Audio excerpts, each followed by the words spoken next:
has that final transfer spot right here. But as you mentioned, Greg, a couple of fast cars right behind him right now, Kyle Wirt and Jeremy Bay. And as we've stressed here, nobody wants to go through this B main. This is going to be an all-out war over the final 4 laps to get that final transfer spot. Yeah, usually if you come on a regular night in this division and you have to go to the B main, yet you're a solid car, you're probably going to make it into the A. There's a really good chance tonight you don't get in through this B main because there's going to be some top dogs in those B mains.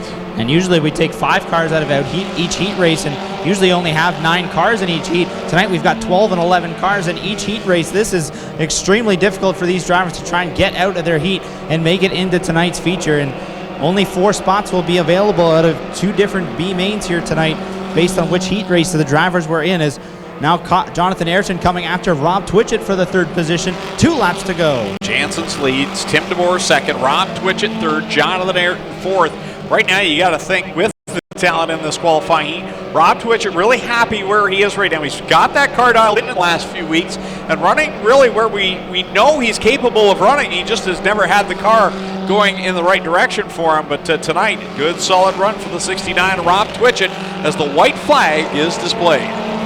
Final trip around the speedway for John Jansen's in the number 66 machine.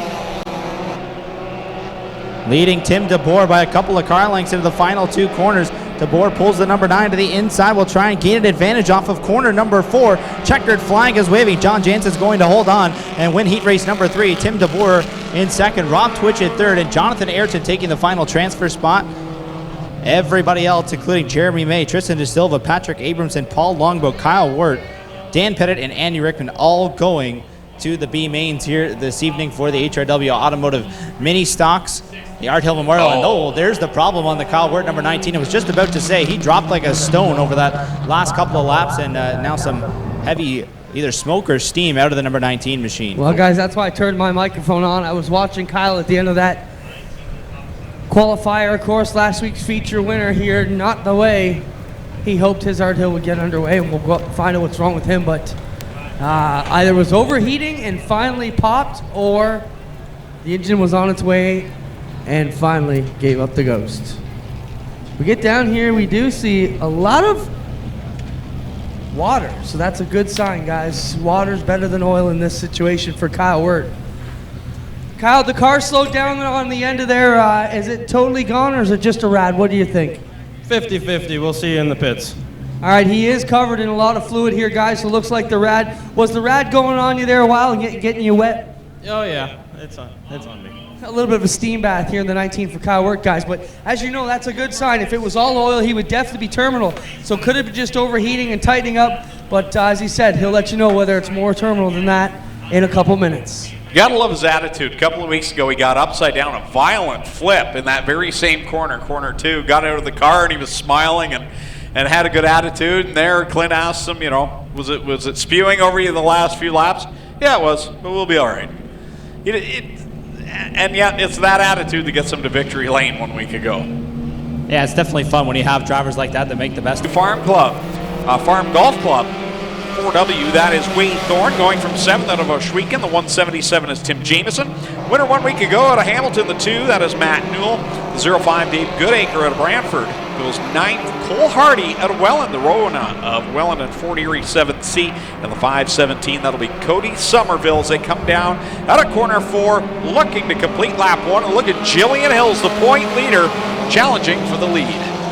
Jillian Hills from 4th to 2nd here on the opening lap as Mike Sarantaka is taking full advantage of that pole starting position. Has the point now, but here comes Hill to the inside, down the back straight and into corner number 3. Good battle for the 3rd spot as well. Wade Thorne and Christopher French side by side off of corner number 4. Give the spot to French here as we race it down the front stretch and into turn number 1. Leaders catching up to the 5 machine. That is Dave Goodacre. He switches between the 05 and the regular 5. He's in the number 5 there.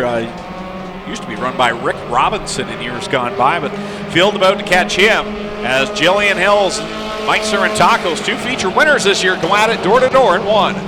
Hills has the lead for the moment in the number 32 machine as he She races to the inside of the Goodacre number 5 there off of corner number 2. Zarantakos will go to the high side, and we've got a gaggle of cars battling for spots 3 and 4. Those final transfer positions up for grab now. Zach Buchwald in the number 10, just ahead of Christopher French. French didn't like that line, moved him down to a lane, and they'll go side by side into turn number 1. It's a real hornet's nest right now for the final transfer spot. The 5 cars going for 2 positions go around Dave Goodacre. They're all there, nose to tail, bumping each other. Someone is going to have to give here. Buchwald down the track in front of the 2 lanes below him. Thorne side by side with the outside invader, the 7C of Cole Hardy, looking to make his way into the show right now. He's got the 4 spot at the moment. Christopher French right there as well. Little smoke there from Buchwald. He got up over the top at turn number 2, and 5 cars back together for those 2 positions. Brian Crosgrove loops the 96. He's going to keep it going. So we stay green contact now between Newell and Thorne. Buchwald and Hardy right now have managed to squirt their way up into the top 4 in the 2 transfer spots. That's the 7C and the 10. But here comes the 2 of Matt Newell with a run on the 10 of Buchwald. Newell had a feature win last week and showing just how difficult this division is. A winner a week ago, struggling to make his way into the A feature tonight as the white flag waves. The number 2 of Matt Newell trying to get by Zach Buchwald to that final transfer spot. Well, it's the last qualifying. He's the last 4 to transfer to the A main through the heats. And we've got a half a lap to go. I think business is about to pick up.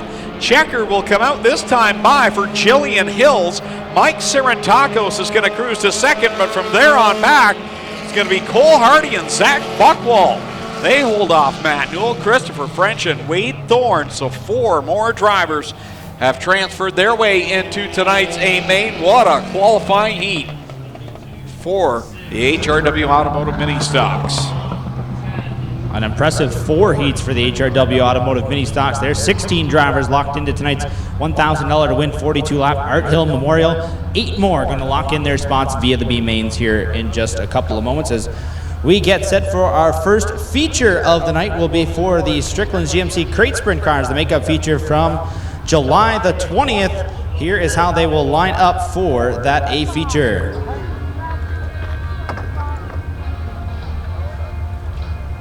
Starting on the pole out of Oshweek and aboard the Case IH, Rochester Nighthawks Aero Express, car number 68 is Aaron Turkey. To his outside at Stouffville, Ontario, the Transport Sales and Service, Durnan Motors Retail Design Group number 43H of the Gunslinger, Ryan Hunsinger. Third on the starting grid out of Beachville, Ontario, the Wilds Printing to Great Hill Chevrolet Weatherskin, number 5 of DJ Christie. And lining up 4th out of London, Ontario, the Pinewood Horticulture Services, B&B Radiator, number 7 of Caleb Wood. Lining up 5th on the starting grid tonight out of Scotland, Ontario, in the Ackland Insurance Tate's Automotive Car Star, number 87X, Sean Evans. 6th starter this evening out of Oshweek, Ontario, the Kanata Fuels Nitro 54 Variety, number 9C of Brian Manico. Lining up 7th this evening out of Waterford, Ontario, the Renway Energy Aero Express Slate Chalk Technology, number 12 of Brad Herod. Outside of road number 4 to Delhi, Ontario, the Aero Express O'Neill's Farm Equipment Case IH Tractor, number 1, Holly Porter.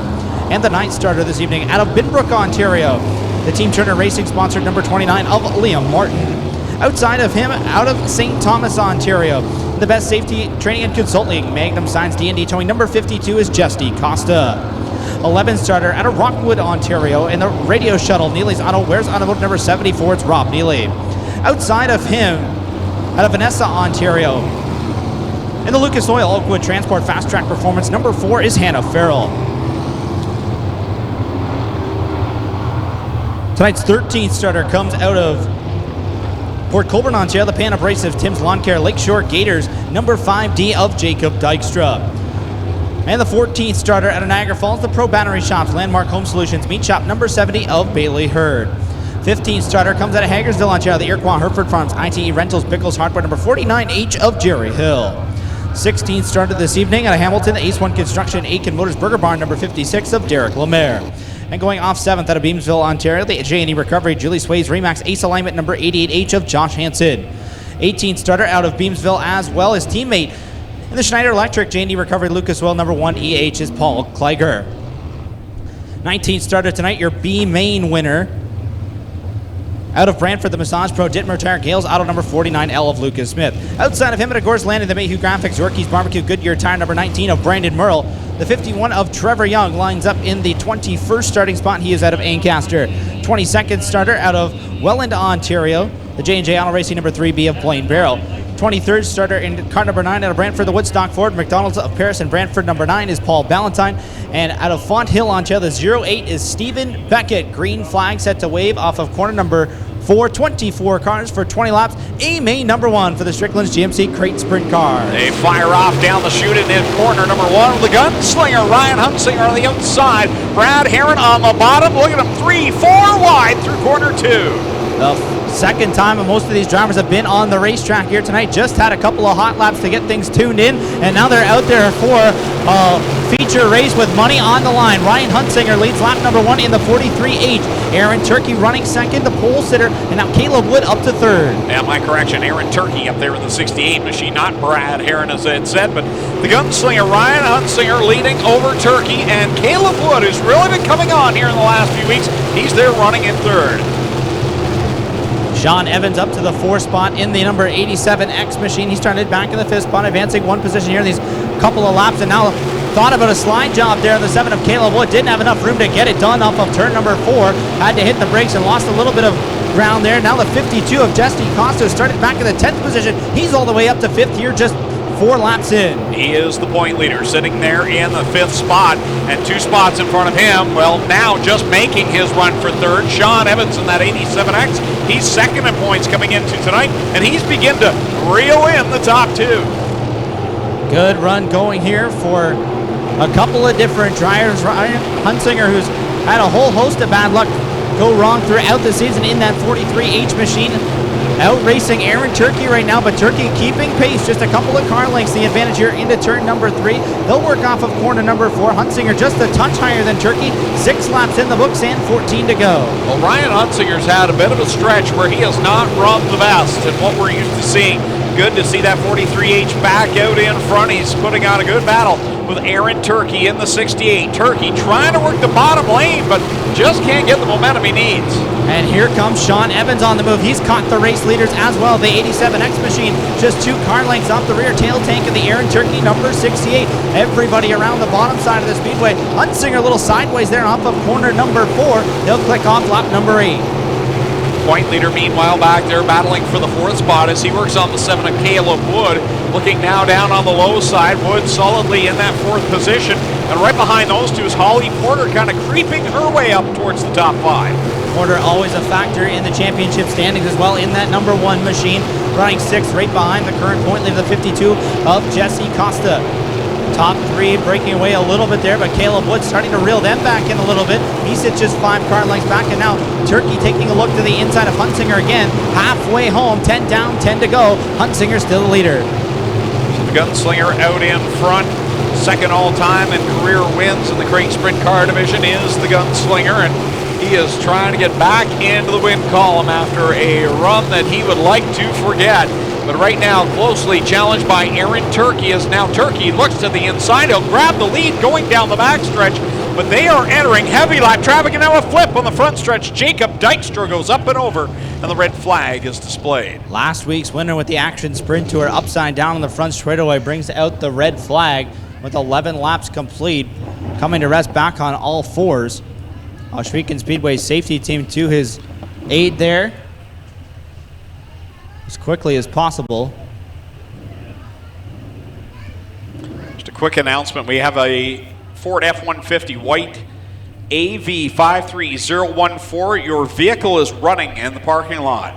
F-150 white AV53014. Your vehicle is running in the parking lot. They are entering heavy lap traffic, and now a flip on the front stretch. Jacob Dykstra goes up and over. Well, guys, Jacob Dykstra slowly getting out here of the 5D under his own power. He's taking his safety gear off. They do have another round of features still to come tonight. They do have some front end damage and a broken right rear. Can't see whether it's the rear end or just a rim. Definitely the rim's got some action there and a bit of suspension damage, but doesn't appear to be too bad. So tough break for the... They knocked the center out of this right front wheel as well. So Jacob over here to get a quick look at it, getting a look at the nose wing.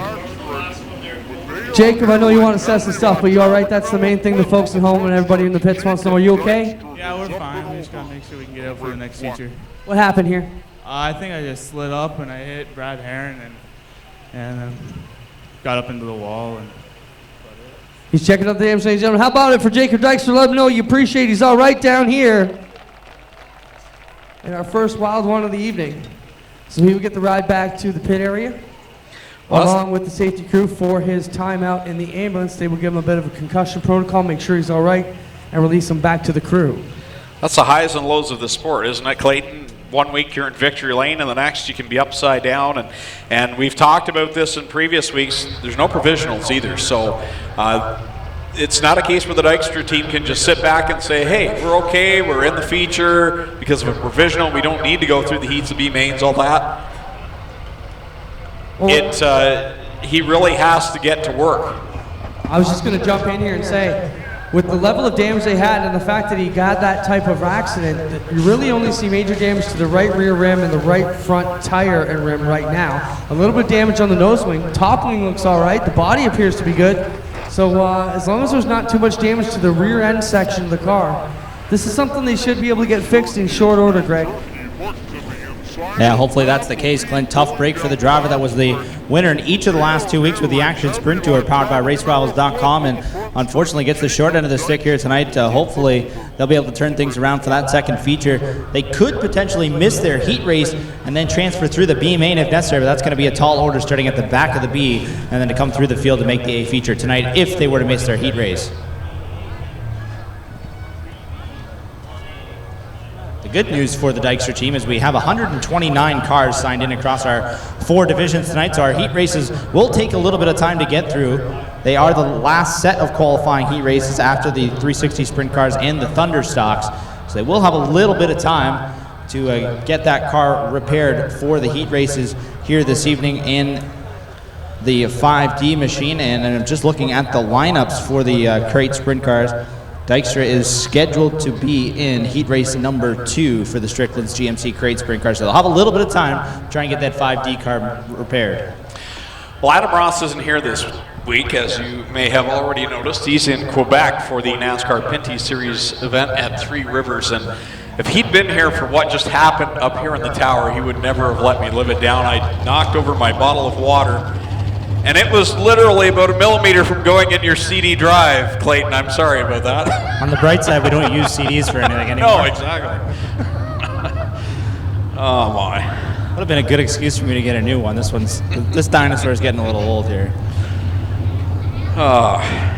We get animated as announcers and like to use our hands.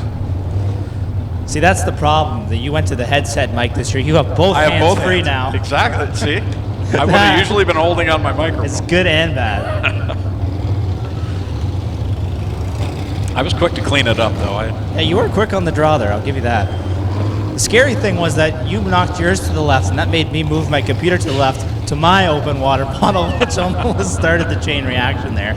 Luckily, we avoided double catastrophe there. That's why we're in the booth, not behind the wheels of one of these race cars.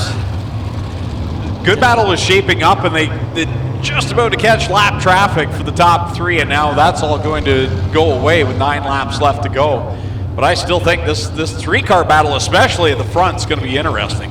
Yeah, and that pass for the lead was negated by that red flag. Go back to the last completed lap, so Ryan Hunsinger will retain the lead here in the 43H machine. Aaron Turkey will have to try and make that pass for the lead again in the number 68 machine. So if you're new to our racing here, and pretty well all dirt track racing, if a caution comes out before a lap is completed, the lineup will revert to the last completed lap, and at the start-finish line on lap number 11, it was Ryan Hunsinger who was the leader, so Turkey will have to go back to the second spot as we did not complete lap number 12. And will that put Sean Evans back to 4th? Will he be back behind Caleb Wood? Because that pass happened around the same time as the change for the lead. Showing up as 3rd on so our race monitor at the moment. That may have happened a lap before then. Yeah, they're leaving a gap there for Sean, so he will stay in that 3rd position. Man, Sean has been so good this year. Just solid. It seems almost every night he's on the podium. He's had a couple of off nights, once at Merrittville, but other than that, I think he had a rough night last time they were at Humberstone with the Action Sprinter. But other than that, man, he has been really solid. He's kind of like the Iceman. He's there every night, might not get the win every night, may not have the most wins at the end of the year, but he's solidly right there in the thick of the points. Well, it's kind of the same way Jesse Costa's been on the Action Sprint Tour this year. He's got a couple of wins here in weekly competition. Doesn't have a win in the Action Sprint Tour through 6 races, but he's still the point leader. He's been there and in contention every night, been on the podium more often than not, hasn't gotten the wins, but is still coming out consistently at the front of the field. Action Sprinter back in action this Sunday down at the Humberstone Speedway. Should be another good one down there. In the middle of a stretch of 4 races in as many weeks here for the Action Sprint Tour. They're at Ashwegan last week, Merrittville the week before that. As you mentioned, Humberstone this Sunday night, and then they'll go to the most eastern point next weekend with the lone visit to the Brighton Speedway. Now getting set to come back to green here, 11 down, 9 to go. Ryan Hunsinger leads the field back to the green flag, past the restart cone, and we are back underway. So the gunslinger will get another try at this to hold off Aaron Turkey. He does for the moment, but here comes Turkey with a good run on the bottom. They're wheel to wheel into 3 for the lead. Side by side for the point, Turkey to the bottom, Hunsinger up top. Little bit more momentum for the 43H machine. He'll hold on to this top spot as Jesse Costa gets around Caleb Wood for the 4th position. Turkey again closes the gap, and Sean Evans is right there, right within striking distance. He watches the top 2. Turkey slides. I thought he was going to throw the slide job, couldn't make it work. Now Holly Porter goes around in corner number 4. That will bring out the caution. She was bouncing around in corner 4. The car stayed on all 4 wheels. It looked like she was about to roll over, but she held on to the one machine, and damage on the right front we can see. That's a tough break for Holly Porter. That's going to have some championship point implications. She came into the night in a tight battle with Jesse Costa for the point lead in the division and was running just 1 spot behind him, keeping that gap nice and close. And now she's going to have to go to the rear of the field, assuming that it was just a spin and she can continue in the number 1 machine. And definitely some damage to the front end of the 1 car. You can see Greg Callan that the right front is pointed perpendicular to the front end of the race car. Yeah, she's definitely going to have some work to do to be back for the qualifying heats. It looks like the left front is pointed in the right direction. It may just be the right side. I'm not sure if they caught the replay on that or not. I haven't seen it yet, but she was very close to going up and over. That car bounced hard. As the safety crew is there to tie up to the front end of the Ashwegan Speedway number 1. Defending champion of the division. So Jesse Costa is the point leader in the Strickland GMC Crate Sprint Car division. 14 points behind him is Sean Evans in the 87X, and then Holly Porter just 4 points back of Evans, 18 points back of the lead. Really, those 3 cars are the ones in the midst of that point battle at the top. Lucas Smith is in 4th, Hannah Farrell in 5th, but they're a little further back of those top 3. So a real tight 3-car battle for the point lead, and this could have some dire implications for Holly Porter here this evening.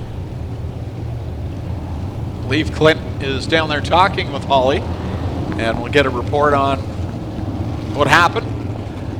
Oh, she's unhappy with the DJ Christie machine, but the big problem Holly Porter's got is her frame is broken in 2 critical spots. So we'll have to see what they can get together for Holly Porter, though. She's got a broken frame on the left side here of the 1 car. Major front end damage and a broken frame, guys, so she's going to have to work that one out. Hannah Farrell's also stopped in turn 3 and 4 in the Lucas Oil Oakwood Transport number 4. She just got stopped because safety issues and wanted to check her belt. So Hannah Farrell will get her spot back, guys, but not so much for Holly Porter, who's got issues back there in the 1 car. These are the nights when you're in a points battle late in the season that you hate, when there's a rain-out race that's got to be run before your regular event, because if anything happens, you're in a big hole fast. Well, you just hope if anything's going to happen, it's going to happen in the 2nd race. This is the worst case scenario for the number 1 team, as they get hit double here if they can't make it out for the 2nd feature. The benefit for Holly Porter is that she's got a couple of teammates here, and Brad Heron is not in the points mix here for the championship. He's back in the 9th spot in that number 12 car. The team orders kind of maybe come down, and the 12th team lends their car to the 1 for the remainder of the night. That's a possibility that the Steyrs Racing Team may have to explore depending on the extent of that damage. The race shop also isn't too far away. I don't know what they have for inventory, but it's not inconceivable that they could go pick up a car, because technically they haven't registered for the second registration hasn't ended yet for the actual race tonight. Well, registration's over. They haven't entered the car yet technically for the second race. We know that Holly Porter has a separate 360 sprint car that she's run with the SOS a couple of times this year. Now, obviously, they'd have to do a motor change in order to get the crate motor into that car, but that might be a possibility for the number 1 team. So it'll be a busy night nonetheless for the Steyrs crew, and it's going to be interesting. It's tough. You've got one driver right now competing for a win. You've got another now that you can't watch this battle for the lead because now you're busy thrashing in the pits trying to figure out what you're going to do for Holly Porter. So busy night for Steve Moulton and the crew over in the pit area. They still have, of course, their 2 360 teams as well, with Dylan Westbrook, Mikey Krutchka getting ready to compete tonight. And Holly Porter's scheduled to be in that first heat race as well. So even if they can switch the car and get another car to the racetrack, they're likely going to miss their heat race and have to go through the B. Coming back to the green flag, Kyle McKenzie displays it, and we are ready to go. 7 laps left to go in this one with the gunslinger Ryan Hunsinger still out in front. Here comes Turkey, charges on the bottom. Can he slip in front and slide out to the lead? He will grab it into 3. New leader through corners 3 and 4. Aaron Turkey to the point at 68, but Ryan Hunsinger not going to go away easily. Turkey with a little bobble there through the center of the corner. 6 laps to go, and up over the top went the 19 of Brandon Merle there at the back of the field.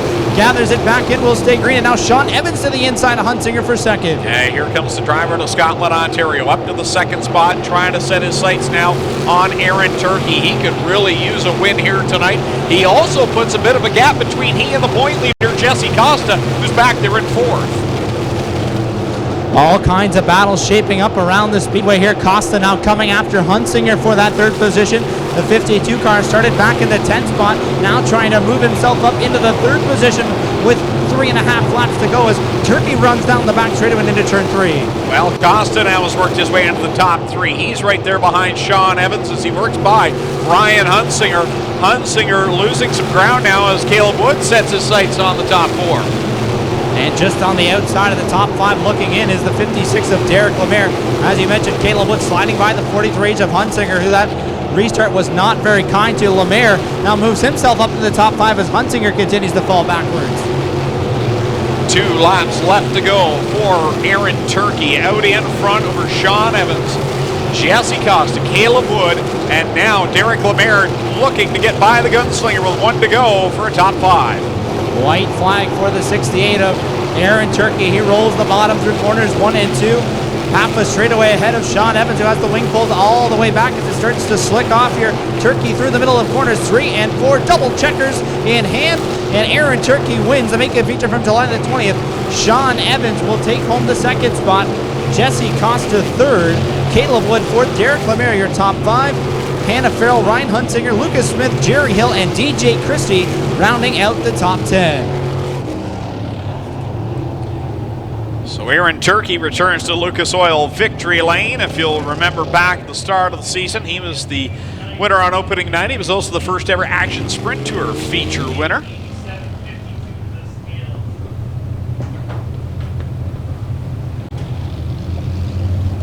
Sean Evans, another solid run up in 2nd spot. You're trying to catch Jesse Costa for the point lead, and he finishes 1 spot behind you. Frustrating times, I'm sure, when you run that solidly, but you can't shake the guy you're chasing down. A good run for our 1st and 2nd place drivers in the point standings, and unfortunately a bad start to the night for 3rd place in points, Holly Porter. Qualifying heats ready to roll out for the Cool Kids Ice and Water Core Pack Merchandising Sprint Cars. Starting on the pole for heat race number 1 out of Carlisle in the Nitro 54 variety, MMBO Direct Marketing, Creative Edge Signs and Graphics number 9, and Steve Lyons, And lining up on his outside with a win this year out of Caister Center, the KT Tobacco Town Line Variety Silent Wireless 97 of Corey Turner. Going off third out of Picton, Ontario, the Terry's Taxi Sunbelt Rentals 84, it's Tyler Rand. And his outside out of Tempsford, Ontario, the Vipond Eller Carn 6 is Curtis Gartley. Starting in fifth out of Alden, New York, the Casey's Truck Salvage Fireworks Composite Berzac Enterprises 49. That's the straight shooter, Scott Kruder. And his outside out of Mississauga, Ontario, the Ackland Insurance Town Line Variety Lucas Oil Car Star number 17X of Back to Man. Starting in seventh out of Caister Center, the Charlie B. Honey Pious Spring and Alignment VNR Recycling 11. That's Jamie Turner.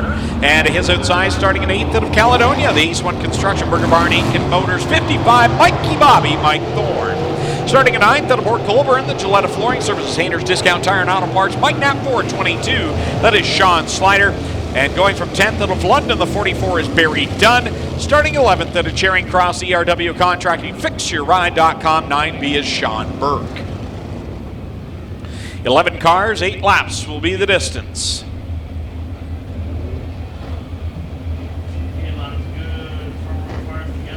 Steve Lyons, Corey Turner on the front row. Tyler Rand making his first start of the season here at Oshwegan in the 84. As Kyle McKenzie gets ready to display the green, and we are underway in this first qualifying heat for the Cool Kids Ice and Water 4-pack merchandising sprint cars. Good start for the 97 of Corey Turner. He races the top lane ahead of the 9 of Steve Lyons to the point position. Scott Kruder around the bottom trying to take second away from Lyons off of corner number 4. Thought about a slide jump. Not enough room to get it done though. He'll settle for third into turn number 1. There's Corey Turner out in front. Lyons looks low again on Kruder down the back stretch. Can't make it work. Meanwhile, a lot of action towards the back as Barry Dunn will go around in corner 2. And that brings out the caution flag.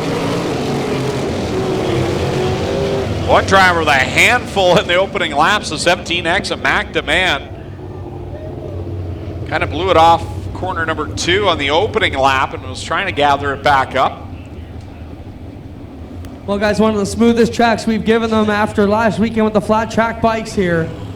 But it is a little bit dry out there tonight, so they will have to pedal these cars. And for some of the other guys who've been struggling a little bit, this may be the track they're looking for to get the advantage they need to maybe pick up some extra positions tonight that they've been struggling with. I know a guy like Steve Lyons running a second, always liked the slick stuff, ran really good with the Outlaws last year on the icy surface. So we'll watch for him to have a good run here. Of course, Kruder and Turner also in the top 3 with a lot of experience on the dry slick. And as we creep ever closer to the Canadian Sprint Car Nationals, the slick racetracks is what these drivers want to see to get their feet wet and their cars tuned up for the slick we usually see come feature time on the Saturday of the Nationals. Corey Turner ready to set the pace. He'll lead them single file past the restart cone. 1 on the board, 7 to go for the first qualifying heat for the Cool Kids Ice and Water 4-pack sprint cars. Single file through corners 1 and 2. Corey Turner continuing to pace the field as he goes to the cushion. Now here comes Scott Kruder to the inside of Steve Lyons. Slide job complete. Lyons turns it back underneath him and will hold on to the second spot at the line. Yeah, Kruder kind of bucked the car up in corner number 4 and he lost the spot again, and now Lyons will pinch him off in corner 2, so Lyons solidly in second. Kruder dive bombs down in corner 3, looking to get back by, doesn't have the room. Got that car hooked up pretty well. Oh, car around to the bottom side of 55 of Mike Thorne. Turned to the bottom of turn number 4. Caution flag waves for the second time in heat race number 1 with 3 laps complete. Didn't see that, Greg. You had it pointed out before I saw it. Yeah, Mike Thorne just went around on its own up in corner number 4. And these drivers, you can tell, dealing with the slick race surface that we've been talking about. Mikey Bobby just loops it around there. I'm sure he'll be able to get pushed off and back underway. Good to see Tyler Rand back here tonight. He dabbled for a little bit in the late model division down at the Brighton Speedway and has since gone back to sprint cars. And I think one of the first photos I saw of him of the year was him pointed straight up in the sky at Brighton Speedway. Had a rough roll there at Brighton in SOS competition. I think that was how he started his month of July, if I'm not mistaken.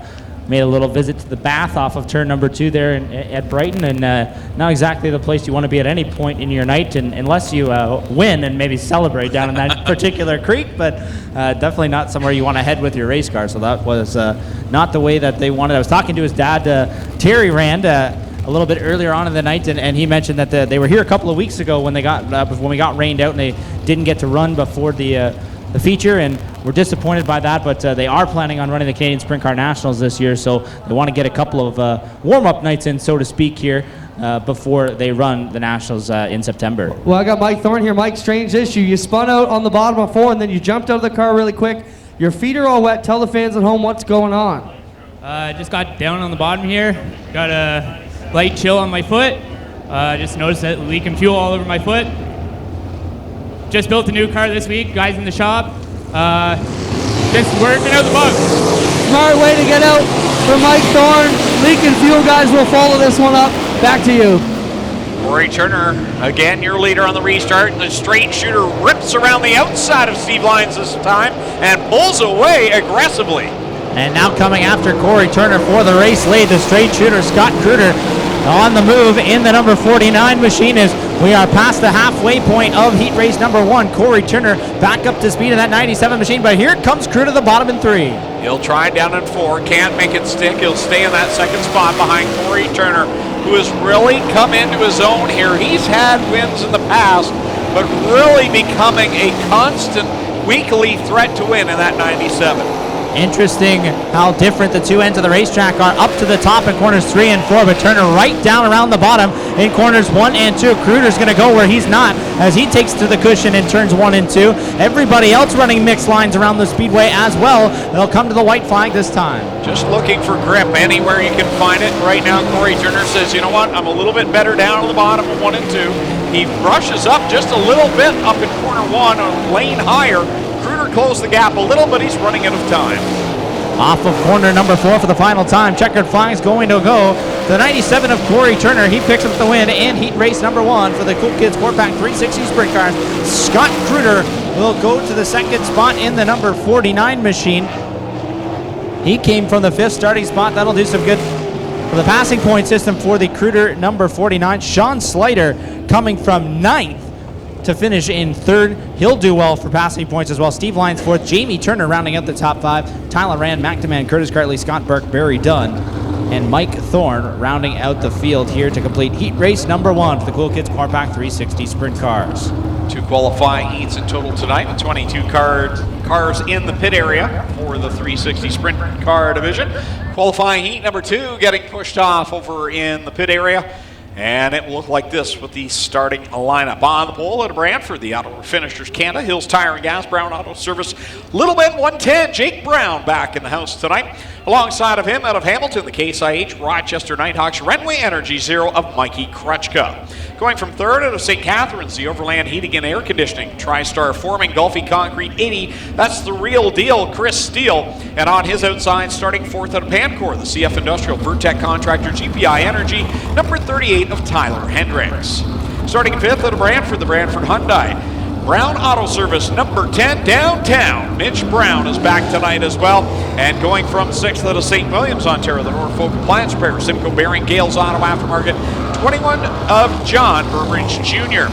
Starting in 7th out of Simcoe, the Gales Auto Aftermarket, 21J, that'll be John Burbridge Sr. And alongside him, fresh off his first career 360 win down at the Brighton Speedway on July the 28th. Out of Caister Center, the Kingpin Farms, Aiken Motors, Burger Barn, 91, it's Ryan Turner. And starting at 9th, the point leader out of Scotland in the Bradshaw Fuels this weekend Speedway, Aero Express, 47X, D-Dubs, Dylan Westbrook.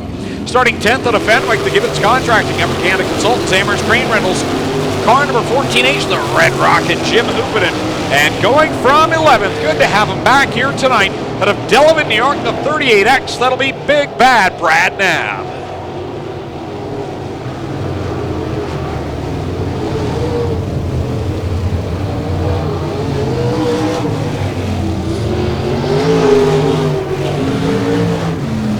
We've seen some real nostalgia this year with Jim Porter returning in the Mesmer Refrigeration 22, and good to see Brad Knapp back in that number 38. He's infamous for ending up in Glenn Steyer's front yard at the Canadian Sprint Car Nationals a number of years ago. Took a trip to the hospital from that one, but good to see Brad back here, driver out of Delavan, New York. Green flag is out, second and final qualifying heats underway. Side by side into corner number 1. Mikey Krutchka up top. Jake Brown on the bottom. Get the advantage to Krutchka off of turn number 2 and down the back straightaway. Outside line moving well there through corners 1 and 2. Brown will slide up in front of him. Krutchka turns it back underneath. They're side by side at the line. Give the lead to Brown here on lap number 1, but Krutchka takes it away in 1. He fights back and washes up the banking just a little bit in corner 2, but he'll hold the advantage down into 3. Brown will make the charge. He'll try and make it stick off of corner 4. Decides not to pinch to the wall, and Krutchka's right there. Good job by Jake Brown to give Mikey Krutchka a little bit of room there off of corner number 4. And again there in turn number 2. Didn't have to do that. Now Krutchka's going to take his space away at the bottom of corner number 3. That'll cost Jake Brown a little bit of time, but he gets back on the loud pedal, and they stay close side by side and wheel to wheel into corner number 1. Krutchka still the advantage up on the top side as Chris Steele and Dylan Westbrook go at it for 3rd. Dylan Westbrook started in 9th. Here he is challenging for 3rd. He'll blow by the real deal. Chris Steele washes up in front of him. Steele not able to make the crossover, so Westbrook into 3rd. Oh, for the moment, Dylan Westbrook tied in. Oh, Chris Steele with a big slide job in front of the 47X machine. Westbrook able to get back underneath him off of turn number 2. For the moment, Westbrook tied in passing points with a 22 of Sean Slater, who also went from 9th to 3rd, but Westbrook coming after Jake Brown for that 2nd position here. Less than 3 laps to go as they work down the back straightaway. Off of corner number 4, Mikey Krutchka out in front in the Steyrs Racing Case IH number 0. The battle for 2nd. Westbrook to the outside of Jake Brown. He'll try and hold it through corner 2. Looks like the wheel cover come off the 47X. They're going to turn number 1 as Jake Brown is not going to go away quietly here. Now sliding up in front of Westbrook. Doesn't have the momentum though to slide up in front of him and had to get out of it a little bit sideways there off of corner number 4. White flag has waved. Final time down the back straightaway for Mikey Krutchka. Steyrs Racing is 1-2. Checkers coming out. Mikey Krutchka will pick up the heat race win. Dylan Westbrook at the line 2nd. Jake Brown 3rd. 4th will be Mitch Brown. 5th will go to Chris Steele. 6th at the line. I believe it may have been Ryan Turner. We'll have to go to the live scoring for that one. Yeah, Ryan Turner inches out Tyler Hendricks. Jim Hoopin in 8th. 9th, John Burbridge Jr.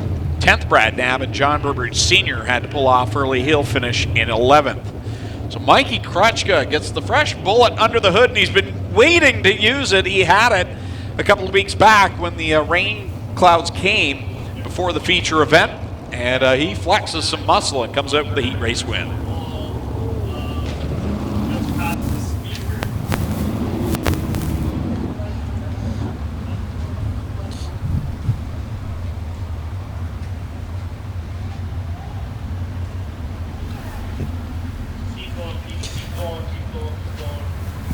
Set to go with the first of 3 qualifying heat races tonight for the Middleport Mechanical Thunderstocks. Here's how they'll line up for heat race number 1.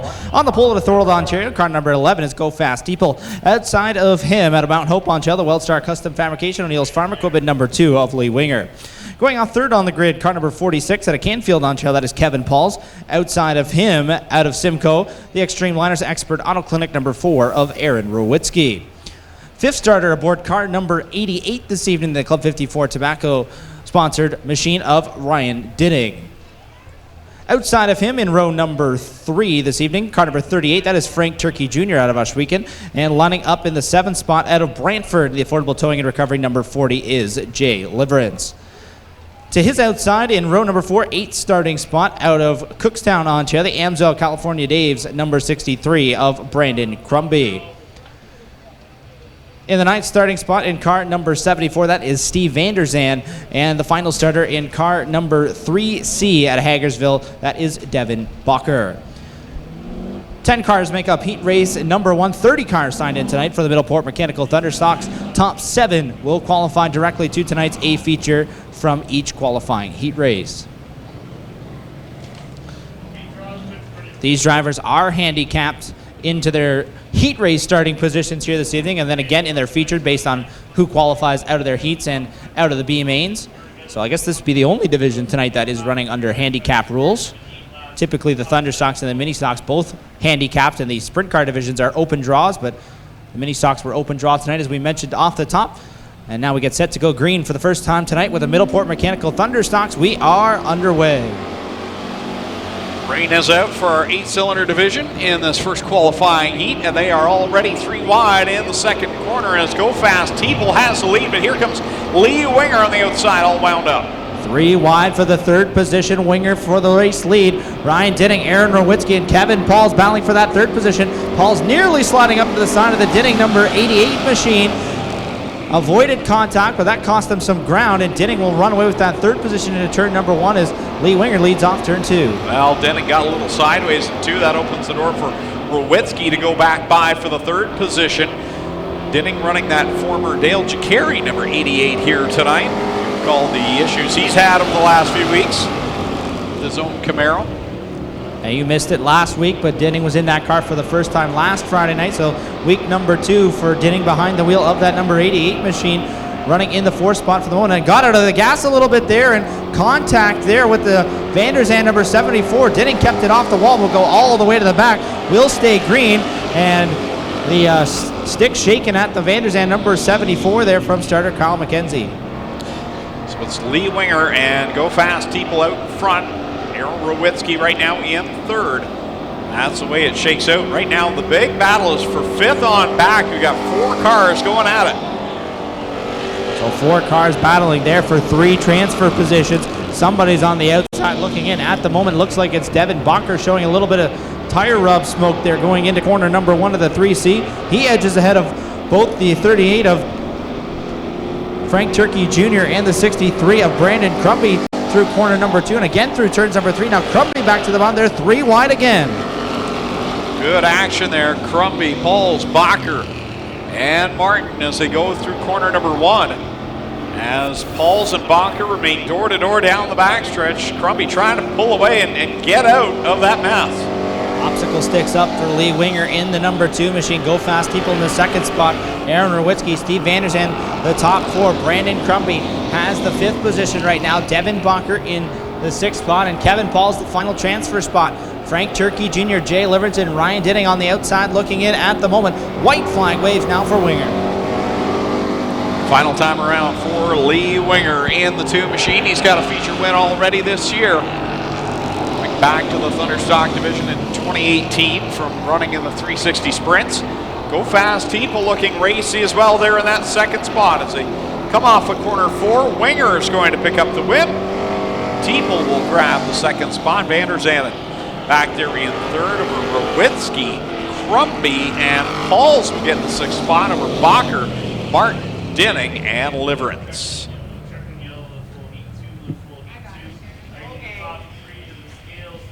Heat race number 2 rolling trackside now for the Minneport Mechanical Thunderstock, starting on the pole at Harley on trail. The Woodstock Pick and Save number 37H is Rob Hoskins. To his outside at Hagersville, the Highland Tire Club 54 Tobacco number 7 of Jason Longaro. And inside of row number 2 at Acacia Center, the DNS Automotive number 28 is Jim Lampman. Outside of him at Hagersville, the Nitro 54 Tobacco, Kendall Motor Oil number 24 of Blake Bomberry Jr.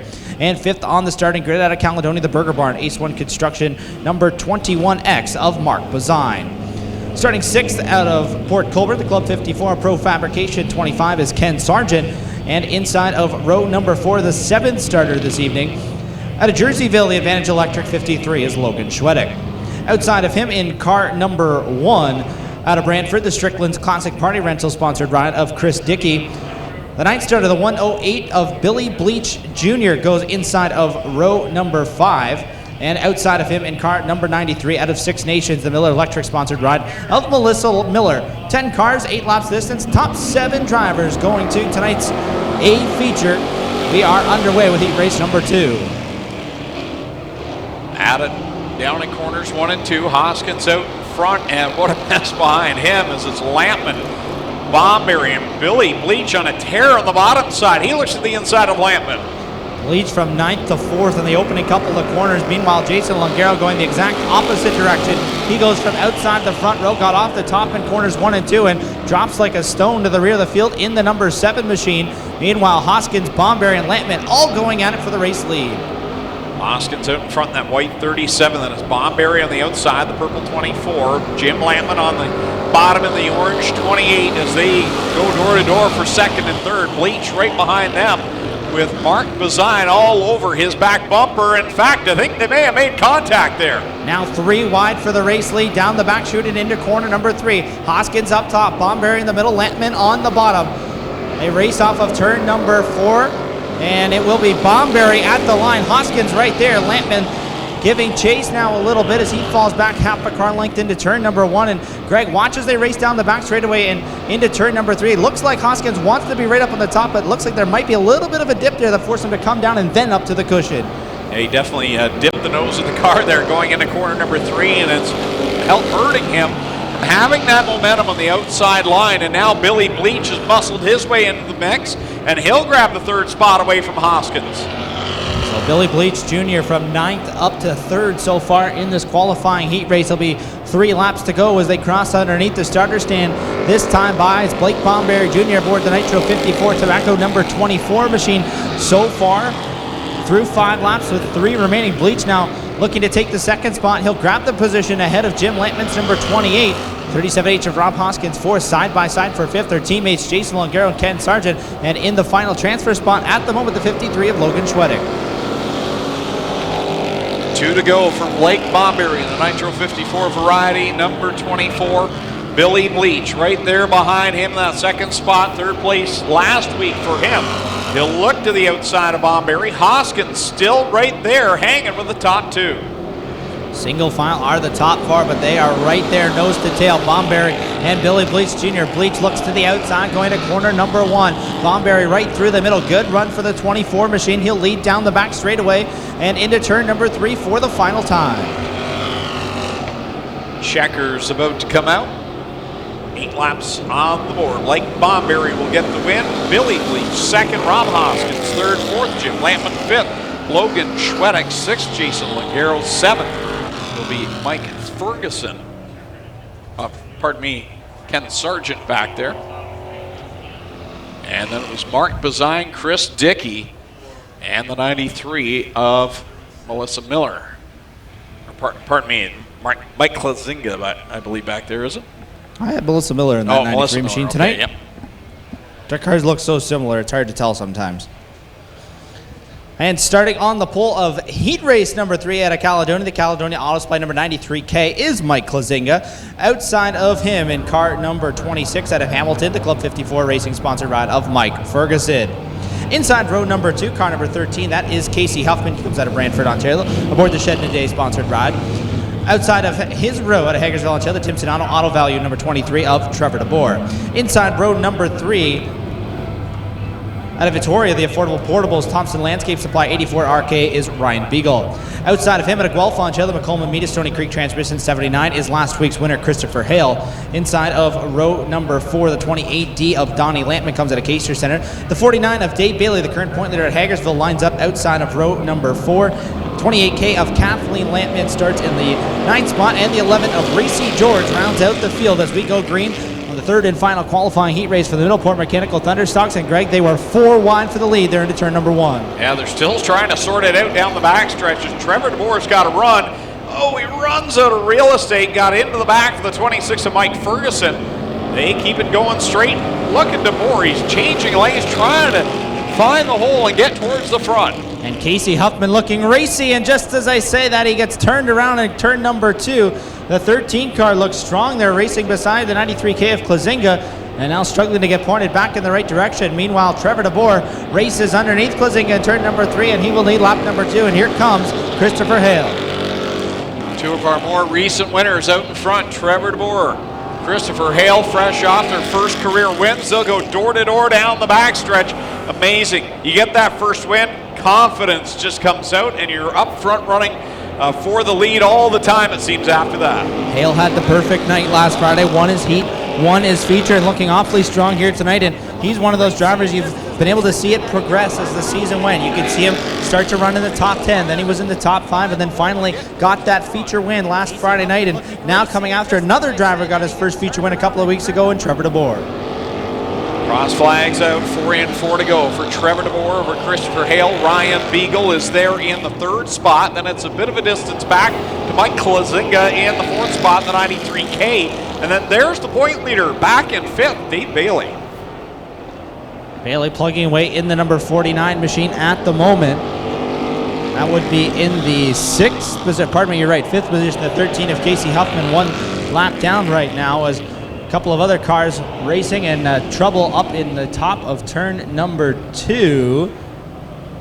One of the Lampman cars, not too sure which one that is. I believe the 28K of Kathleen Lampman getting turned around there and now pointed back in the right directions. Yellow flag comes out with 5 complete.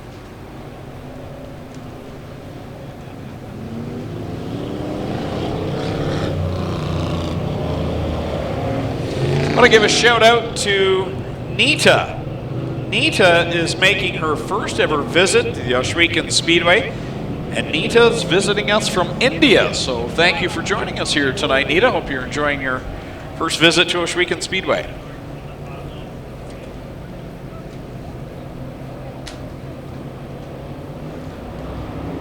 Field restacked, reset. We come back to green. 3 laps to go in heat race number 3 for the Middleport Mechanical Thunderstocks. Trevor DeVore paces them into corner number 1. Christopher Hale half a groove higher, got a little loose there in turn number 2. That's going to allow Ryan Biggle and Mike Klazinga to open the door again and climb back into the battle for the second spot. Dave Bailey right there as well. 4 cars under a blanket for the second position. 2 to go for Trevor DeVore. Christopher Hale right there, then it's side by side with Dave Bailey and Ryan Beagle. Ryan Beagle's got the advantage, but Bailey trying to wind things up in that top lane. Worked for a couple of drivers so far here this evening in the mini stock division. Then with the sprint cars, Bailey trying to prove that it can work here with the Thunderstocks. The white flag waves. Hale all over the back bumper of the DeBoer number 23. Now he turns in underneath them off of corner number 2. Good run for the 79 machine. He noses ahead down the back straightaway. Side by side for first, side by side for third. Here comes Beagle. Really got to run into corner 3 as they come off the corner. Checkers out. Hale gets the win. DeBoer second, Beagle third, Bailey fourth, and Klazinga fifth. Mike Ferguson sixth, and it's Lampman, Huffman, Kathleen Lampman, and Reese George completing the running order in that final qualifying heat for the Middleport Mechanical Thunderstock division. So the Gales Auto Aftermarket Driver of the Week, Performer of the Week rather, Christopher Hale picks up the win in heat race number 3 for the Middleport Mechanical Thunderstocks as we get set for the first of 3 qualifying heat races for the Strickland's GMC Crate Sprint Cars.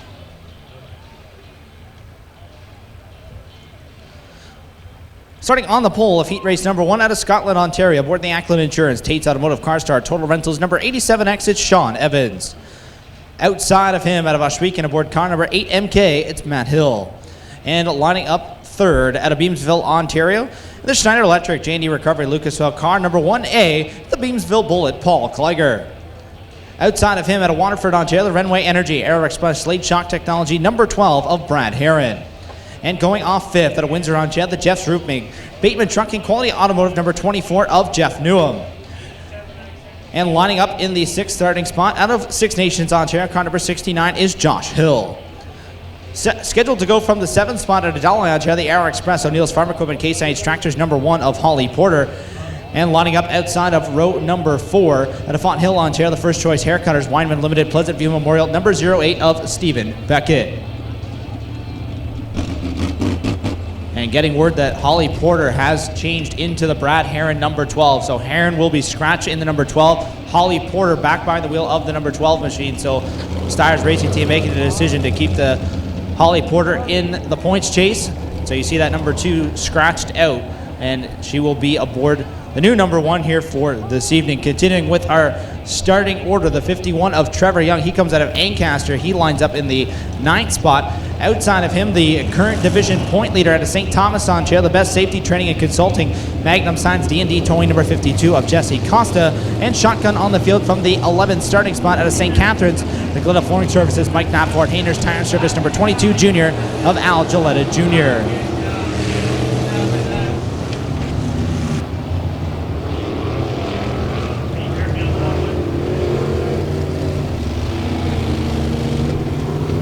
So it will be Brad Herron that's technically scratched out of this one. So he was scheduled to be the 4th starter. The outside line should move up here. And that will still see Holly Porter lined up in the 7th position aboard that car number 1. Well, Clayton, you see her out there kind of looking down a lot, trying to get comfortable in the wheelhouse of Brad Herron here tonight. They had some major damage. They talked about possibly running the frame, but thought better of it. Brad will get bounced out of the seat. As you mentioned, Holly will get the go-round here. We'll see how this one plays out. Don't forget, they are back in action with the Action Sprint Tours you guys mentioned this Sunday at Humberstone. Race time down there, 6:30. And knowing Brad Heron, Brad's a really likable guy. He's a really good team player. I'm sure he'd be the first one to say, you know what, you're in the point standings. You're in the chase right now for a championship. And no, even though he really wants to be behind the wheel, he's that type of guy that I'm sure, yeah, it hurts, but he's a really good team player. Absolutely. And Clinton mentioned they're just trying to get comfortable. Brad's not a big guy, but he's bigger than Holly is. So they wouldn't have had time to change that seat. I wouldn't imagine. That would be a pretty tough task to achieve. You can tell they didn't even have time to change the top wing, maybe to put Holly's wing on there. So imagine they didn't have time to take the seat off or change the seat out. So Holly maybe a little bit more room in there than she's used to. And as Clint alluded to, trying to get a little bit comfortable there. She's just glad you or I weren't behind the seat of this. She'd be swimming. Get the phone books out, wrap them around your ribs.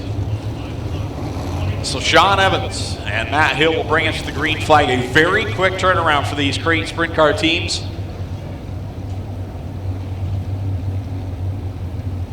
And the top three in points, all right here in this first qualifier with Evans, Costa in the 52 and the one of Holly Porter.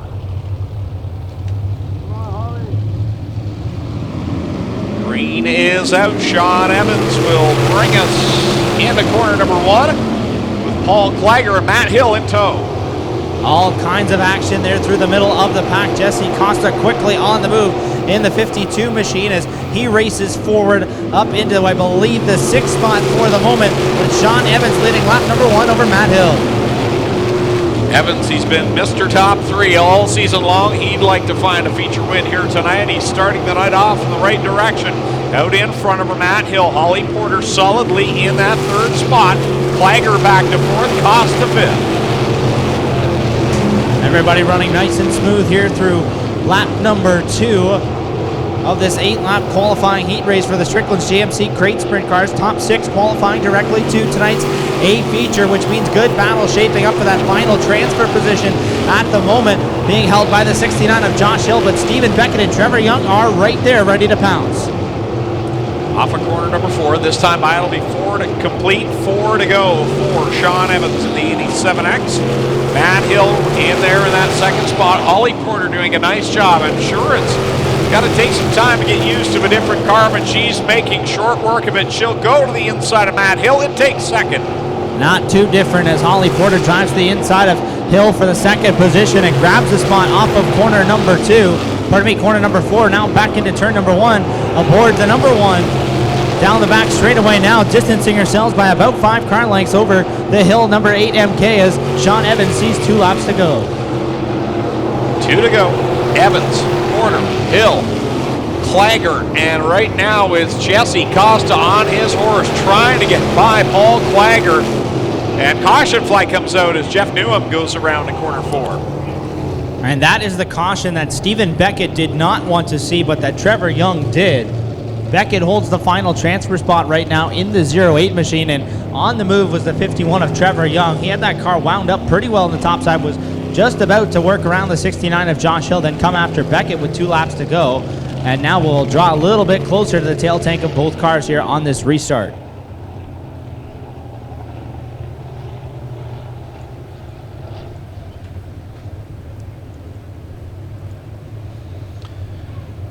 So 6 complete, 2 to go. Greg, I know we usually save our birthday announcements for later, but I just got one sent to me, and before I forget, I'll throw it out there right now. So a happy 9th birthday to Olivia Bailey celebrating with us tonight. So happy birthday, Olivia. Glad you chose to celebrate it with us here at Ohsweken Speedway this evening. Enjoy your night. Well, I believe it's Tina's birthday today, is it not, Clint? Yesterday. Well, happy birthday, Tina. I know she's somewhere here working hard as always. She'll be with the girls in the back office, working their way through the back gate and take care of waivers. Yeah, Tina had a birthday yesterday.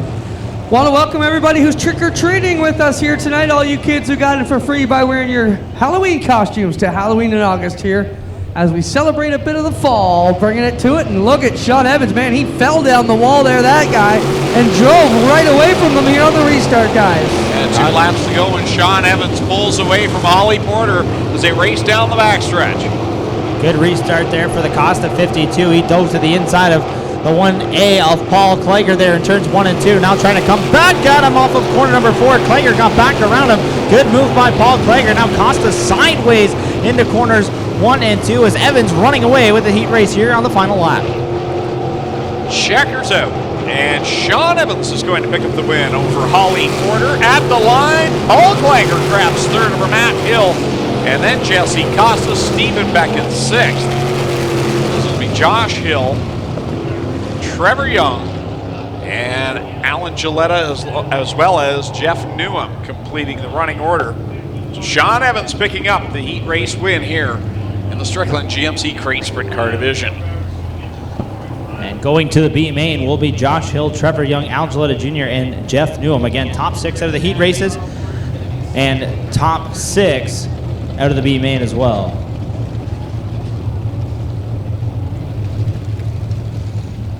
Heat race number 2 set to roll trackside from the warm-up track off of corner number 3. Here's how they'll line up for heat race number 2.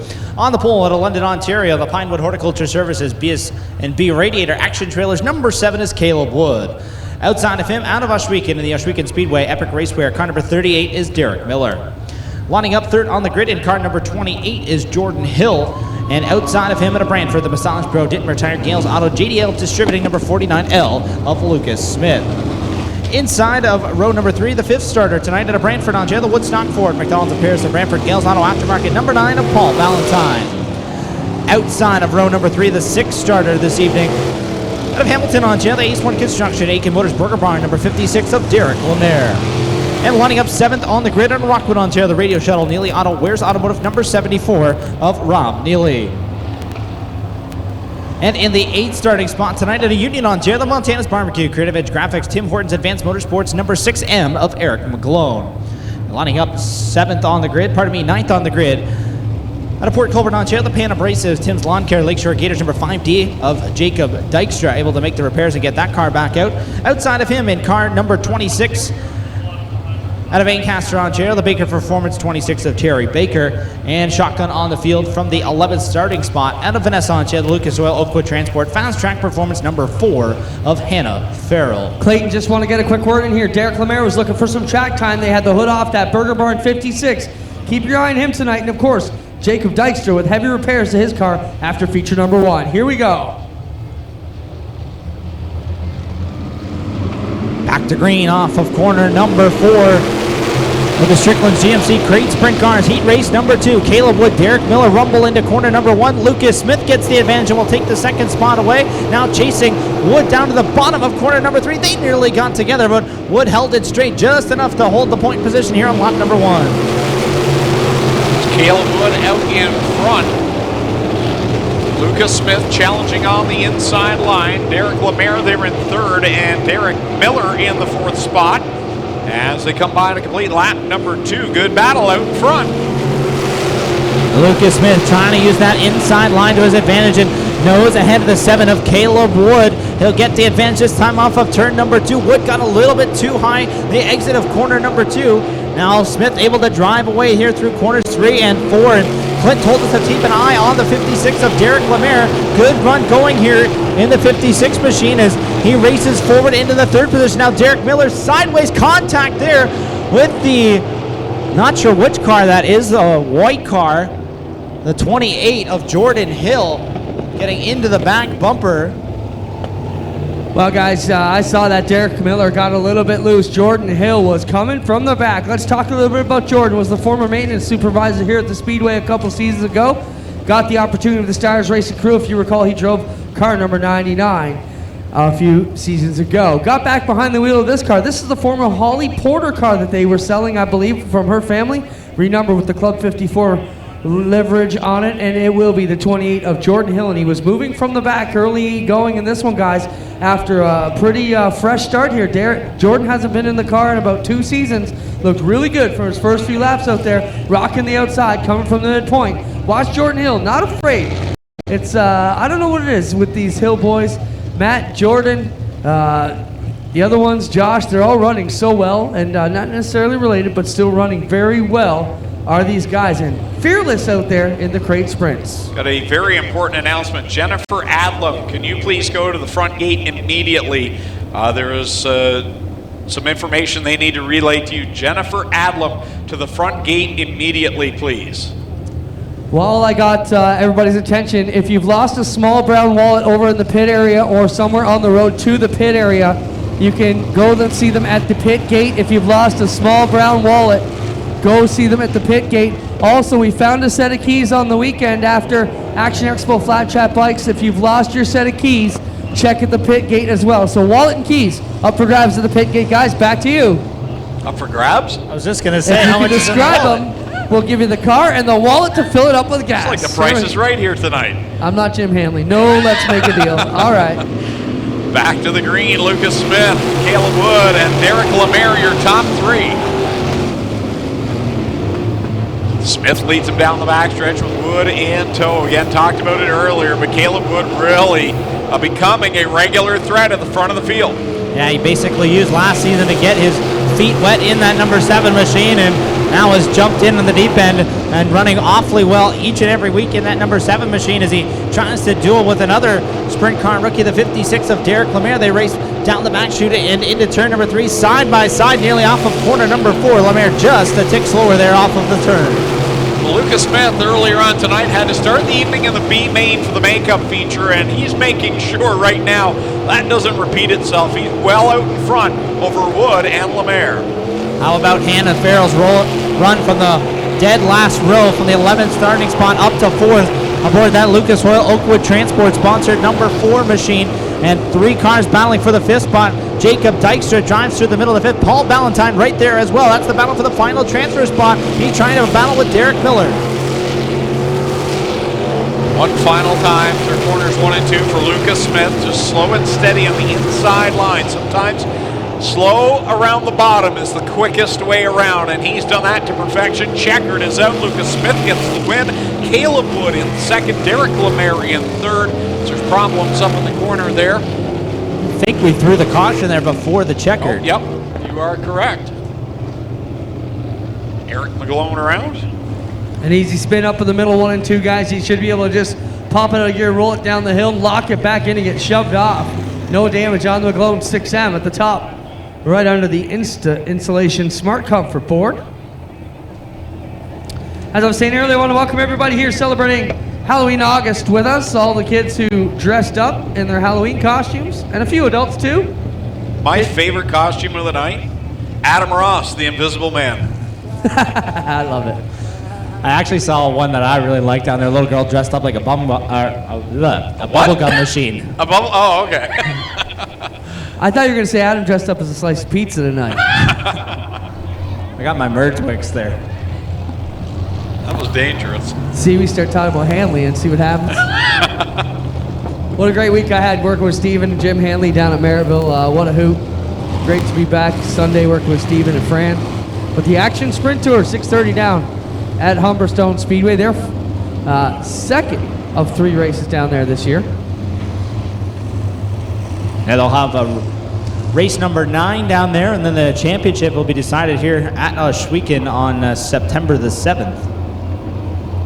As we get set to come back to green with the Strickland's GMC crate sprint cars, green and white, at the same time from starter Kyle McKenzie. 1 lap dash to solve this one. Lucas Smith leading the field into corner number 1. Caleb Wood right there. Here comes Hannah Farrell on the outside of Derek Lemaire trying to take third away. Well, the hurricane kind of interrupts the party in the top 3 as here comes Hannah Farrell on the outside. Checkers out. Lucas Smith with the win. Oh, Hannah Farrell had to hold on. Wood gets second. Lemaire in third. Then it was Hannah Farrell back in 4th, and Jacob Dykstra 5th. Good comeback story for them after the troubles they had in their first feature. Paul Ballantyne in 6th.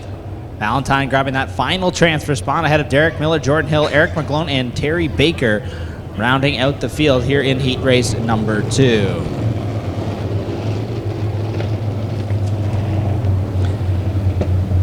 I want to give a happy birthday shout out. Happy 3rd birthday to Jackson. Happy birthday tonight.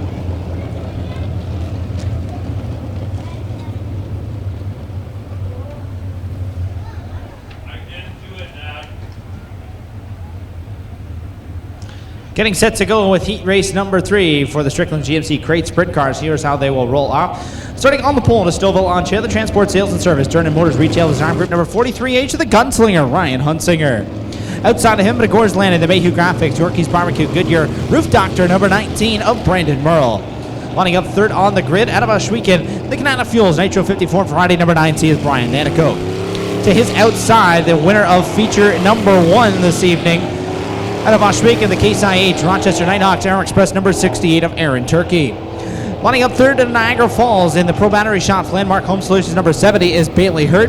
And in the 6th starting spot out of Beamsville, the J&E Recovery Julius Wade's Remax Ace Alignment number 88H of Josh Hansen. 7th on the starting grid out of Hangersville, Ontario, the Iroquois Hereford Farms Pickles Hardware Lawler Safety number 49H of Jerry Hill. And going off 8th in car number 29 out of Binbrook, Ontario is Liam Martin. Starting from the 9th spot in car number 5 out of Beachville in the Wilds Printing to Groot Hill Chevrolet car is DJ Christie. And outside of him out of Welland, Ontario, the 3B of Blaine Barrow. Final 6 qualifiers into tonight's A feature from the heat races. We go green on heat 3. Well, the gunslinger Ryan Hunsinger trying to make up for the late stages of that first feature on the night. He kind of backpedaled his way through the field, and now out in front is DJ Christie at the back. We'll spin it around and bring up the caution.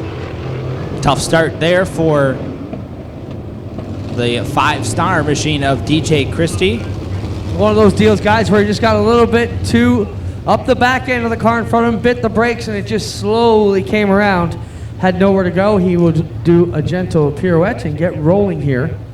We'll get the DJ Christie 5-star machine fired back up and ready to go. Clint, what's the top of the racetrack look like surface-wise right now? Because it seems like a couple of drivers are maybe overestimating the size of that cushion, have got up over the top in turns 1 and 2 tonight. Yeah, good call, Clayton. It's very slick and very smooth, though. And when you look at the outside groove, it's deceiving when you're coming at it because it looks like there's a cushion there, but there's no lip. It is fairly smooth. It just kind of fades away. So if you can gently lay into it, you can grab a bit more bite than you would through the middle and majority of the speedway, but there's still not enough to really pound on it like you would on what we would call a cushion track. They'll have DJ Christie just slow along the outside. The field will come by, and we may be ready to go white this time. So lights are out, going this time. Doug Leonard not wasting any time. This is a double file restart because we did not get a lap completed. So it's an original restart getting set to come back to green, and we are back underway. So Hunsinger has another crack at it. He'll lead them down into corner number 1 with Brandon Merle right there with him. Brandon had his first heat win 1 week ago, and here he is battling for the lead down the backstretch. The rookie and the veteran go side by side into turn number 3, and here comes Aaron Turkey around the outside to make it 3 wide, but it's Brandon Merle leading lap number 1. Merle, your leader, the feature winner from earlier on the evening. Aaron Turkey uses the high outside, 3 wide off of 2. Turkey to second, looking for the lead. Good battle up front, 3 cars all trying to vie for that point position. It'll be Aaron Turkey on the outside who leads lap number 2. The gunslinger Ryan Hunsinger currently second, but now coming after Turkey. He'll take the point position now off of corner number 2 and into turn number 3, looking to become the 3rd different lap leader here in 3 laps. Across the stripe this time, completing lap number 3. 5 to go for the gunslinger Ryan Hunsinger out in front of Aaron Turkey. Turkey again trying that outside line. The battle now for 3rd is Josh Hansen and Brandon Merle. Those youngsters duking it out.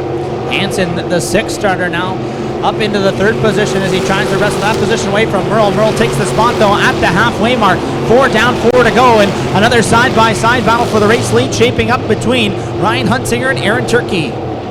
Well, Aaron Turkey's trying about every inch of the track that he can to get by Ryan Hunsinger. He tried the high line. He went down low last time in 1 to 2. Here he goes again. Gets a good run this time on Hunsinger. He'll grab the lead off of corner 2. Looks like there's still some good grip around the bottom side of the speedway right now as Turkey maneuvers it down to the inside grooves off of corner number 2, again through turn number 4, and will pull ahead by 2 car lengths at the start-finish line. Hunsinger a little sideways will cost him some ground in turn number 1 as Hansen continues to run 3rd, Brandon Merle 4th, and Liam Martin in 5th, while Brian Nanico holds the final transfer spot. White flag out for Aaron Turkey, having a phenomenal night so far. Won the feature at the start of the evening, July the 20th, and now looking for a heat race win. Looking to get the clean sweep here tonight. He's half a lap away from getting the heat race win. Off of corner number 4, checkered flag will wave. Aaron Turkey 2 races, 2 checkered flags so far this evening. The gunslinger Ryan Hunsinger settles for the 2nd spot. Josh Hansen 3rd, Brandon Murrow 4th, and Liam Martin rounding out the top 5. While Brian Nanakoke steals the final transfer spot in the 9 seed. Bailey Hurd, Jerry Hill, DJ Christie, Blaine Barrow all going to the B main tonight for the Strickland's GMC Crate Sprint Cars. And that will wrap up heat race action here, Greg. We've still got some B mains to go through, and no shortage of action through all of those heat races in all 4 divisions here so far tonight. Yeah, it's been an exciting night so far, and it's about to get even more exciting. Those watching at home, there's the boss, Glenn Stiers, on the roof. Having a fun time up there. Best seat in the house is his up there. Dave Stiers always has it, but he only gets to see like an inch of it through the little viewfinder on his camera. But we are ready to go. The last chance dances for the HRW Automotive Mini Stocks. Last chance to get into the Art Hill Memorial and a crack at $1,000 to the winner. Starting lineup, B main number 1 on the pole out of Caledonia, the Burger Barn East 1 Construction. Number 3, it's Kevin Thorne. And on his outside out of Burlington, the Let's Landscape, Jim's Action Sport, Leggett Chevrolet, 01 of Tristan Silva. Starting 3rd out of Hamilton in the 43C, that'll be Clinton Nichols. And going from 4th out of Dundas, the AXYZ International 11P of Patrick Abramson. Starting in 5th out of Thorold, the Home Hardware St. Catharines 13M is Daniel McKay. And going off 6th out of Oshweek the Gales Auto Aftermarket 188 of Paul Longboat. Starting in 7th out of Paris, the 79 of Steve Miller. And going from 8th out of Ancaster, last week's feature winner in the Eccles Auto Service 19 is Kyle Wirt. Starting in 9th out of Fenwick, the Savona Service 15, Cheeseburger Sean Iftati. Going from 10th in the 93, it's Dan Pettit. 11th out of Hamilton, the 17's Mike Taylor. In the 12th starting spot from Brantford, the Adam Hallett Home Improvements 93 is Andy Reichman. And going from 13th out of Ancaster, the Medicaid Construction 11E is Jeff Ilslager. And Kevin Thorne in the Burger Barn 3 did not get a very good start there as Tristan De Silva pulls away. He gets up to speed now, but it almost looked like he might have missed his shift, but then he got back up to speed quite well, so maybe just didn't hit the loud pedal quite quick enough in the number 3 machine, and now under some serious pressure from that 11P. Well, we've talked about Kyle Wirt, winner last week, starting deep in this B main. Remember, he popped the radiator, we believe is what it was in his qualifying heat, and now he's up into a transfer spot of that 19. Kevin Thorne just slid up a groove there in corner number 2. Wirt turned it underneath. It blocked the momentum of the 11P of Abramson as he rubs doors with Kevin Thorne's number 3 machine. You can imagine that Abramson wasn't too happy. He had to get on the binders there in corner number 2, and now he's got some company in Clinton Nichols. Down the back stretch goes Tristan De Silva. This kid has been so good as of late. Here he is out in front of this B main with Kyle Wirt in tow. Right now the transfer cars into tonight's A main. And these are 2 cars that could come from the B and win the entire thing tonight. We've seen drivers come from outside the top 20 and pick up feature wins so far this year. We'll see if one of these 2 drivers can do that tonight. Tristan De Silva was second by mere inches a couple of weeks ago, and Mike Sarantaka's got his first feature win and now trying to pick up a B main win here this evening as they get cross flags. 4 down, 4 to go. Here comes Wirt, looks to the outside of Tristan De Silva for the lead. Now he doesn't really know what's going on behind him, and he spins in second spot. Will keep it going. Can he hold the transfer position? If Toddy and Thorne will get by. He's going to sink like a stone back to at least the 6th position in the number 19 machine. That is some tough ground to make up here over the final 3 laps. 5 in the books for Tristan De Silva, who all of a sudden has nearly a full straightaway lead over Cheeseburger Sean Iftati, who runs second. The thing for Kyle Wirt, and I was just saying, he doesn't really know what's going on behind him. When he goes back and watches this video and see how far ahead he was in front of everyone else, he'll wonder why he pressed the issue so hard. That's the thing about racing on dirt. There's no mirrors, no spotters, no nothing. It's just the man in the steering wheel to pedal these cars around the racetrack, as now Wirt has it wound up on the top side, trying to come after Kevin Thorne in the number 3 machine. Now turns it underneath him, and shot off the top. Steve Miller was nearly pointed at the hay bales there, gets it back on the racetrack in the 79 machine. Meanwhile, white flag waving for Tristan De Silva. Wow, that was close up in turn 2. Yeah, it was for Steve Miller. Thankfully got the car righted around, and it's Tristan De Silva who's way out in front. The battle for the final transfer spot. We got Iftati, Thorne, and Wirt all going at it. A drag race down the back straightaway. Wirt to the outside of Thorne and now to the back bumper of Iftani's number 15. He turns it down the hill. De Silva takes the checkered flag. Second transfer spot is going to go to, looks like Sean Iftani. Yes, it is the 15 of Sean Iftani ahead of Kyle Wirt by less than a nose. Inches the 15 car, edging out the number 19. Kevin Thorne will take home the 4th position. Clinton Nichols rounding out the top 5. Wow, what a finish. Extra heartbreak because I think Kyle knew he had the fastest car in that B main, and sometimes you have to not beat yourself, and Kyle Wirt had those problems with the spin and came up just short in the B main. Second B main making its way out onto the speedway. Mike Iverson out of Caledonia lines upon the pole. Alongside him out of Stratford, the Gales Auto Aftermarket 54 is Christopher French. Starting in third out of Hamilton, the Arnott's Automotive 64. That'll be Nick Erskine, and going from fourth in car for it at Waterford, Springview Farm Golf Club 4W is Wade Thorne.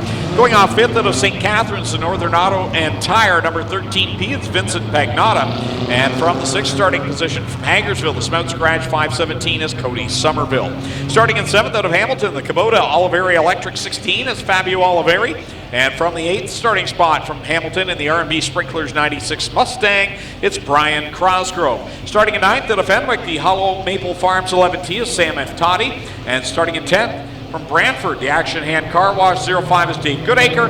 The 222 is Nick Massey out of Fenwick, starting 11th, and going from 12th out of Oshweek in the Custom Box, it's 177 of Tim Jameson. Guys, don't forget, we still have 2 provisional giveaway. The top Duel on the Dirt point getter who's not qualified will make it, as will the top Oshweek point getter who does not qualify.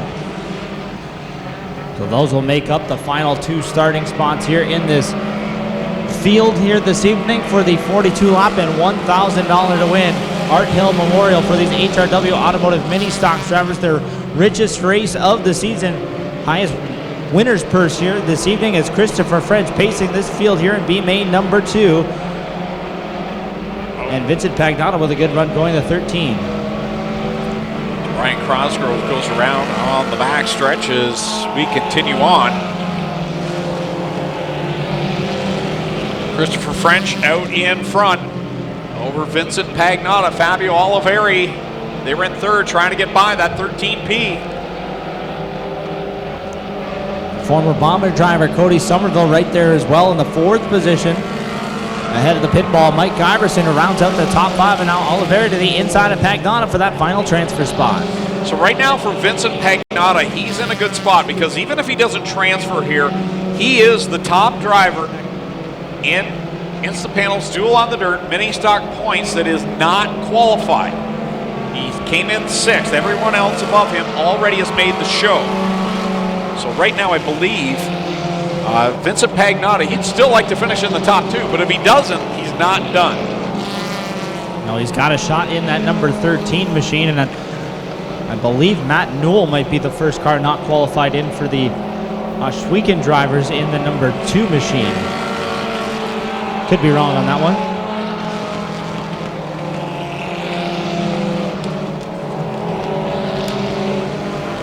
And perhaps it would be Nick Massey, you're right, in the 222 machine as he was on the outside looking in right now, running in the 5th spot, coming after the 517 of Cody Somerville, but got his work cut out for him with 2 laps to go. Massey came into tonight 2nd in the Oshweek points. So it's Christopher French in front over Fabio Oliveri. And then it's a good distance back to Vincent Pagnotta. And Nick Massey is right now in 4th, kind of reeling in the top 4, but we believe he would get the other transfer spot due to the provisional. The white flag out.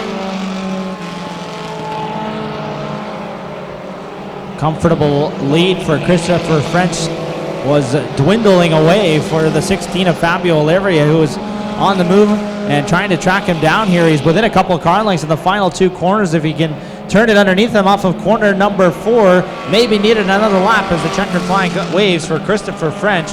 And second spot will go to Fabio Olivieri. Vincent Pagnotta in the 3rd spot, Nick Massey 4th, and the pinball Mike Iverson round out the top 5 in B main number 2. So unofficially it will be Vincent Pagnotta and Nick Massey taking the provisionals. That's very unofficial.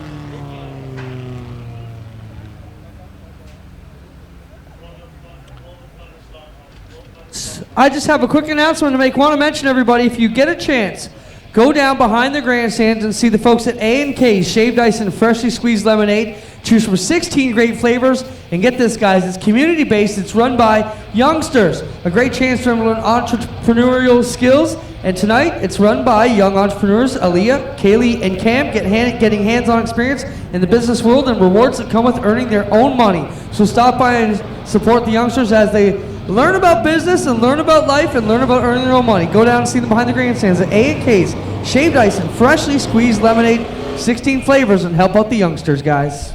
Well, boss, if you'd give us a break, we would go down and check it out. No breaks. And some pocket change. We got lots to go. Can I have an advance on my pay? B-Main set to roll here for the Middleport Mechanical Thunderstocks. On the pole, the 88 of Ryan Dinning. Outside of him, the 40 of Jay Liverance. 74 of Steve Vanderzand lines up third. The 21X of Mark Bazine goes fourth. The 1 of Chris Dickey and the 93 of Melissa Miller make up row number 3. Casey Huffman and Kathleen Lampman in row number 4. And Reese George at the rear of the field as we get set for the green flag. 9 laps, I believe. 9 cars. And top 7 qualifying into the A feature. It's Ryan Dinning out in front, Jay Liverance there in second. Mark Bazine's got a run on him, and then you've got Vanderzand, Dickey, Reed, and Miller all right there with George and Lampman kind of in the distance. Tight battles all the way through the field here, and no real clear leader as Jay Liverance pulls away. As I say that, and they're 4 wide for third there off of turn 2. Now the alien Pete Reed making his first visit to the Speedway in 2018. He works the bottom side off of corner number 4. Across the stripe another time, 2 laps on the board. Jay Liverance out in front. You've got that 21 of Mark Bazine on the top side, trying to work whatever cushion there is. Vanderzand on the bottom. We've got Dinning in tow. Pete Reed's got a beautifully painted race car this year, that Richard Petty throwback 05. The aliens right there in the 4th position, trying to catch the top 3. Tell you what, Jay Liverance has looked really good here in 2018 in that green number 40. He's run out front plenty this year and really holding his own at the cross flags. He leads us B-Main 4 in, 4 to go. The last chance to qualify for tonight's A main event. Steve Vanderzand nosing up to the inside of Jay Liverance off of turn number 2 and down the back straightaway. Pulling ahead just a touch in the 74 machine as Liverance tries to nurse it around the outside of him. Vanderzand will lead here on lap number 5 of this B-Main. So shuffle Liverance back to the 2nd spot. Reed right there in 3rd. Mark Bazine's been really committed to the outside line, but can't seem to get anything going. That's been the case for most people around the top. Popsicle sticks from Kyle McKenzie, 6 down, 2 to go for Steve Vanderzand.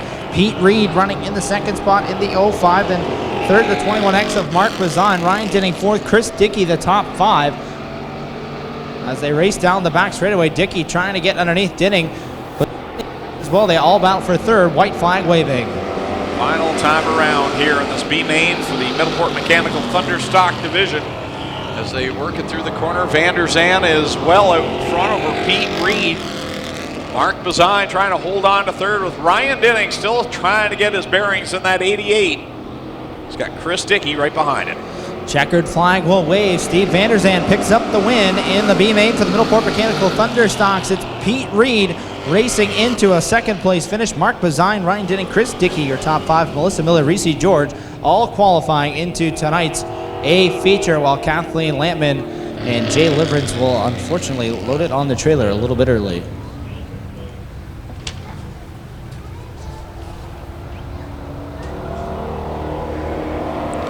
Strickland GMC Crate Sprint Car B-Main is next up on the schedule. I believe they're going to take a quick 5-minute pause here, guys.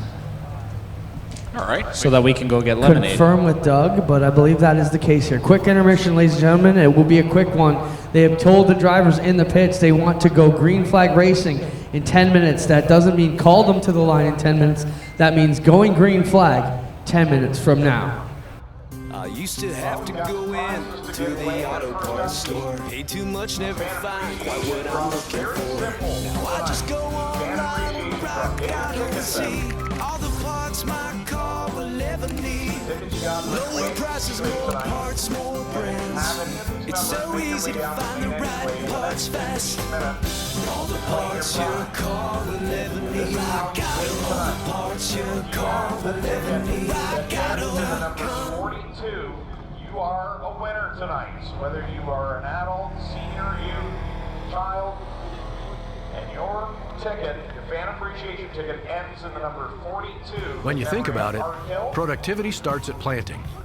So it's time to rethink how productive your planter can be. We did with the new Case IH 2000 Series Early Riser Planter. We rethought your row unit, so it's tougher, more accurate. We rethought your meter, took the most precise technology, factory installed it. We rethought every inch of the Case IH Early Riser Planter to make it the most productive planter around. And if you think about it, that's exactly what you want. Keeping your pride and joy perfect is as easy as 1, 2, 3. Start with Slick Mist Speed Wax. Simply mist on and wipe off for professional detailer shine. For your tires and trim, there's Lucas Slick Mist Tire and Trim Shine. Spray on and wipe off for better than new look. Then finish her with Lucas Slick Mist Interior Detailer. Just spray and wipe. Easy. Use Lucas Slick Mist Car Care products and she'll never look better. Fast, easy, and professional. Really, it's sort of like having an extra set of hands. Or 3. Here because of the Art Hill, and you know, when the track's really slick like that, it's hard to gain any kind of ground. Who do you want to thank for your last week feature win, and also I'm sure it's been a cool week being a feature winner with all your buddies giving you the congratulations?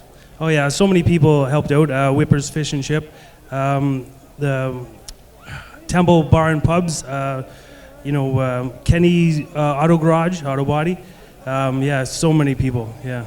Congrats. Here he is, ladies and gentlemen. Matt Newell got it done here last week, and he will be our Lucas Oil feature winner from last Friday night, getting his pictures as we were in a bit of a hustle. Chris will come on over here and stand beside your car so the folks at home know what car you drive. And how about for our Gales Auto Aftermarket Performer of the Week, Christopher Hale. Chris, solid run for you last week, grabbing your first feature win here at the Big O, and you finished last week with a great run. Start off tonight here as our Performer of the Week. A cool honor we give away in honor of our good friend Gail Hill. And pretty cool when the staff votes you as the best performer from last week.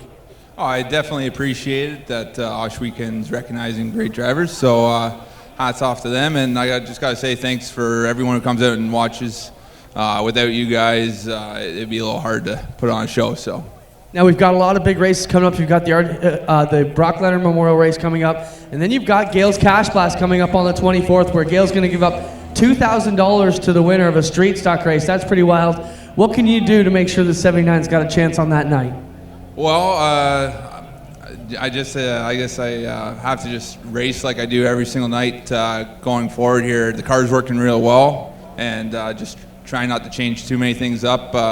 And definitely just got to say hats off to the crew guys. My dad comes out, my girlfriend supports me, and Tony Frazier, he also drives, but he always puts his hand on this to get it going. There you have it, ladies and gentlemen, Christopher Hale. He is our Gales Auto Aftermarket Performer of the Week. And just want to mention, if you're around the area tomorrow, Gale Hill's having a customer appreciation event from 10 till 4 down at Gale's Auto Aftermarket on First Line. If you get a chance, go down and see them. Gale's done a lot for a lot of the race teams here and the fans and, of course, the track in general. And we'd love to see you all down at Gale's Auto Aftermarket. That will be tomorrow from 10 till 4. Go down and show Gale you support him and you're happy for what he's got going on. We'll get in here and talk to two of the Steyrs Racing drivers as they get ready to be our Ackland Insurance Top Gun Award winner. Not you, Holly, really? Somehow Holly Porter ends up as our crate Ackland Top Gun Award winner. Holly, pretty adventurous night so far. You wrecked in the first feature. You've stolen Brad's car. You come out, start at the back, end up the passing points winner after heats. An up and down night so far. How do you keep it on the ups? Yeah, I really got to thank Brad. I mean, he did a number tonight. He lent us his car. He said, hey, you're in the points and your car's all broken pieces.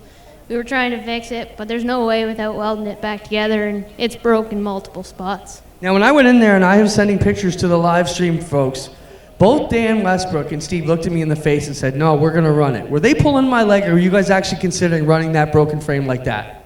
No, we were going to try, but the more we got off, it looked not so great. I mean, there was no way the left front was going to stay straight, and that axle just really had nothing to hold it on the left side. Okay, so let's just take an hour, go and wipe it right from memory. Let's look forward to tonight. You've got a new car. How do you feel in the 12?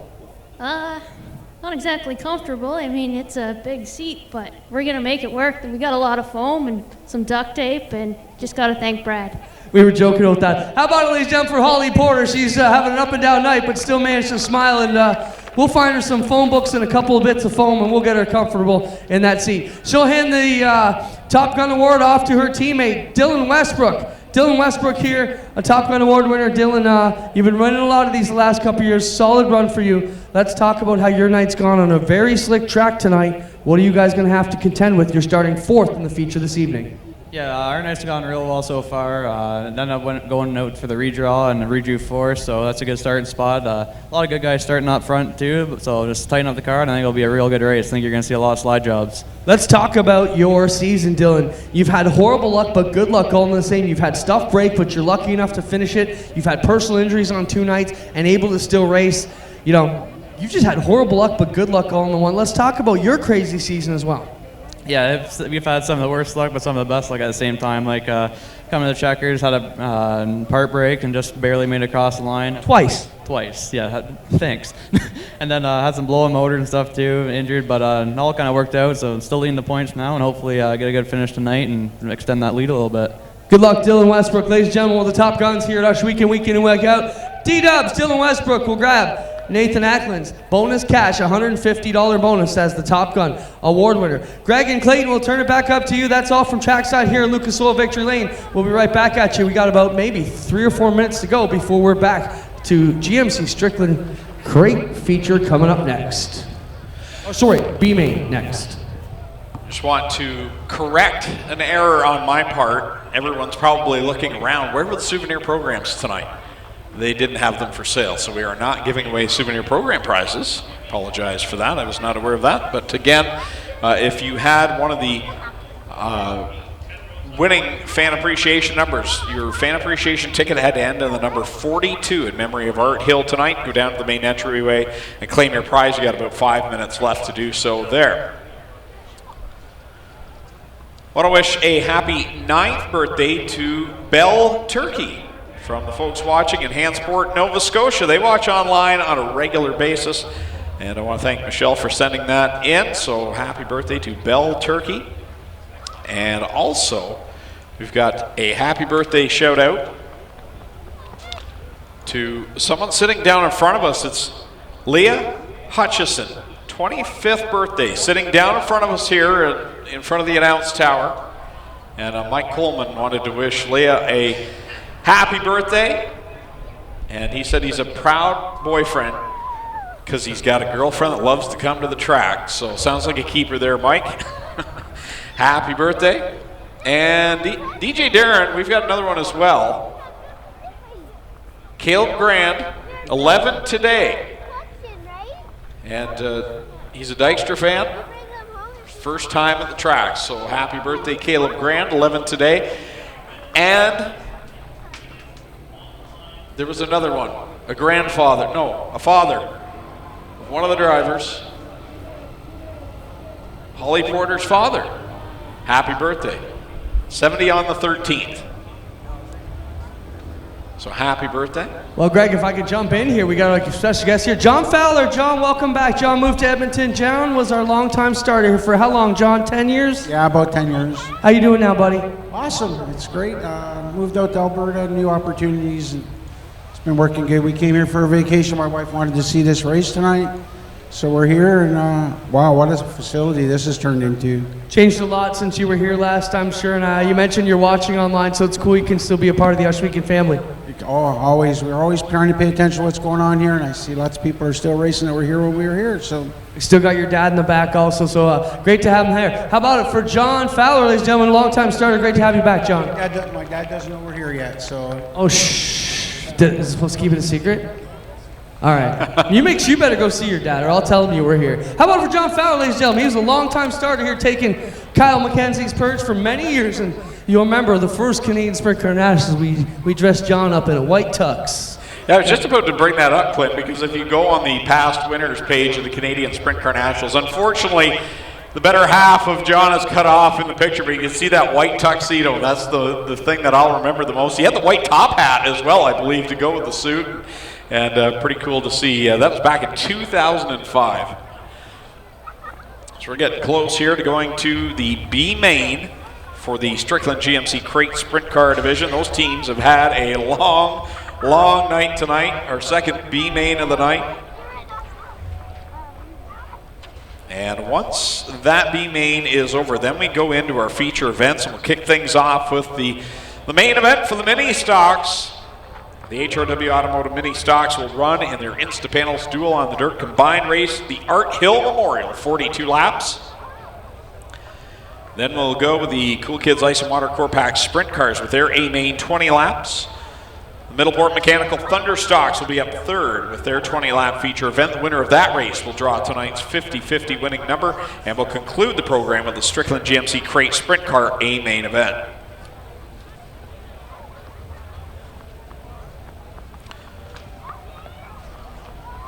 So getting ready to get this B main pushed off. You see some of the cars over there on the warm-up track getting ready to be pushed off. We've talked about the Instapanels Duel on the Dirt series for the mini stocks, and coming into tonight, not a lot of familiar faces at the top of the points. In fact, Matt Newell is the first Oshwegan regular. He's 5th place in points coming into tonight. Alex Riley in the 17 right now is the point leader over Cole Hardy in the 7C. Jay Moulton in the 10, he is 4th, and Matt Newell comes in 5th. Vincent Pagnotta, we mentioned him, possibly getting one of the provisionals. He's 6th in points. Kyle Rothwell, who's not here tonight, but we have seen him in the past. They're in 7th. Anthony Kelly Jr. having a good season. He's there 8th in points. Jeremy May, a regular here, he's 9th in points. And Daniel McKay, another Oshwegan Speedway, completes the top 10 in the Instapanels Duel on the Dirt Mini Stock Series. I want to thank the folks from Instapanels, Insta Insulation, Alex Schutz, and the folks, huge supporters here at the Speedway for a number of years. And Alex came on board with the Instapanels brand and sponsored the Duel on the Dirt series for both the Thunder Stocks and the Mini Stocks. And it's been a great series to watch at all the tracks across Southern Ontario. So thank you to Instapanels for bringing us that.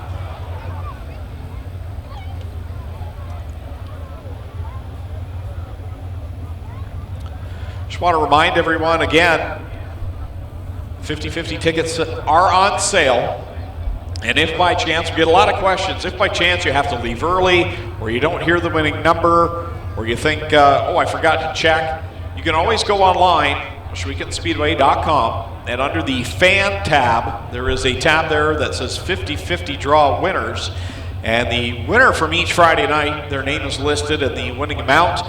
If by chance the prize is not claimed, the winning ticket number will be posted and a phone number that you can call to claim your amount. So if you have to leave early tonight and not able to hear the 50-50 number, you are still able to claim that.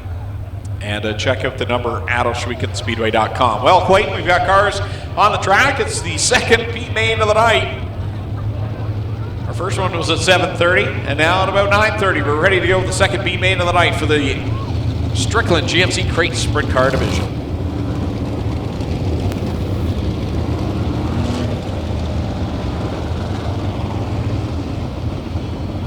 Oh, technical difficulties with the microphone here.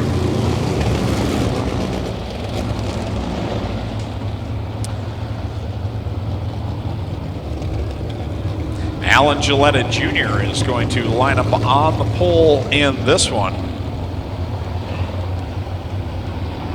with Bailey Hurd on the outside. Josh Hill will start from the 3rd spot, the outside, the 38 of Derek Miller. Row number 3, the 49H of Jerry Hill, the 5 of DJ Christie. Row 4, the 28 of Jordan Hill, and the 6M of Eric McGlone. Row number 5, the 24 of Jeff Newham, and the 26 of Terry Baker. Row 6, the 51 of Trevor Young, and the 3B of Blaine Barrow. And back in row 7, the 74 of Rob Neely, and the 12 of Brad Heron obviously will not be in competition tonight. I hate when that happens. I changed my batteries at the intermission so that my mic wouldn't die, and apparently I put in dead ones. It's all right. Who puts their dead batteries back in the bag? How many years have you been doing this? Not enough, apparently. You know, I was thinking about your comment earlier about when you spilled the water and how we can't do anything even with two hands. No. And we were talking, when Clint was talking there with Dylan Westbrook about his injuries this year, he drove a sprint car with one hand earlier this year. We can't even operate a microphone with one hand. That's why we're up here. That's where they keep the monkeys.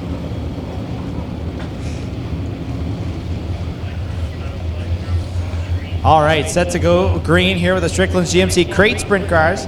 12 laps is the distance. Top 6 make it into the second feature of the night. Green flag in the hand of starter Kyle McKenzie. His left hand as we go green flag racing. Strickland's GMC crate sprint cars. Bailey Hurd and Al Gilletta Jr. pace the field into turn number 1. And Bailey Hurd grabs the early advantage. You can bet this is going to be a dogfight to get into the A main here tonight. Bailey Hurd out in front, Gilletta Jr. there in the second spot. And here comes Derek Miller, who's always very exciting to watch. He's trying to get by for the second spot.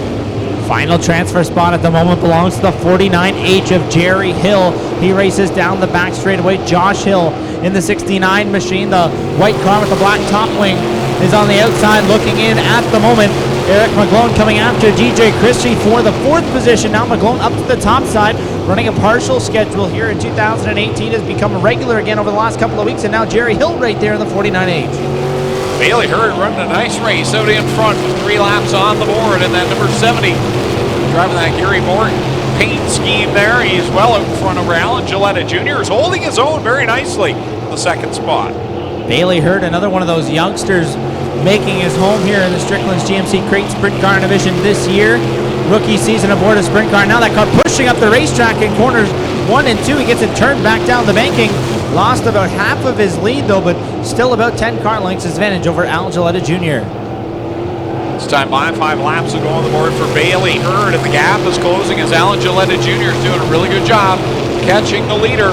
He's cut that down by about 4 or 5 car lengths. Derek Miller there in 3rd, Eric McGlone 4th, DJ Christie really trying to make some moves on that 6M.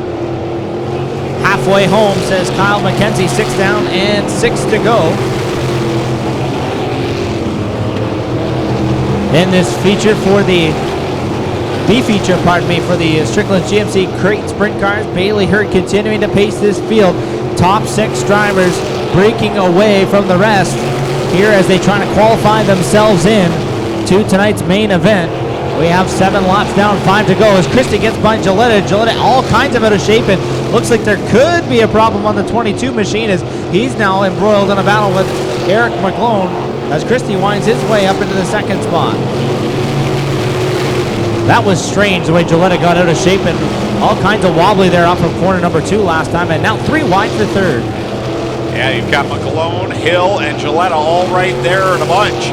As they come through corner number 3 and off the 4th corner, McGlone still ahead of the pack.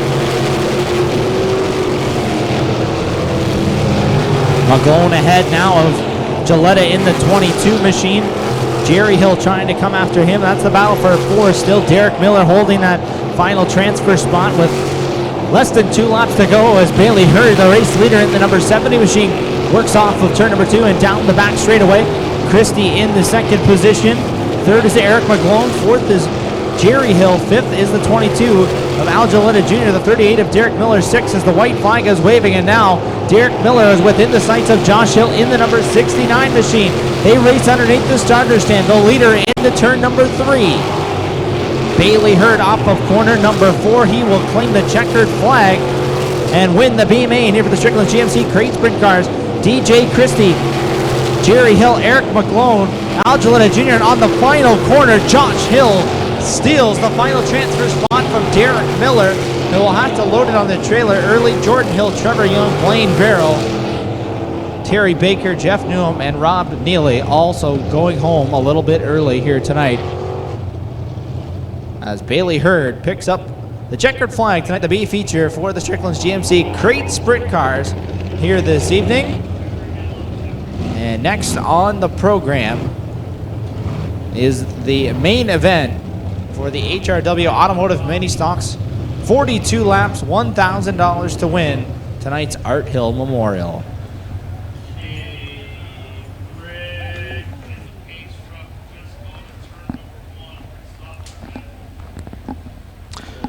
So the field will make its way out onto the front stretch, and we will have our trackside festivities, our moment of silence, and our driver introductions for the biggest race of the year for the mini stock division. 42 laps in memory of Art Hill, the only driver to have ever lost his life in competition here at Ohsweken Speedway. Drove number 42. So 42 laps in his memory, $1,000 to the winner, the biggest payday of the year for the winner of any mini stock race here at Ohsweken Speedway. A battle of attrition is this race oftentimes, so if you came through the B main, don't have to worry as much on a night like this. Running nearly 3 times as many laps as normal, and the missing man formation take shape down trackside. So they get the field lined up and ready to go for tonight's main event for the HRW Automotive Mini Stocks.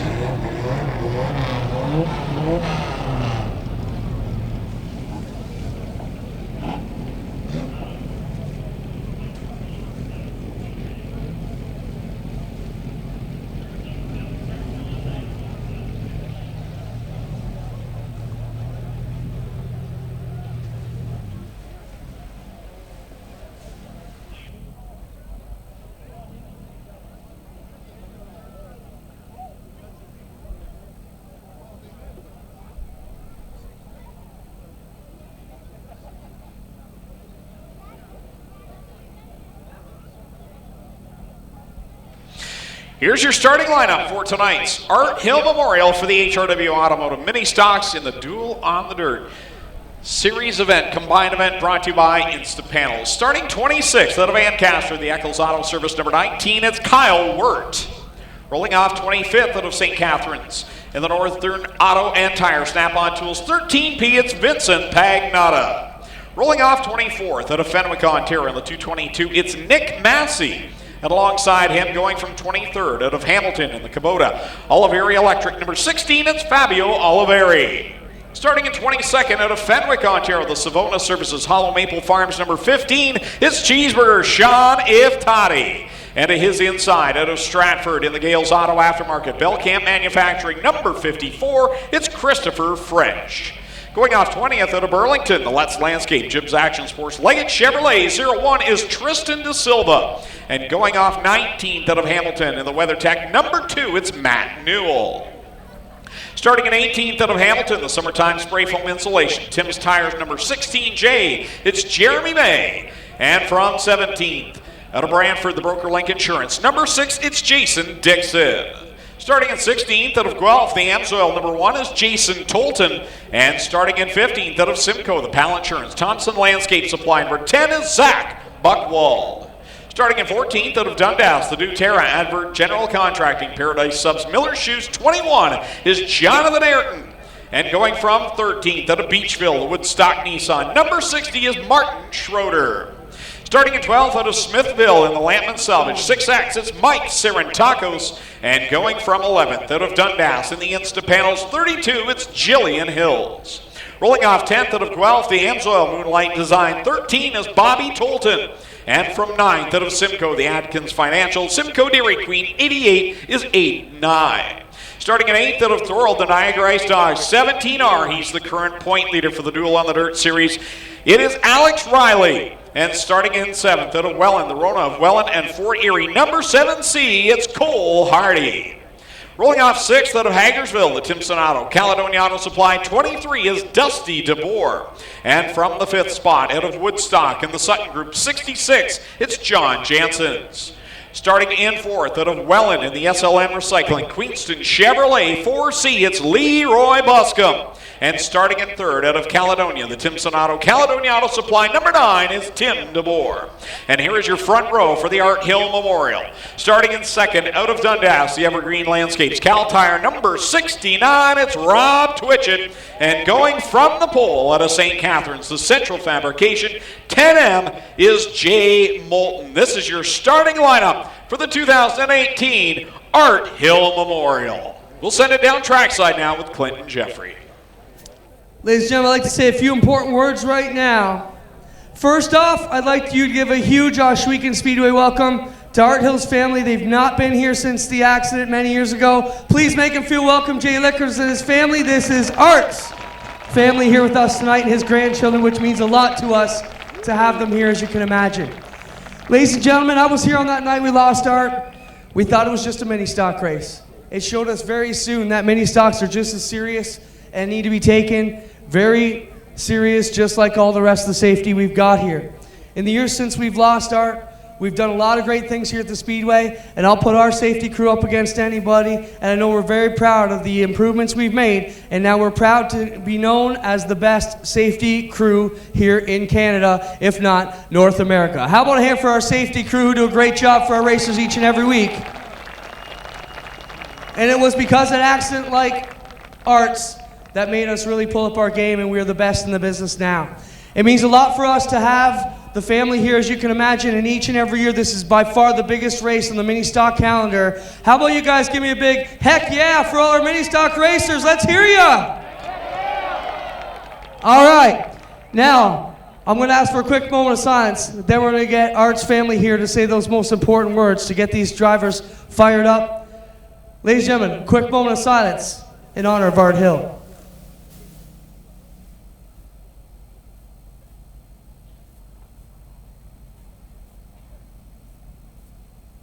Thank you, ladies and gentlemen. We appreciate you coming here tonight. We appreciate you ready to celebrate. Jay, are you and your family ready to get us going? It's going to be drivers, start your engines. How about make them feel welcome one more time, Ohsweken? All right, be ready, because this one bite behind you is going to fire up. Are you ready?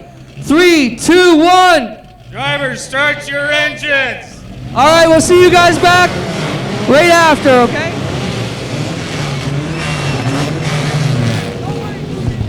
The four-cylinder engines come to life. Want to thank Art Hill's family for joining us here tonight. That is awesome to have them here. And we are ready to go. The biggest mini stock race of the season at Ohsweken Speedway. Second combined race of the year.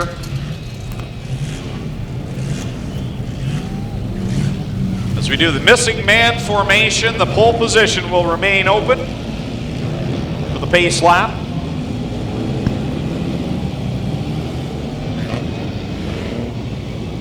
And my apologies, this is the third and final combined race of the year in the Insta Panels Duel on the Dirt series. Field taking shape behind the Strickland GMC pace truck.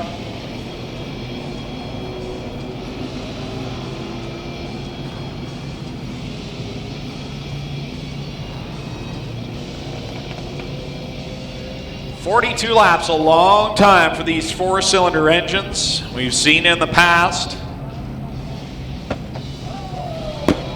It's a battle of attrition as the field comes by. Lone Wolf fireworks lighting up the sky for our main event here tonight.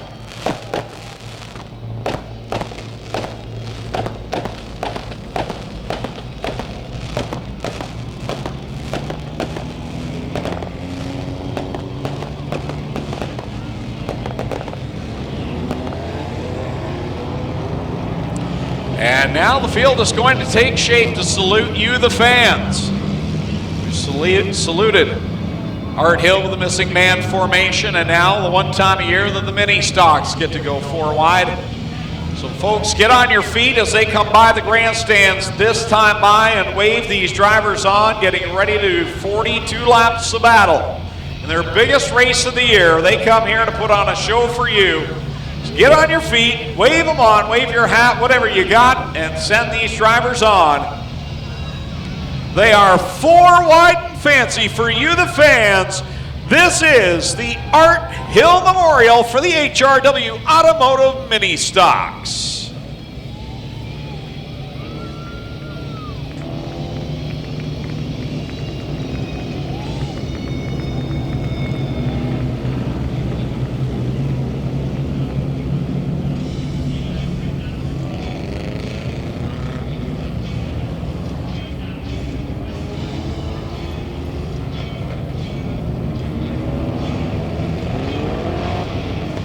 Field back information behind the Strickland GMC Pace truck. Jay Bolton, Rob Twitchett settled in on that front row.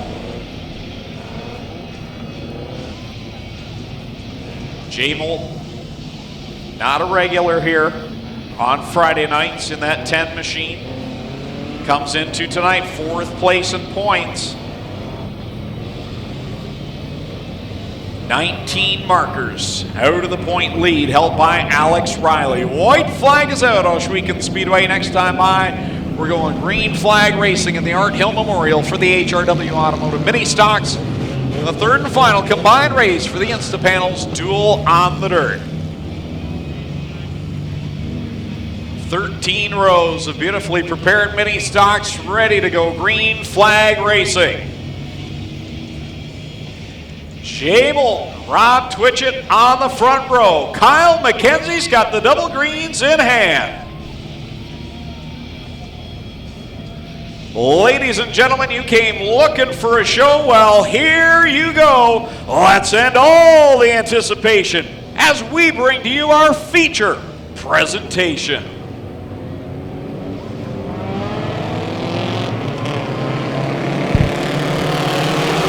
Rob Twitchett on that outside line will lead them into corner 1, but here comes Bolton fighting back on the bottom in the Volkswagen.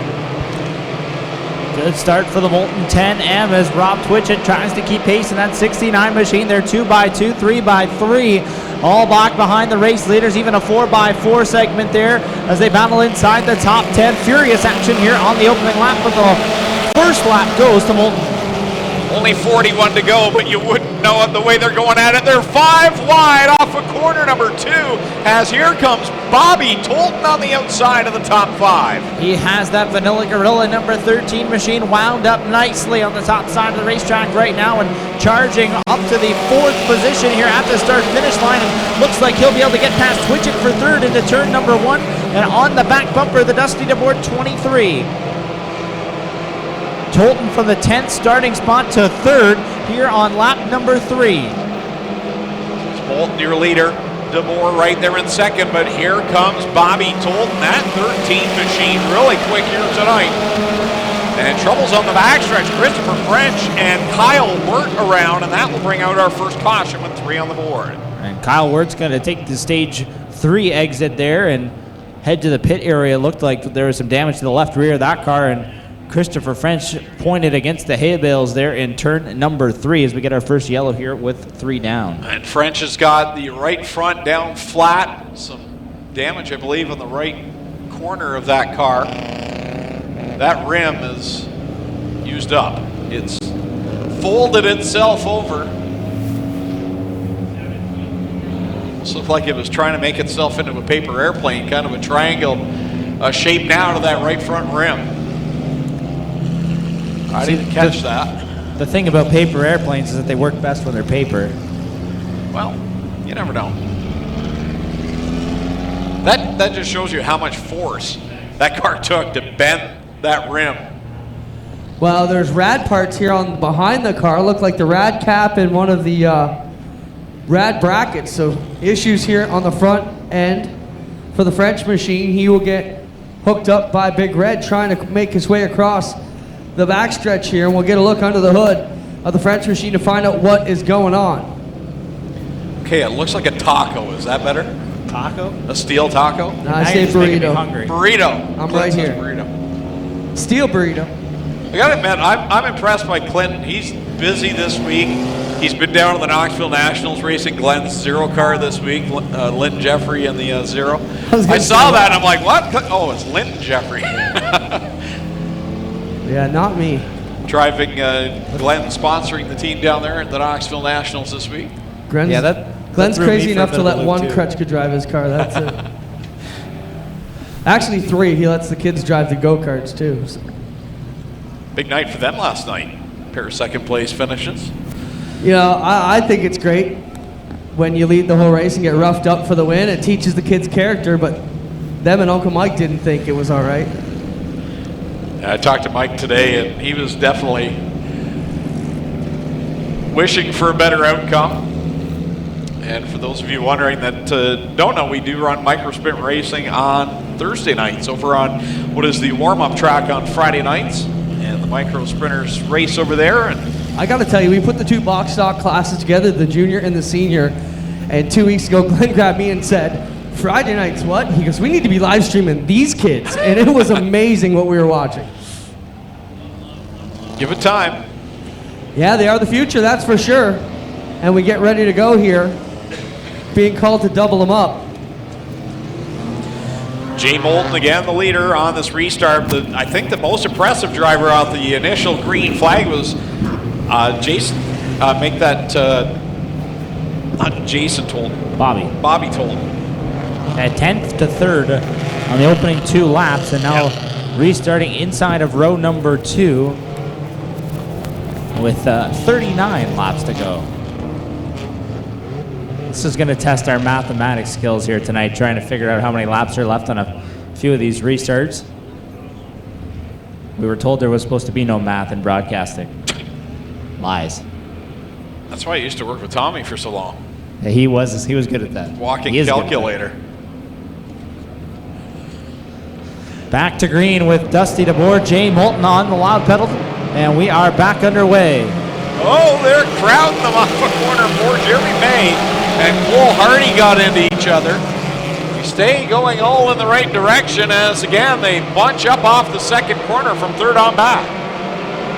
Good restart there for the 13 of Tolton. We talked a little bit about him as Dusty DeBoer dropped a little bit in the 23 machine, and now Tolton's going to come out to the race lead. New leader is Bobby Tolton on lap 4. There are some hungry drivers out there right now watching Jillian Hills make her moves on the bottom side. She's 3 wide off the second corner as she tries to work by the outside pole sitter, Rob Twitchett. And here comes the duel in the dirt. Point leader Alex Riley in that number 17 machine. He races around the bottom side of the speedway trying to take 4th from Dusty DeBoer. John Jansen, meanwhile, makes up a slight breakaway there for the top 5 drivers. He drives to the back bumper of the Riley number 17, and behind those top 5, absolute chaos. Oh, it is. They were 4 wide off the second corner, but Jillian Hills now has Cole Hardy on her outside as they work through 3 and 4, and they're trying to get by Leroy Buscom. Again, just a gaggle. And how about Tristan De Silva? Man, he's made up a ton of ground. Coming out of the B main, like you mentioned, it's not a huge deal tonight. They have so much time, but De Silva's not wasting any of it. He's all the way up into the top 10 after starting outside the top 20. Or pardon, in the 20th position was the 01 machine for this green flag, and contending here for a spot, running in the 8th position right now. This has definitely been the year of first-time winners here at Oswego Speedway. I don't think we've ever seen this many at the start of one year. This might be a Tristan De Silva type of night. Still a lot of laps to go, and he's right there just picking them off one at a time. Bobby Tolton looking strong, though, out in front of this field with 8 laps in the books as he cruises that Vanilla Gorilla number 13 machine on the top side of the racetrack. Jay Moulton second, and Alex Riley in the 3rd spot. 2 outsiders running the top 3 here early on. John Jansen runs in that 4th position, then Dusty DeBoer rounding out the top 5, but Jason Tolton nosing up inside of him as they race off of corner number 4. Oh, they touch wheels a little bit there, the exit of the corner, and that's a little bit early to be banging wheels here, Greg. These drivers that don't want to be risking any flat tires when there is still 33 laps to go. Yeah, we're not even to the regular distance yet, and they're already going at it. Like you said, still plenty of racing left to go, but the green flag drops, everything kind of goes out the window, and you want to get at it, especially when it is a longer race. Sometimes you know you need to get to the front, because a case like this where Bobby Tolton's beginning to get away from the field, you don't want to end up lapped. Yeah, fair enough. Even though you know there's going to be at least one more caution, you would imagine here before this one's over, you don't want to be at the mercy of trying to be the guy getting the free pass or the lucky dog. you definitely need to stay on that lead lap. So the faster you can go forward is certainly the better, but you still have to try and pace yourself to have something left at the end of 42 laps. Good fight now for second as Jay Moulton and Alex Riley first and fourth in the Insta-Panels duel in the dirt standings. They're going at it. As I mentioned, they're only 19 points apart coming into tonight. Was first and fourth. Riley's in the 17 on the outside. Moulton on the bottom in that 10M. They're door-to-door into corner number 3. And Jason Tolton right beside John Jansen's for fourth. Both of those drivers snowplowed into turn number 3 as they nearly got together. Now Jansen's trying to come down the hill into turn number 1. Tolton trying to come up, and they switch lines into corner number 1. Tolton will take the fourth position away as Jansen slides back into fifth, and Riley holding on to that second spot, but all Bobby Tolton so far. Half a straightaway, his advantage as he crosses underneath the stripe. 13 laps to go. Pardon me, 13 laps in. We always have made the joke that it's like watching Talladega here with these mini stocks that can get so many cars wide, but as you watch the race, there are aspects that are the same as restrictor plate racing. You'll see a lot of bump drafting. They're not necessarily drafting, but they're giving that bump to keep the momentum, because you really have to keep these cars wound up on this big speedway. Yeah, we saw in the B main there when Kyle Wirtz spun off of turn number 2 and lost all his momentum and just dropped like a stone, was not able to gain it back enough in order to get into a transfer position, had to rely on a provisional to get into the feature here this evening. And looks like Jason Tolton has that number 1 machine wound up nicely on the top side of the speedway. He works to the outside of the 10M of Moulton, and that is the battle for third. And actually, you bring up an important point there, Clayton. Should point out, Dave Crumbie scratched from the feature, so Kyle Wirt was the next car that was able to qualify. So those watching at home may wonder, how come Kyle Wirt got in? That was why. But of course, he's already had problems, and there he goes again in corner 2. And speak of the devil, Wirt around in turn number 2, keeps it pointed in the right direction, but again, we'll lose all kinds of positions there in the number 19 machine. And to that point about a scratched car moving in, normally we don't do that on a weekend on a Friday night, but under the duel and the dirt rules, the 3 combined track rules, that is the rule that if a car does scratch, the next car available does get in. Well, Bobby Tolton right now is making mincemeat of this field out in front by a straightaway, but things are about to get a little bit more chaotic for the driver, the AMSOIL number 13, as he is caught in the back of the field. Zach Buchwald will be up front first, and right now, he's going to have to choose his lanes wisely because they're all being used. Yeah, he took the lead on lap number 4, has been clean air ever since, and that's about to end here as he approaches the back bumper, the 10 of Zach Buchwald. And like you said, there is no clear path to get through these slower cars here. They run the bottom, the middle, and the top of the racetrack right now. Tolton's been cruising around the top so far, but that seems to be where everybody else is Jeremy May and Kyle Wirt nearly got together there in front of the race leader, and Tolton is able to run around the top side of them and avoid any issues. How hard is that as the leader? You see a car slow in front of you, there's just barely a lane on the outside, right next to the wall, and you decide to just keep your foot in the throttle and go by. Nonetheless, a caution flag comes out. And Kyle Wirt was slow and stopped there at the top of turn 1. Looked like he was trying to make it onto the exit ramp and just came to a stop there. There was a time when we had these races, and not too long ago, when the Mustangs began to get phased out and weren't as competitive, this was their race because they had the endurance to last the 42 laps. We don't see that as much anymore. And all these cars really able to stay together well for the long distance races, and that's credit to the teams that just push so much effort. The days of throwing a car together and just kind of getting it ready on Friday and bringing it to the track are over. These teams spend hours in the shop. Whether you're a mini stock or a 360 sprint car driver, there's so much prep going on. Yeah, most of these guys are working full-time jobs and then coming home, likely having a quick dinner if they manage that, and then heading out to the shop to wrench on these race cars and get them ready for Friday night racing, or in the case of some of our Invader drivers, Saturday or Sunday night racing at Merrittville and Humberstone Speedway. So it really is impressive to see how much work these drivers put in, and the time commitment alone is nothing short of impressive. We think we put in some time in front of some Excel spreadsheets and some other things, and these guys got us by probably 2-3-fold. And the cool thing is now in the social media age, we can watch it. We can go on Facebook and see everyone thrashing in the shop, and you wonder how many are just staged photos. Yeah, it was hard at it in the garage, anyone asks my wife, working on the car. I don't have that ability to say, oh, well, I'm going out to work on the car. Not pictured is the case of 24 beverages. They're hard at work, all right. 12-ounce curls. That was my workout all summer. It's showing. Yes, it is. So Bobby Tolton and Alex Riley now will restart on the front row. Leader gets the choice of lane. He chooses the outside line. Alex Riley came in as the point leader in the Instant Panels Duel on the Dirt series. Jason Tolton's lined up behind him, and that's a car that's been quick here in the early going. Oh, Bobby Tolton slow on the start. I don't know if he just didn't get up to speed or if something went wrong. Tough break there for Tolton, and Alex Riley, the beneficiary, as he will take the lead off of corner number 2. Moulton's the lead, and now Tolton, all kinds of issues and slowing on the back straightaway. He's tagged the outside wall. Left rear went down, and now he's up into the wall and almost over. Oh, man. Now the right front is a mess. You can see the coil spring hanging out.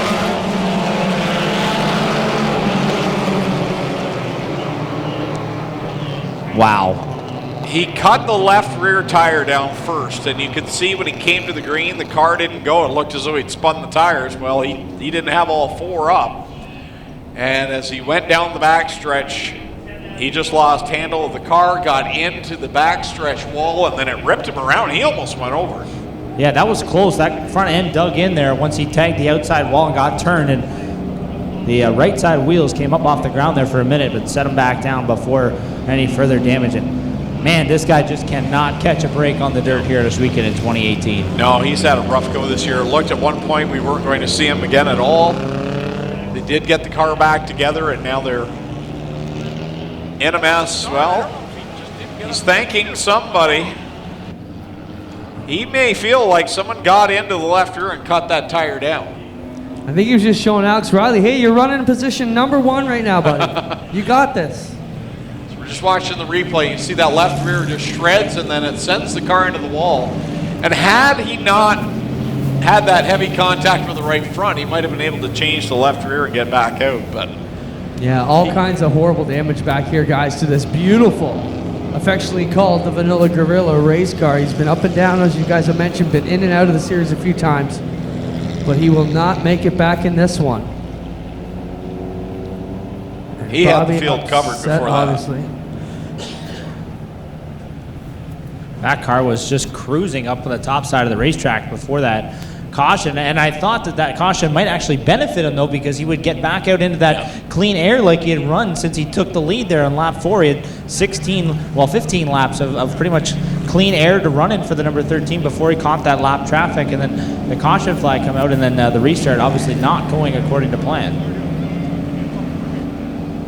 See if we can get a shot of the restart, a replay. We'll see if the guys in the booth can get that for us and see. But as soon as the green flag dropped, you knew something was wrong for Bobby Tolton. That car just, like I mentioned, looked as though he had spun the tires, but it was the left rear was obviously soft. But I'm interested to know whether or not there was contact and if he was upset, because remember, Riley started on the inside line. Bobby chose the outside line as the left rear that's cut down. So we mentioned that off the top there was a couple of drivers racing awfully closely together there, side by side, and I think it was on lap number 4 we said, like, you got to be careful that you don't start to rub those tires and have a tire go down early, because the last thing you want to do is have that happen under green. As we get a replay here on the start, and no, there's no contact there at all. Alex Riley is well clear of him. yeah, so it was obviously soft before that. And then, yeah, the 4 of Leroy Buscombe is actually the one that gets into him on the back stretch, but he was already kind of all over the place at that point. The tire was definitely already down by the time Buscombe tagged him a little bit there in turn number 2. And there goes the hood.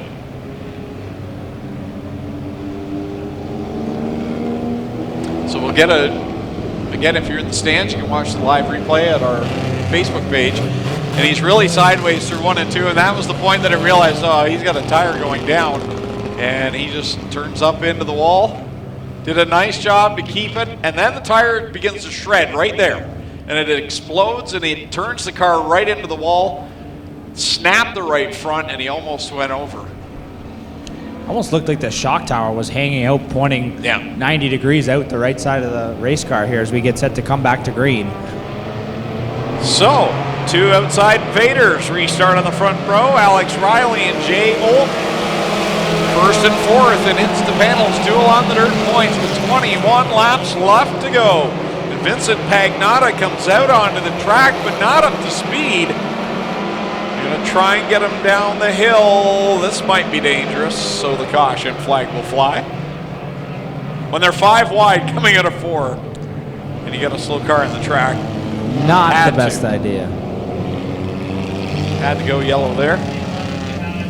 I mean, it's pretty normal at a racetrack that the cars funnel towards the wall, but tonight in particular, everybody wants to be up in the middle to high groove here tonight in this mini stock division.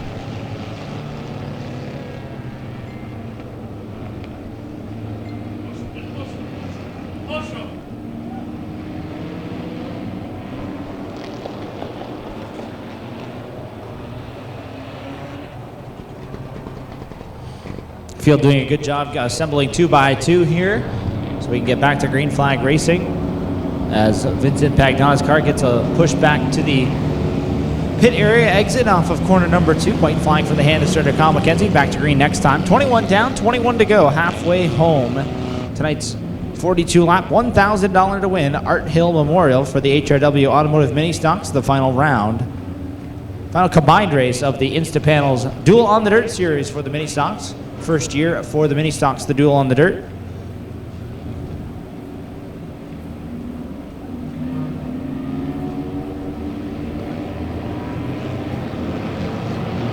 Getting set to come back to green here off of corner number 4.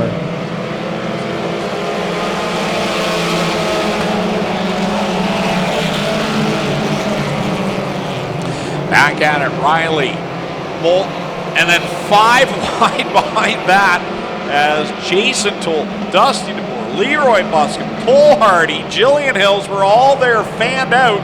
Here they come off the 4th corner, 4 wide. Riley leads the lap.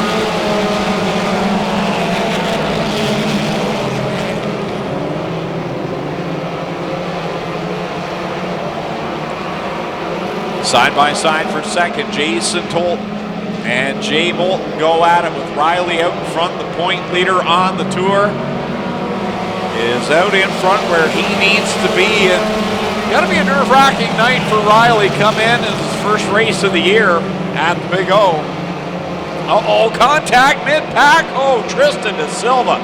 Fantastic job to save the car. Yeah, that could have been ugly as he got sideways, or a little bit sideways, right in front of a pretty meaty part of the race pack there in the midpoint of the field there. As De Silva loses a couple of spots, goes from 7th back to 9th right now. And now problems for the race leader, Alex Riley, slowing at the top of turn number 2.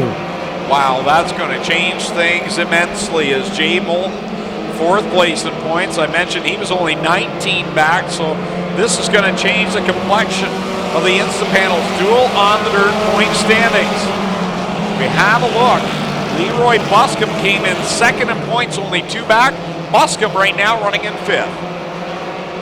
And the battle at the front of the field is Jason Tolton ahead of Jay Moulton. He noses ahead and takes the lead off of corner number 4. Moulton back to the bottom and turns it underneath him at the start finish line. You've got a new leader, Jason Tolton, on lap 26.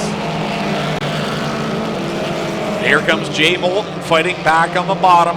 In that 10M, Tim DeBoer back there in the 3rd spot with Dusty DeBoer riding in 4th. 2 drivers that have picked up their first wins this year. And then you've got a great battle going on with Leroy Buscombe in the 4, the 7 of Cole Hardy, and the 32 of Jillian Hills. And oh, by the way, Tristan De Silva's cracked his way up there.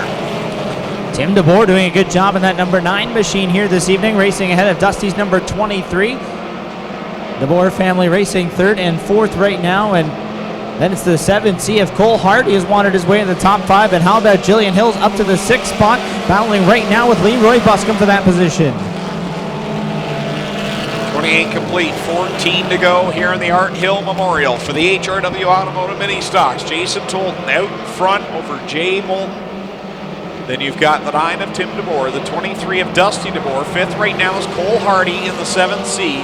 6th of 32 of Jillian Hill. 7th and 4 of Leroy Buscom. Then you've got Tristan De Silva in 8th. 9th behind him is the 21 of Jonathan Ayrton. And then Nick Massey and Matt Newell door-to-door for 10th. For those of you that may be scoring at home, we have 20 cars remaining on track and on the lead lap here so far, with 30 laps down and 12 to go now, less than the distance of a regular Friday night feature to solve this one. Now, I mentioned that Leroy Buscom was second in points, 2 points back. I failed to mention Cole Hardy was tied for second as well. He's now 2 spots ahead of Leroy Buscom. And on top of that, Jay Moulton, as we mentioned, he came in 4th place in points. He's right there in 2nd, so he needs to get a little bit more distance. Right now, the championship looks to be between Cole Hardy and Leroy Buscom. Well, sharpen your pencil, get your calculator out. We might need it a little bit later on in 11 laps time. Pardon me, 10 laps time now as Jason Tolton puts off lap number 32. 10 to go for the number 1 machine, as he is a half a straightaway ahead of Jay Moulton's 10M and Tim DeBoer's number 9. Off of corner number 4, Jay Moulton. Jason Tolton, rather, out in front over Jay Moulton. Then it's Tim DeBoer, Dusty DeBoer, and Cole Hardy, who's right now in a good position. In that 5th spot is Leroy Buscom, has come to a stop in corner 4, so 2nd place now in points on the Insta panel. Duel on the Dirt Tour comes to a stop in corner 4. Does he have a flat, maybe? Right front. That tire is bouncing around for Leroy Buscom. Wow. So now Cole Hardy, as I mentioned, was tied for 2nd in the points with Leroy Buscom. Alex Riley already out. This puts Cole Hardy in the 7C, the highest of the point getters. He's there in the 5th spot behind Dusty DeBoer. Right now, I don't know if I want to be the guy that's leading the points, because everyone that has had problems. Jay Moulton came in, and he was 17 points behind Buscom and Hardy. And you know what? Don't count out Matt Newell. He came in 5th in points, but he wasn't far behind either. He was only 3 points behind Jay Moulton. He's within the top 10. So at this point, it would seem it's Hardy's to lose. I hope somebody's got a calculator somewhere. This is hurting my brain. Don't we have computers for this? How do we end up doing this by hand? I gotta call my accountant. I don't like those guys either. Hey, he always makes it look good to the government. Might not be official. But it looks good. CRA isn't listening.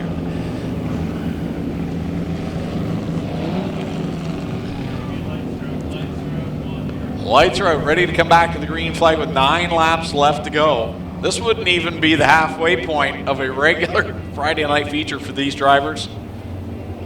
They got to be tired out. It's a lot of work wheeling these 4-cylinder machines with those little skinny tires around this track. Definitely not an easy task, and to turn the wheel 84 times around this racetrack at opposite ends of the speedway is a difficult task for anybody, especially when you're used to only running 15 laps. We've got 9 more to go to make somebody $1,000 richer. Jason Tolton, Jay Moulton rumble into corner number 1. Moulton doing a good job staying with the number 1 here off of turn 2. You were quick with that math. 84, good going. Jason Tolton, Jay Moulton, the announcer's dream in the front.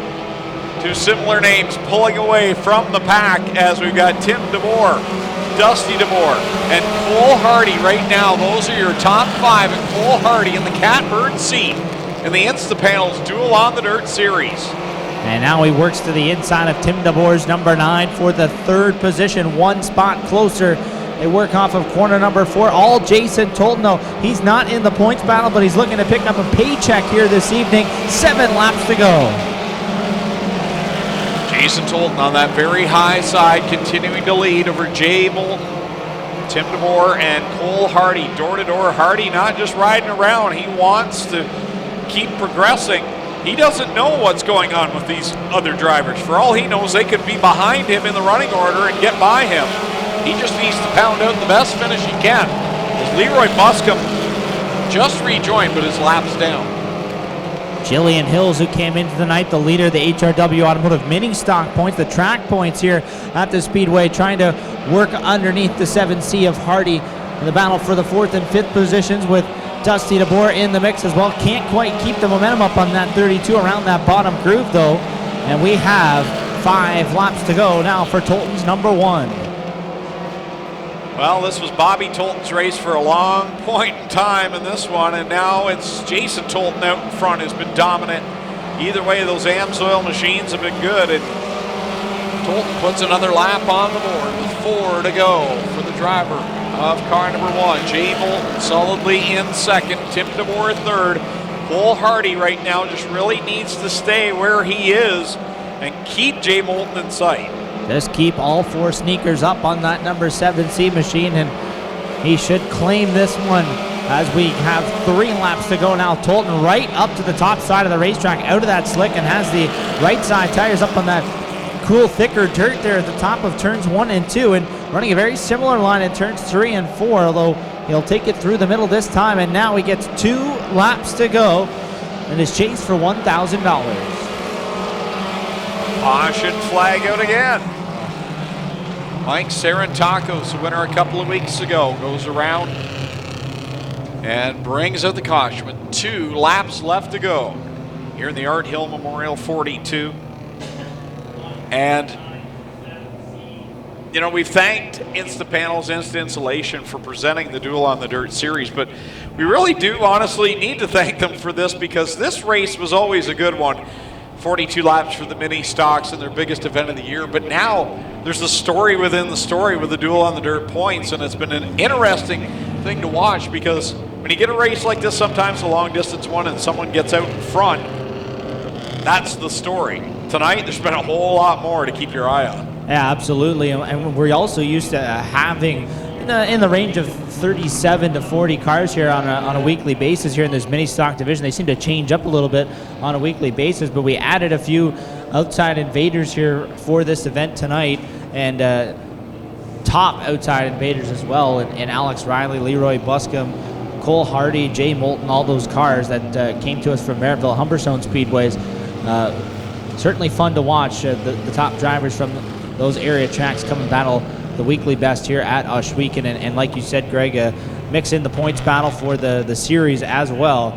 It's definitely a race within a race here this evening. Well, guys, I just want to make a quick mention. All of the junior fan club members, or any of our junior fans here tonight in a costume, we're going to have a quick costume contest right during victory lane here. So we'll ask you all to line up along the fence if you got a costume. Right at the checkered flag of this.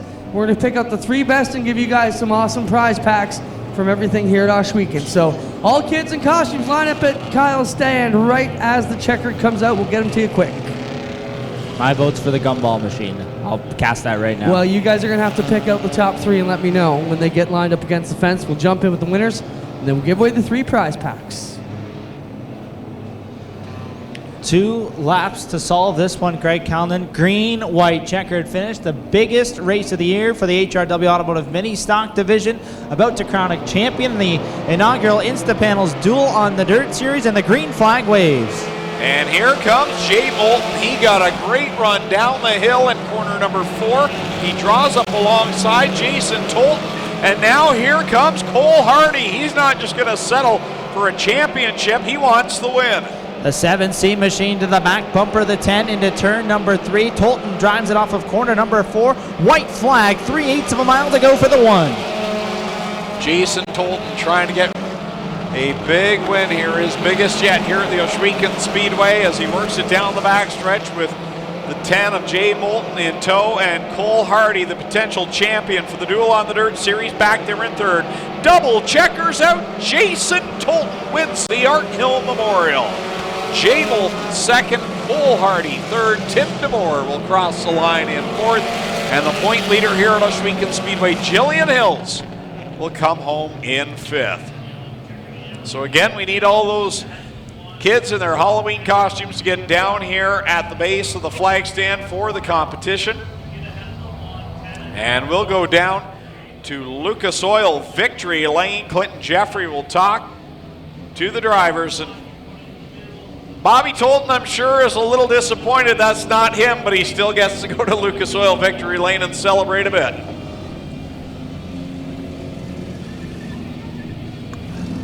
Big win for Jason Tolton in car number 1. Let's go down to Lucas Oil Victory Lane with Clinton Jeffrey. Thanks, Greg. He gets greeted by Bobby Tolton down here. Jason Tolton has had a wild up and down season, wins the biggest race of his career on the biggest mini stock night of the season. We'll get in and have a quick word with him. All the junior fans are down there in their costumes. Greg, Clayton, and Doug, you guys need to pick us out a couple winners. We need 3 winners, and we will work them out here. The one of Jason Tolton comes down. He picks up the Art Hill Memorial Victory. We need Art's family down here as well quickly for a picture. Ladies and gentlemen, his first visit to Lucas Oil Victory Lane here at Oshweekend, and it's a huge one. How about a big welcome for Jason Tolton? Jason, congratulations. You've been an awesome addition to the Oshweekend family. Always one of the first ones to jump up and bring your car to promotions, car shows, whatever it is. I know you're big O proud and got to be super big O proud to be standing here as the winner of the 2018 Art Hill race. Oh, you don't have no idea. I've been racing asphalt for a lot since I was like 12 years old, like 20 years. Never won a feature race ever on asphalt. Halfway through the season, here I am in Victory Lane on dirt. I love this place, man. You won't see me anywhere else, man. Awesome. Let's talk about how the track came to you. Pool table smooth today, a little bit slick, but it looked like it came right into your handling tonight. Yeah, this thing was awesome. I got to give a big shout out to Bob Tolton. This is his setup from last year, so it's working awesome out here, man. I'm super pumped. Anybody else you want to thank, Jay? I got to thank AMSOIL, Big Bad Bob's, Tolton Motorsports, Twisted Alliance Racing, Engines from Hell. Man, that guy's got that thing's a rocket ship there. And I got to say, shout out to Art Hill and his family. It was big ups. Lucas Oil, everyone that supports the track. All the fans for coming out. You guys are awesome. Man, I'm out of breath. Enjoy it. Jason Tolton gets his first feature win. We get over here and talk to Jay Moulton. Jay, can you be pleased with that? You don't race here often. Still a good run. You've battled the best in mini stocks in Southern Ontario this season and came up pretty good tonight. Yeah, it was a great run. I thought I could get him on the bottom there on the restart, but he was just too fast. That was a good, clean battle, and he deserves it. It was a good job. Track came out pretty good for you guys tonight. Will we see you back before our season's out? I'm going to try. It was a good track for sure. Great to have you here. Jay Moulton, one of the best down in Niagara this year, running good with us here tonight. And we'll get over and talk to Cole Hardy, who's also here. Cole, good run for you. I mean, you've been running pretty good this season. You got to be pretty happy with it. I know you were a sponsor of the Triple Crown over at Maryville, which was the 3 Duel on the dirt races. Thanks for your support of the series also, and good run for you. Did you have a good night here at Oshweekend? You know what? It was a blast. I'll definitely be back for sure. It was amazing track, and racing with the best here at the Big O. It feels good to be on the podium. I'd like to thank the Art family, all the fans watching around the world, all the fans here, all my sponsors, everyone that's helped put this thing together and bring us up here on the podium. There you have it, ladies and gentlemen. Help a big, huge Oshweekend Speedway welcome and Victory Lane congratulations for our top 3, Jason Tolton, Jay Moulton, and Cole Hardy. What do you got, Jay? So after the heat, the car broke, and if it wasn't for Kyle Rothwell, Olivier Larocque, and Clinton Barrick, we wouldn't have made it out. So big thanks to those guys. You got it, Jay. We'll get your top 3 picture. We'll get over and give away 3 kids. Greg, Clayton, and Doug, did you pick me out a couple winners yet? We have 3 winners. It's not a first, second, third situation. No, they're all getting the same deal. So they're all getting the same deal. All right. All right, first off, how about a huge round of applause for all the kids who dressed up for us tonight, ladies and gentlemen? They did a great job tonight. Okay, first up, my choice was the court jester. So the court jester gets a prize. Where's the court jester? All right, here you go. Clayton. What's your name? Oh. Joel, congratulations. Did you have fun tonight at the races? Yes. All right, take that Oshweekend prize pack home. Congratulations. All right, who's next? Clinton, I got the gumball girl there for the gumball machine. That's awesome homemade costume. What's your name? Caitlin. Caitlin what? What's your last name? Boar. I know that. Here you go, Caitlin. Congratulations. How about who's our last winner? Doug? I had the last choice. It was a tough decision, but I chose the poop. Doug, it's supposed to be ice cream. Yeah, okay. Isn't it ice cream? Yeah. What's it supposed to be? Poop. What? No, you got to check the emoji dictionary. I promise you it's supposed to be ice cream. It's not supposed to be what? Poop. I just wonder how many times I can make you say it. Poop. All right, you win before I get you in trouble. How about here for all these awesome kids, ladies and gentlemen? Halloween in August. All right, I got a high five, and then we got the sprint cars rolling. You guys go back, find your parents, all right? See you guys. Good job. See you again. Bye, bye, bye, bye.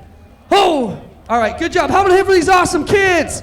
We got the 360s coming up next. How about a big round of applause for Art Hill's family? Great to have them here with us tonight and celebrate the Art Hill Memorial. Every one of those kids is more mature than we are.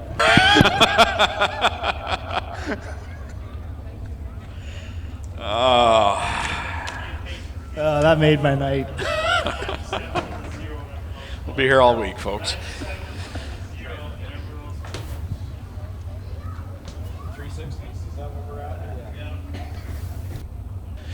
Ready to go with the Cool Kids Ice and Water Core Pack Merchandising Sprint Cars, their first feature event since July the 13th due to all the weather that we have seen. Starting the pole for this one out of Caister Center in the KT Tobacco Town Line Variety Silent Wireless 97, it's Corey Turner. And going off second out of Hamilton, the Case IH Rochester Nighthawks RENWAY Energy Zero of Mikey Krutchka. Starting in third out of Brantford, the Auto Refinishers Canada, Hills Tire and Gas, Brown Auto Service, Little Bend 110 is Jake Brown. And starting in fourth out of Scotland in the Bradshaw Fuels, Oshwegan Speedway Aero Express, number 47X, the point leader, D-Dubs, Dylan Westbrook. Rolling off fifth out of Caister Center, the Charlie B. Honey Pius Spring and Alignment VNR Recycling 11 is Jamie Turner. And going from sixth out of Alden, New York, the Casey's Truck Salvage, Fiberworks Composite, Merzak Enterprises 49, the Straight Shooter, Scott Kruder. Starting in seventh out of Brantford, the Brantford Hyundai Brown Auto Service number 10 downtown, Mitch Brown. And lining up in eighth out of Port Colborne, the Gilletta Flooring Services, Hayner's Discount Tire and Auto Parts 22 is Sean Slider. Starting in ninth out of Caister Center, the Kingpin Farms, Aiken Motors Burger Barn 91, it's Ryan Turner. And going off 10th out of Carlisle, the Nitro 54, MMBO Direct Marketing, Creative Edge Signs and Graphics, number 9 is Steve Lyons. Starting in 11th out of St. Catharines, the Overland Heating and Air Conditioning, TriStar Forming, Gulfy Concrete, number 80, the Real Deal, Chris Steele. And on his outside, starting 12th out of Fenwick, the Gibbons Contracting, Upper Canada Consultants 14H, the Red Rocket, Jim Hoopinen.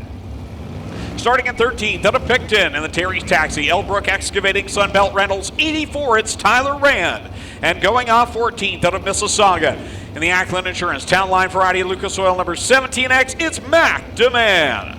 Starting in 15th out of Pancor, the CF Industrial, Vertec Contractors, UPI Energy 38, it's Tyler Hendricks. And going from 16th out of Charing Cross in the ERW Contracting, FixYourRide.com, number 9B is Scott Burke. Starting 17th out of Thamesford, the Vipond Ellercar, number 6 is Curtis Gartley. And on his outside, starting in the 18th spot out of London, in the 44, it's Barry Dunn. Starting in 19th out of Delavan, New York, the 38X, that is Big Bad Brad Knabb. And starting in 20th out of St. Williams, Ontario, the Norfolk Appliance Repair, Simcoe Bearing 21 is John Burbridge Jr. And in the back row, starting in 21st out of Simcoe, the Gales Auto Aftermarket 21J is John Burbridge Sr. And going off 22nd out of Caledonia, the Ace One Construction, Burger Barn Aiken Motors, number 55, Mikey Bobby Mike Thorne.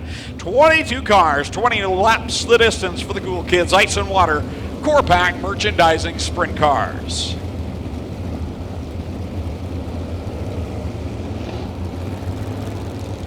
Field taking shape behind the Strickland GMC Pace truck. Kyle McKenzie getting those double greens in hand, ready for the feature event for the Cool Kids Ice and Water Core Pack Sprint Cars. Corey Turner, Mikey Krutchka on the front row.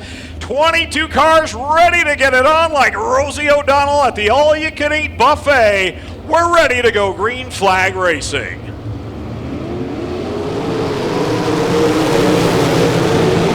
Good clean start there as Corey Turner leads Mikey Krutschka into corner number 1. Dylan Westbrook right there beside his teammate in a battle for second down the back straight and coming after the leader Corey Turner. Slide job at turns 3 and 4.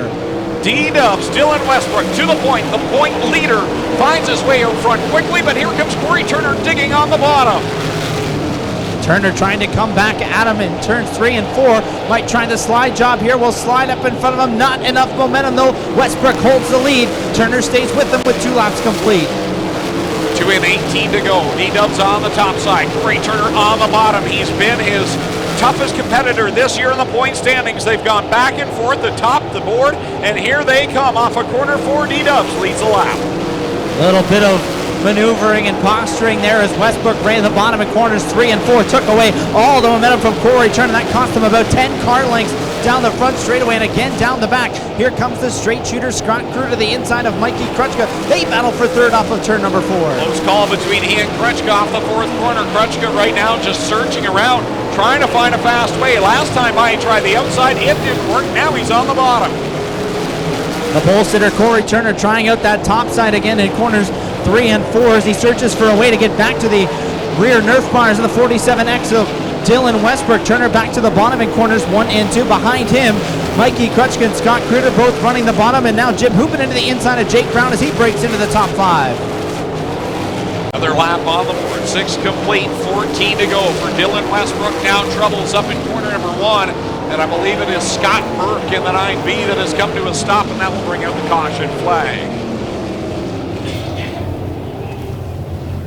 Scott Burke comes to a stop at the outside of corner number 1. That brings out our first caution with 6 complete and 14 to go here in the Cool Kids Ice and Water Core Pack Sprint Car main event. Dylan Westbrook wasting little time, started 4th and got up to the lead very quickly past Corey Turner and Mikey Krutschka.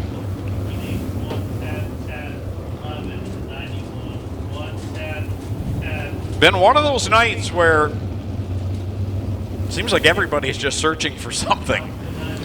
Yeah, it's an interesting racetrack. We talked about like the banking up on the top side is ideally where you'd want to be to try and carry some of your momentum, but all kinds of moisture down in that bottom still. You can see how much more brown the dirt is down on the bottom, but you definitely don't have as much banking to lean on and to carry as much speed, but you kind of have to go where the grip is. If you can't get the power to the ground, then the momentum doesn't mean a whole lot. Well, guys, problems up here for Scott Burke. The rear has laid over on the car, so he is dragging on the rear end of the frame. They will work on getting him here. We'll find out if he needs his 2 minutes.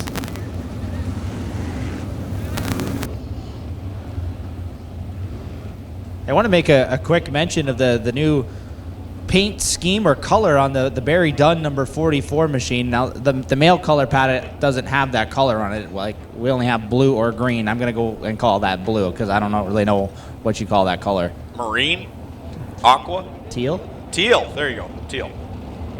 But blue. But it's blue. If you're going primary, it's blue. It's blue.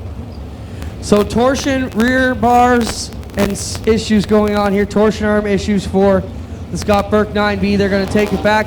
He's going to try and get his 2 minutes in the work area, but I'm not sure if they'll be able to get this one repaired in time, guys. Yeah, the way that rear end is hanging there as he goes off on the hook from Big Red there, it does not look overly promising for the Burke 9B.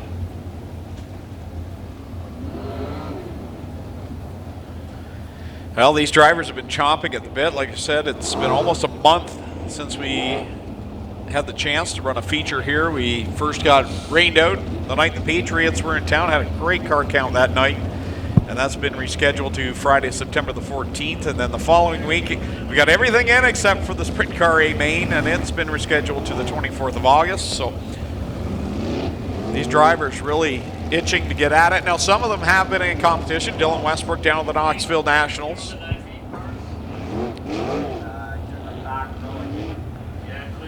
And there was a Southern Ontario Sprints event at the Brighton Speedway on July the 28th,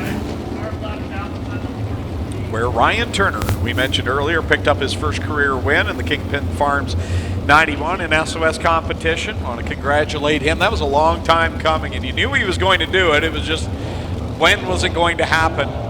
And you couldn't ask for a nicer guy to get his first win. And the interesting kind of secondary storyline to that was that his brother Corey finished second, but found out after the fact that Corey finished second also when his dad Jamie got his first win in the 360 as well. So cool family storyline there as well. All three Turner family sprint car drivers have picked up now an A-feature win in a 360 sprint car. Great family, the Turners, and not just nice people, but if you're getting into the sport or you need help in the pits, they'll bend over backwards for you. Sometimes I wonder, how do they get their 3 cars out? Because they're always helping someone else as well. Yeah, you see anybody that wrecks, especially if it happens in this crate sprint car division, and like you mentioned, a lot of these guys just starting out, they're one of the first set of people to lend a helping hand, and you see they might be rebuilding somebody's motor. I think earlier this year when Josh Hansen wrecked, they rebuilt a complete car in a week for him so that he wouldn't miss a night in the 88H machine. So they've certainly done fantastic things, the Turner team, and definitely one of those families that you love having in the pit area. Marianne is very patient, the wife of Jamie. And I have no idea how she does it. And Corey. Talk about a family that says, well, we're going to the garage. Well, guys, an update from the pit. Scott Burke's team has determined they cannot fix the 9B in the allotted 2 minutes. And we went white this time. Next time off 4, it'll be Dylan Westbrook's control machine to take it back to green.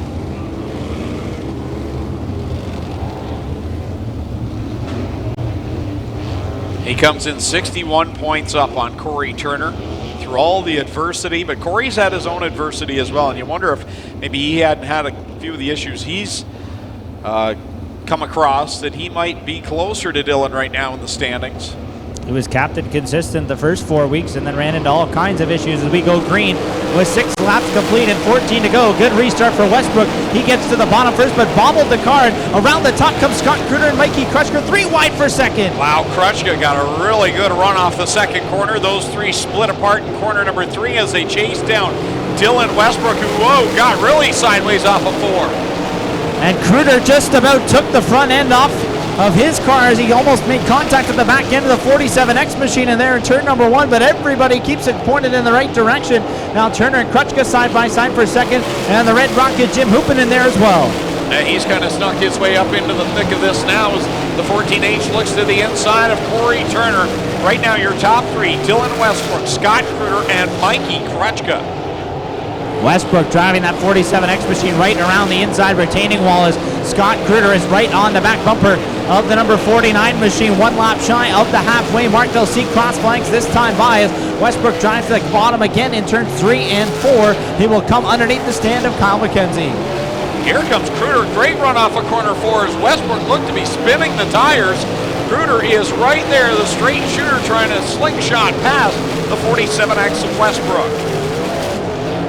Oh, Chris Steele slow up in corner 2. I thought he was going to the pits. Keeps it on the track, and now I believe he's going to bring up the caution so that he'll get some work area time.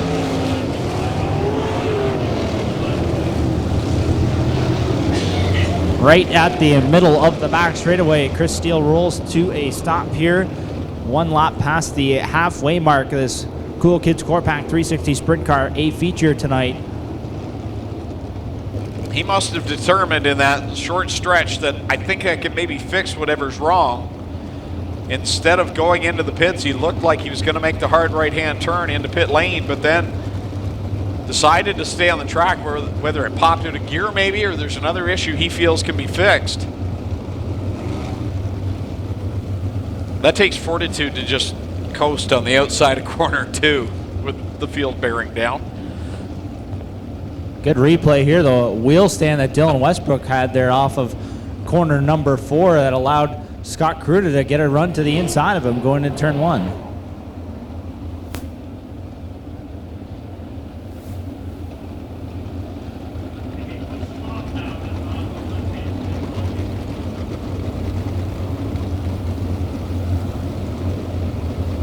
Stay off the radio, we got 8 guys talking. And the officials discussing the options there with Chris Steele's behind the wheel of the number 80, how he can get his 2 minutes and how he will lose those 2 minutes if he does try to refire the car here. Clayton said there's something wrong in the front end of the car, not sure what it is. So he said he would try and steer it, but if it doesn't go, then he's not going to get his 2 minutes. So maybe he's not going to fire. It looks like he will try and get his 2 minutes in the work area. We'll follow the ADN to find out what's up with Chris Steele.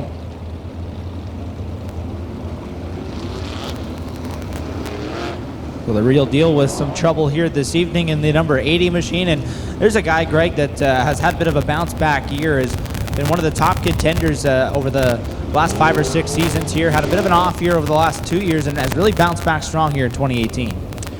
Yeah, he hasn't been a title contender because he normally misses the first race or two of the season, and that was the case again this year. But he's been kind of in the thick of it, and he's always a contender when he's here. It's just not a full-time runner anymore, and kind of picks and chooses the races that he likes to run. And oftentimes when one of the tours are at Merrittville or at Humberstone, he'll drop in for those. So Chris, a former champion here, of course, in this division. He kind of burst onto the scene all of a sudden.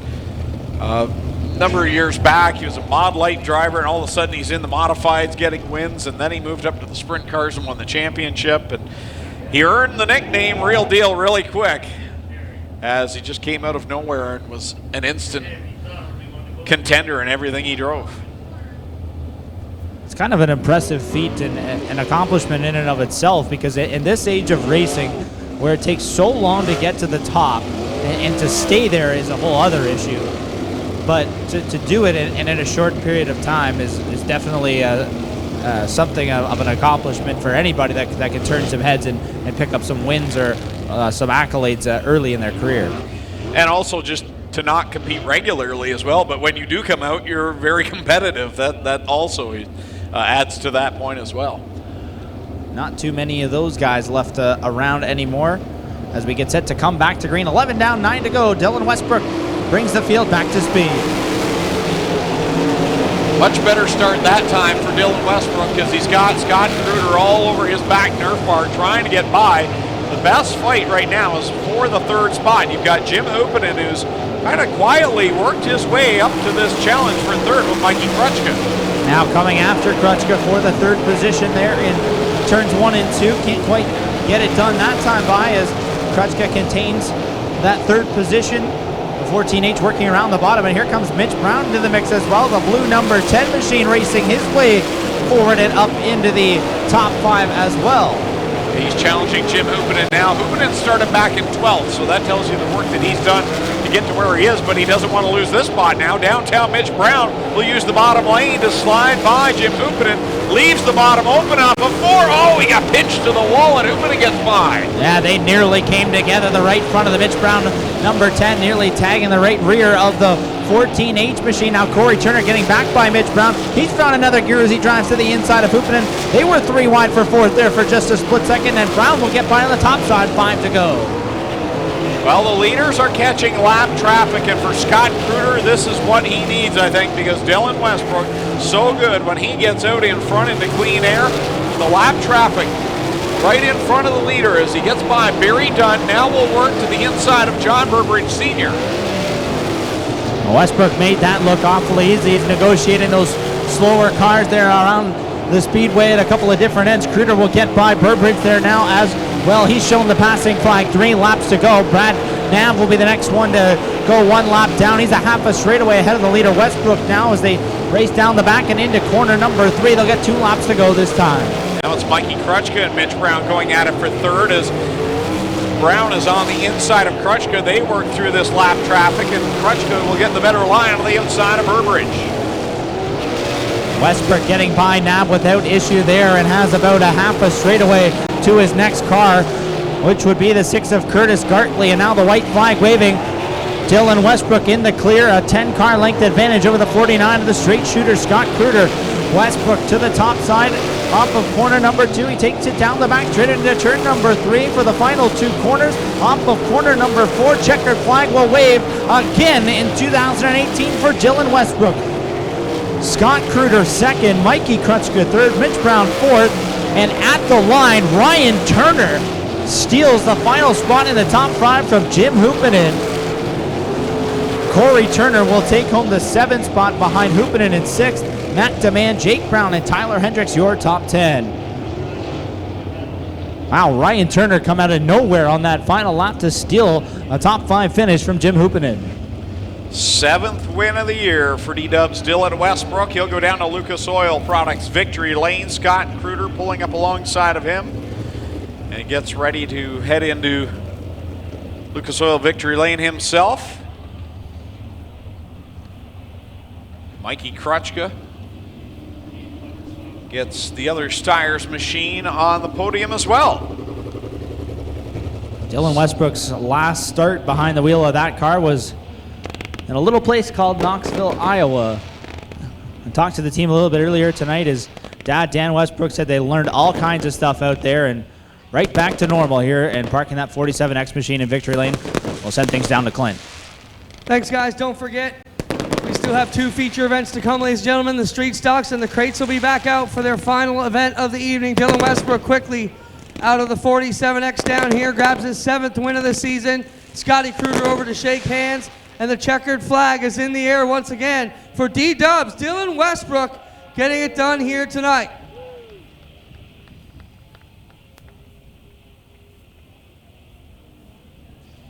Talk to Scott Kruder. Scott, 2nd place here tonight. Can you be pleased with that on a really slick track tonight? Yeah, for us, normally, especially here, we do not go good on a slick track. So we did a bunch to the car. I think I was a lot better down in 3 and 4, but he had me down here in 1 and 2. Right before that caution came out, I had a really good run, and I wasn't too thrilled to see that. But hey, we're making improvements. Hopefully, we're just building our notebook. It's a new car. I got to thank the Hotix for putting me in it. Have a lot of fun coming up here. We'd like to have you. Congrats. Scott Kruder grabs 2nd tonight. We'll get over here and talk to Dylan Westbrook. Dylan, your 7th win of the season. Solid run here for you on a slick track. They're throwing some puzzles at you. You managed to solve this one again tonight. Yeah, the car was real good. Like we got it set up. If I got to a talkie spot of the truck, I could actually pull wheelie. So car was really good, and Scott, he was getting real close to me there. I really had to make sure I was smooth and didn't miss any of my marks. So it's real good racing. Solid night. Who do you want to thank, D? I really got to thank Glenn for supplying the car and making all this possible, and all my crew and family, and just everyone who helps out. There you have it, Dylan Westbrook. We get over and talk to 3rd place Mikey Krutchka. Another podium finish for this machine too. Mike, kind of a frustrating night for you, but not too bad. You finished on the podium. Yeah, no, I'd like to be over there once this year, but Dylan's running good. He's got his stuff together, and it just, haven't raced in a couple weeks, it feels like, because we got rained out and then a week off. It's like, kind of just do this hit and miss, it feels like, with all the misses we had, and it's kind of hard to get in a rhythm, but I can't complain with the 3rd. We come out here with a lot less races on us this year than a lot of the guys, and we still are able to put it to them every night here. And usually every night we don't have bad luck, we're on the podium, so you got to be close to win them, and that's what I tell my niece and nephew. You got to be right there, and you never know what's going to happen in front of you. So hopefully something will happen in front of me next week for these guys, and we'll see where we're at. But I just want to say thanks to my mom for always helping out and supporting, and say hi to my dad and all our friends down at the Old Miners Diner at the Ovens Natural Park in Nova Scotia. There you have it. Mikey Krutchka finishes 3rd here tonight. How about a hand for our top 3? Dylan Westbrook, Scott Kruder, and Mikey Krutchka get it done here on a slick track on RENWAY Energy Night. I want to welcome Brad and all his staff here from RENWAY Energy with us tonight. Hopefully they had a great night as well. What are we giving away tonight in the 50-50? $14.75. Mikey, come on here. You can help me pull this 50-50 winner. While Dylan gets the photos done, reach in and pull out a winner there. $1,475 on the 50-50. Read the number, Mike.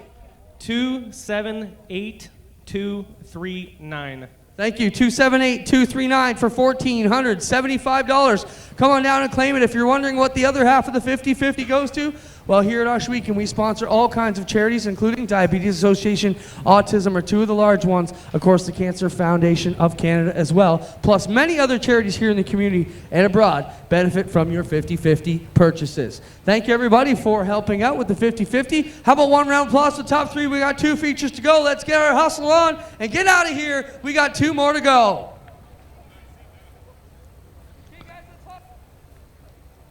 Greg, we mentioned, or Clint mentioned there, the Canadian National Autism Foundation, and I believe next Friday night we have the Jibs Action Sports kids race for the Canadian National Autism Foundation. Always a cool event here, annual event here at the Speedway. Yeah, always a huge crowd on hand for that, and a lot of pre-sold tickets through the kids race program, and that is next Friday night. Haven't had a chance to mention that yet, but yes, it will be Canadian National Autism Foundation night. Plus, we have our autograph session. It was scheduled to be our second autograph session of the year, as we had rain-out issues with the first one, but that will take place next Friday night, all brought to you by Jibs Action Sports, and of course, Jibs gives away a lot of cool prizes too.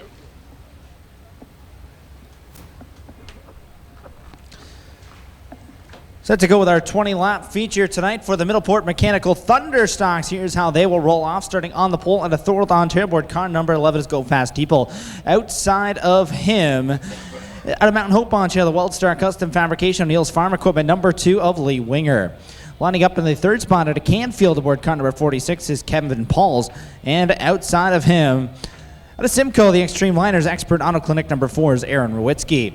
Tonight's fifth start of Ashweek in the 38 of Frank Turkey Jr. And outside of him, out of Beaton, Ontario, the Amsoil, California Dave's number 63 is Brandon Crumby. Lining up seventh on the grid, car number 3 seat of Hagersville, that is Devin Bucker. Outside of him, at Harley, Ontario, the Woodstock Pick and Save number 37H is Rob Hoskins. The ninth starter out of Hagersville, the Highland Tire Club 54, number 7 is Jason Longaro. And going off 10th on the starting grid at a Caser Center, the DNS Automotive number 28 is Jim Lampman. The 11th starter out of Hagersville, the Nitro 54 Kendall Motor Oil number 24 is Blake Bomberry Jr. To his outside, the outside of row number 6, the Port Colborne, the Club 54 Pro Fabrication 25 is Ken Sargent. Tonight's 13th starter in car number 53 at a Jerseyville, the Advantage Electric sponsored ride of Logan Schwedick. Outside of him, the car number 26 is Mike Ferguson. He comes out of Hamilton, Ontario. Lining up in the 17th spot, car number 23 at a Hagersville, the Tim Sedano Auto Value sponsored ride of Trevor DeBoer. And outside of row number 9, the 84 RK of Ryan Beagle. He comes out of Victoria in the Affordable Portable sponsored 84 RK. Lining up in the 19th spot, the 79 of Christopher Hale, the 28D of Donnie Lampman makes up the 20th position. The 49 of Dave Bailey, the 74 of Steve Vanderzan make up row 11. Pete Reed and Mark Bazine in row number 12. Ryan Denning, Chris Dickey in row number 13. Melissa Miller and Reese George in row number 14. 28 cars take double greens as we are underway for 20 laps. Middleport Mechanical Thunderstocks. Always one of the most exciting races of the night, and it starts off wild. Here they go, scrambling 3 and 4 wide, deep in the field. Out in front, Lee Winger. He's got one win, and Hoskins gets into Rowitsky. Can he hold on? He does. Good bit of driving by Aaron Rowitsky. A little bit of left, a little bit of right, and he got it pointed back in the right direction there. Aaron Rowitsky did a great job. Good piece of driving, and coming through the middle here, the 28 of Jim Lampman started back in the 10th spot. He's in third on lap number 2. Safe to say Aaron Rowitsky saw one of those chocolate ice cream emojis glare in front of his face that last time by. No doubt about that, as that 4 car was painted towards, that was outside hay bales in turn number 4, and got it pointed back the right way there on the opening lap, and now continuing to battle for the 3rd and 4th position as Brandon Crumby has worked his way into a battle up front as well. Off of corner 4, Lee Winger's got that one feature win this year, and wound up behind him is Aaron Rowitsky in the 4. Really looking racy here tonight. That started in the qualifying heats. He's right up there hanging it on the high side with Brandon Crumby to his inside. And here comes Jim Lampman nosing to the back bumper. The race leader, Lee Winger, the former Camaro killer, has joined the army of Camaros now in the number 28 machine. And now Rowitsky gets a big boost of steam on the outside in the 4 machine. Crumby is there as well. They're going to go side by side for the race lead. All kinds of action at the front. Winger, Crumby, Lampman, Rowitsky, Sargent, Hoskins, all right there. And now we got one around. Vanderzan goes around in front of the field. Now, can he keep the car going? No, the caution will come out. Reached the quarter mark in the first caution for the Middleport Mechanical Thunderstocks. Waves. Hi guys, give them signal class, stop arguing for position. Transponders haven't scored.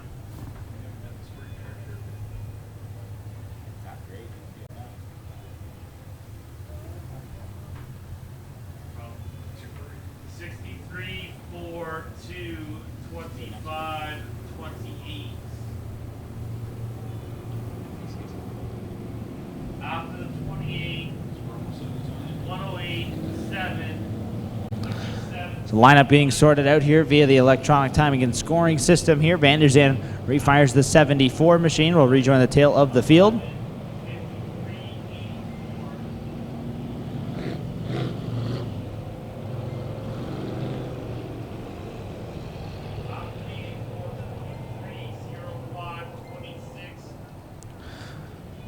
Again, 5 laps down, 15 to go here in the A feature for the Middleport Mechanical Thunder Stock Division.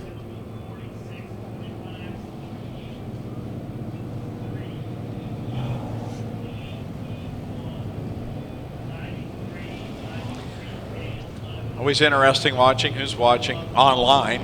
Seen Australia again tonight. That's a regular watcher. Someone from Key West, Florida. What time is it in Australia right now? Is it Race time? Afternoon? Race morning? time. I have no idea. Yeah, I'm not good with time change math. I think we've established our mathematical skills here tonight. Or lack thereof. I was more taken by the Key West, Florida.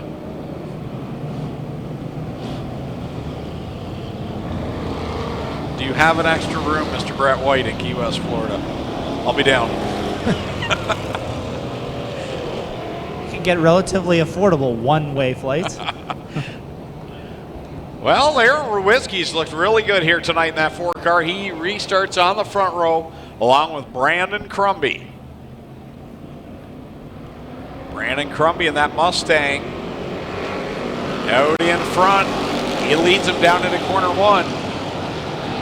1:04 p.m. in Australia right now. Good way to spend your Saturday afternoon watching racing on Friday night in Canada. Here they come through 3, leaning on each other. Ken Sargent, Aaron Rowicki. They come out of 4, side by side. Man, some good, close, hard racing between Sargent and Rowicki for second. And here comes Bleach and Bomberry looking to swarm them high and low. And behind them, a battle for about 10th is 3 and 4 wide, a couple of rows deep there. Not really too sure who's in what position. Chris Hale, Jim Lampman, all in the mix there with Dave Bailey trying to work his way forward. Logan Schwedek, Jason Lungaro, they're 3 wide for a whole bunch of positions inside the top 10. Sargent already with a win this year in that 25 machine as he's right there tracking down Brandon Crumby in that Ford Mustang. I'd be interested to know the last time a Ford won in the Thunder Stock division. Pretty well been all Camaros all the time over the last couple of seasons. And now Ken Sargent nosing his way far to the inside of the Crumby number 63. Sargent with 1 win on the campaign here in the number 25 machine. And Blake Bomberry Jr. trying to wheel the 24 machine to his first victory of the season. Bill Bleach Jr. and Christopher Hale in the mix as well. They battled for the lead hard last Friday night. Yeah, Billy Bleach right there working the high side in corner number 3, trying to get a run on Christopher Hale. He'll come down the banking and to his inside, he's got Ryan Beagle. Halfway through this one. And just taking a look at where the point leader lines up at 11th. Dave Bailey right now back. We got a slow car up the top of turn number 1. I believe it's the 108 of Bill Bleach Jr. that has come to a stop and now refiring as he'll head pit side.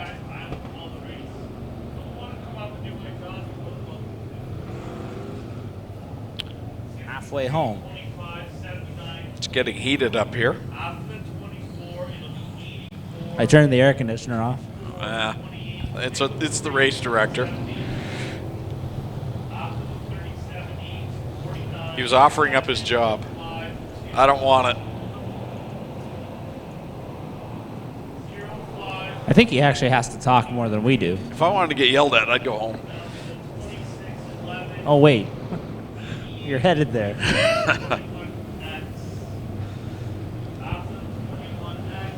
Ten and 10 to go. And one of the race contenders early on in this one, Bill Bleach, with issues. Brandon Crumby, your leader in the 63. Kenny Sargent there in second. Christopher Hale right now third. Fourth is Blake Bomberry in the 24. Fifth, Ryan Beagle in the 84 RK. And you've got Aaron Rowitsky running in 6th in the 4 machine, 7th to 28 of Jim Lampman. 8th is Logan Schwedick in the 53, 9th to 37 of Rob Hoskins. And there's the point leader, Dave Bailey in 10th. Jason Langaro, 11th right now in the 7 machine. The alien Pete Reed is up to the 12th spot. Lee Winger, who was out in front early, now has faded back to 13th. Trevor DeBoer, 14th. And you got Mike Ferguson, Go Fast Teeple. Ryan Denning still trying to figure out that Monte Carlo.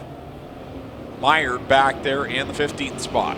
Dave Bailey started back at 21st, has found his way up to 10th at the halfway mark, and now getting a restart here to try and make his way a little further forward.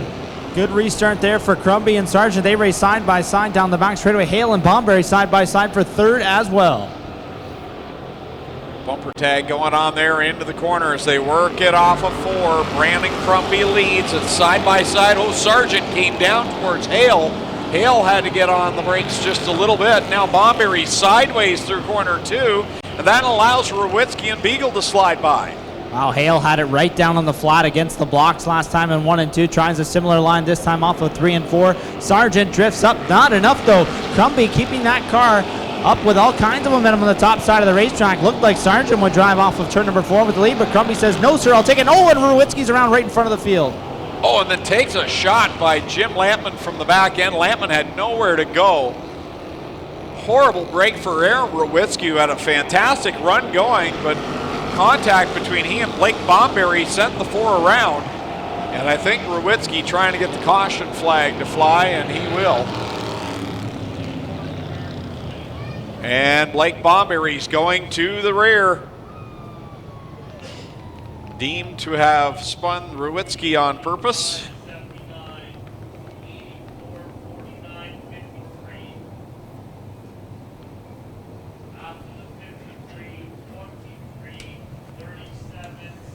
So Blake Bomberry will find his way to the back of the field, and he's going to stop and talk with an official.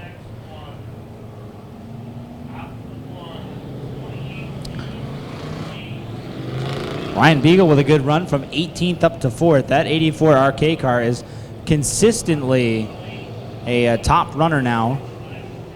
Oh, I thought we were going to have something here on the front stretch as Bomberry.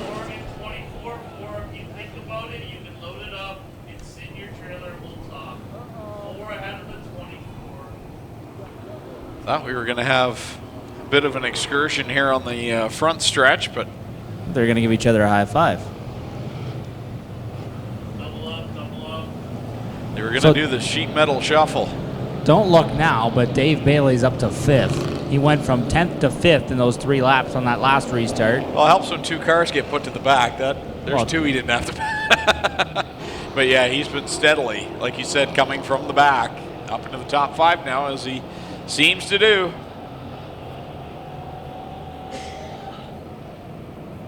White flag is out. And the situation there, there's contact and someone spins. Was the 4 already going around? Did Bomberry get into him? It's a tough call sometimes. Unless you're behind the wheel, you don't know, but the race director makes the call that he deems fit, and that's the call that's made. And I'm sure they'll discuss afterwards. Green flag back out. Brandon Crumpy, Ken Sargent down into corner number 1 with 13 on the board, 7 left to go. Crumpy winding it up on the top side. Beagle is in there, and Christopher Hale got a good run off the bottom. Yeah, he seems to like that bottom groove off of turn number 2, trying it again here in 3 and 4, and Beagle's right there as well. They're going to go 4 wide for the race lead down the front chute. I don't know how Brandon Crumpy had enough room to come off that 4th corner. I think if he was running one of these wider body cars, he might not have made it through the corner, but it's 3 wide for the lead. You've got Ken Sargent in the middle, Crumpy up top, Christopher Hale back there in the 79 and 3rd. Crumpy has a pile of wins in the mini stock division, doesn't have a feature win here in the Thunder stock division to my knowledge. The 25 of Sargent has a win this year. Beagle has a win last year in the Brock Leonard Memorial, and the 79 of Hale has a win last week. So Crumpy trying to become another first-time winner here. Van der Zand cuts a tire down, I believe, in the 74 at the back of the pack, and I believe it's the left front as the field tries to get by him. Meanwhile, 4 laps left to go at the front. Crumby trying to hold off that 84 RK of Ryan Beagle. Ryan right there underneath the back bumper.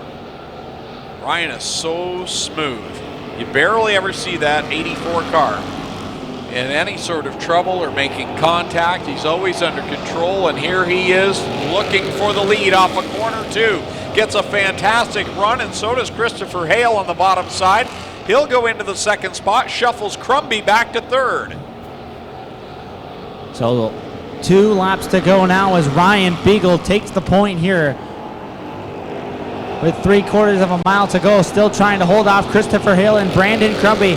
The 84 RK machine, a lap and a half to go as he rumbles into turn number 3. This one not over yet. Here comes the white flag. Ryan Beagle leads the way, but Christopher Hale is right there within striking distance of Brandon Crumby, trying to get back to the front.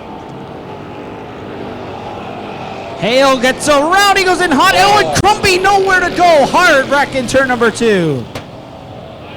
Wow. Second and third place cars, and Pete Reed had nowhere to go and had to go through a couple of cars there, and he tagged the front of the 79 as well. Wow, Chris Hale just trying to give it everything he had on the last lap, got into turn number 2, too hot, and Brandon Crumby had nowhere to go, and it is a bad night to have AMSOIL on the side of your race car. That was one of the hardest licks we've seen in a long time. Wow.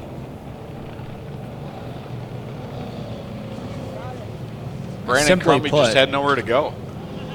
Simply put, that sucks. I got Brandon Crumby here. Brandon, the best run this Fox Body Mustang car has had yet so far this year. Now you're sitting on the deal here. Didn't really have anywhere to go. What happened up here, man? Nah, it all happened all at once. I guess he got around and nowhere to go. I mean, we were 1 lap to go. I thought I was set. Let's talk about your night before that race or that lap. This car was looking really good, probably the best it has so far this year. Yeah, it was really hooking up tonight. I was really surprised. I guess we hit on something. You certainly did. Too bad it had to be the inside wall guys, and tough break for him and Christopher Hale, both of them with problems here. Hale, last week's feature winner. They get over and have a word and apologize to one another, and a quick handshake here. They'll get the Crumby machine off of the wall, and we'll see if they can get that one back to the pit area in short order, and then we'll work here on the Hale 79. We're watching the replay here in the tower, and again, if you've got your device here, you can watch that on our Facebook page, and those watching at home, the stock car divisions compared to the sprint cars, you think, well, they're not going as fast. And maybe you think, okay, they're carrying quite a bit of speed down the straightaways. Look at how hard that collision was, and it was coming middle of corner 2 where you're just starting to get back up to speed. That was a really hard hit, and it shows how fast they really are traveling. Yeah, absolutely. That lick did not look very pretty at all as we get a replay on our live stream. And then Pete Reed come through the middle there as well and just didn't, as he came around the corner, didn't really have a time to get up and around the 79 of Hale. Was pretty well blocking the bottom 2 lanes, and wow, seeing that again, Crumby just had absolutely nowhere to go. And then Hale taking a second hit from the Pete Reed 05 machine, and Ryan Dinning was able to get through the middle as well. And yeah, you absolutely, when you watch that replay, you see the speed that Crumby was carrying, and he's going so fast that he just can't maneuver the car down a lane to get out of the way that quickly. Clint? I got him here in turn 2. Chris, we'll turn around and play to this camera here in the perch. Tough break for you. Man, you won last week. You were in this battle. Tough break when you lost the handle here on the inside of turn 2. Talk about what happened here. Yeah, I sailed it in too hard there. That was totally my fault. I feel bad for Crumby, who got into me there, and yeah, it just sucks. There you have it from Christopher Hale. Heavy damage on the 79, guys. Everybody stopped here. We will be taking a quick moment to clean up the fluid down here, but we should be ready to go. The plans are to hold victory lane for this race until we get the crates in, so you fans in the stands, hang tight. We're going to jump right into the crate feature immediately following the checkers of this one, then we'll get all the victory lanes at the end. But either way, and for those of you watching at home, we will likely cross over our 4-hour time limit. There'll be another link coming up for the stream here shortly. So if we don't make it out of the 4-hour time limit, watch for the other stream coming up to conclude tonight's broadcast. So Greg Guts sent one more happy birthday request via our Twitter account. So a happy 24th birthday to Tori Hazel. Happy birthday, Tori. Thanks for spending it with us here at Ohsweken Speedway this evening. So a couple of hard hits in Crumby and Hale coming together, and then they both took kind of a secondary hit with Pete Reed catching Christopher Hale. Really had nowhere to go, and Crumby hitting the blocks down there. Those aren't, we talk about the hay bales wrapped in plastic on the outside. Those are concrete blocks down on the inside, and it was a bit of a shot that Crumby took as well when he went up the wall, and I'm sure he couldn't really control the car anyways. You saw the damage on the front of the machine, and a rough go there as the teams will now drive through that speedy dry down in corner number 2.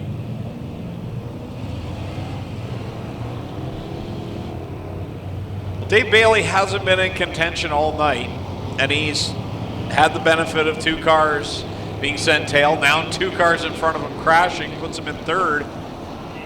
But to be good, sometimes you need to be lucky, and that's been the case here tonight on a night where he wasn't able to march right to the front. He can still come out with another podium finish, and that's what you need for another championship. He's well positioned to do that right now, restarting with 1 lap to go in the 3rd spot, but a couple of tough contenders restarting behind him, and Trevor DeBoer, he's got a feature win this year. 26 of Mike Ferguson is always tough. Bill Bleach Jr. has worked his way back up near the front, and Logan Schwedek there as well. It's a feature win to his credit, so single file restart with 1 lap to go. Green and white at the same time from the hands of starter Kyle McKenzie. Ryan Beagle trying to go to victory lane for the first time in 2018. He'll lead the train down in corner number 1, and looking down low is Ken Sargent looking for win number 2 on the season. Bailey right back there in that 3rd spot as they come through corner 3 for the final time. It looks like Ryan Beagle may be able to hold off the charge. Sargent takes a look but can't make it stick. Double checkers out. Ryan Beagle takes the win over Ken Sargent, Dave Bailey, Trevor DeBoer, and Mike Ferguson. Really good run for him. He'll come home in the 5th spot over Logan Schwedek. Ryan Denning in that 7th position. And then it was Jim Lampman, Chris Dickey, and Billy Bleach Jr. concluding the top 10. Good job by Blake Bomberry to work his way back up to 11th. Mark Bazine, 12th. Frank Turkey Jr., 13th. 14th, Kevin Pauls. And Mike Klazinga rounding out the top 15. So, again, as Clinton mentioned, we will forego Lucas Oil Products victory lane until the end. We'll get the crate sprints in first. And for those of you watching at home, we may need to flip over to a new link here for the live stream. And yes, it is now live.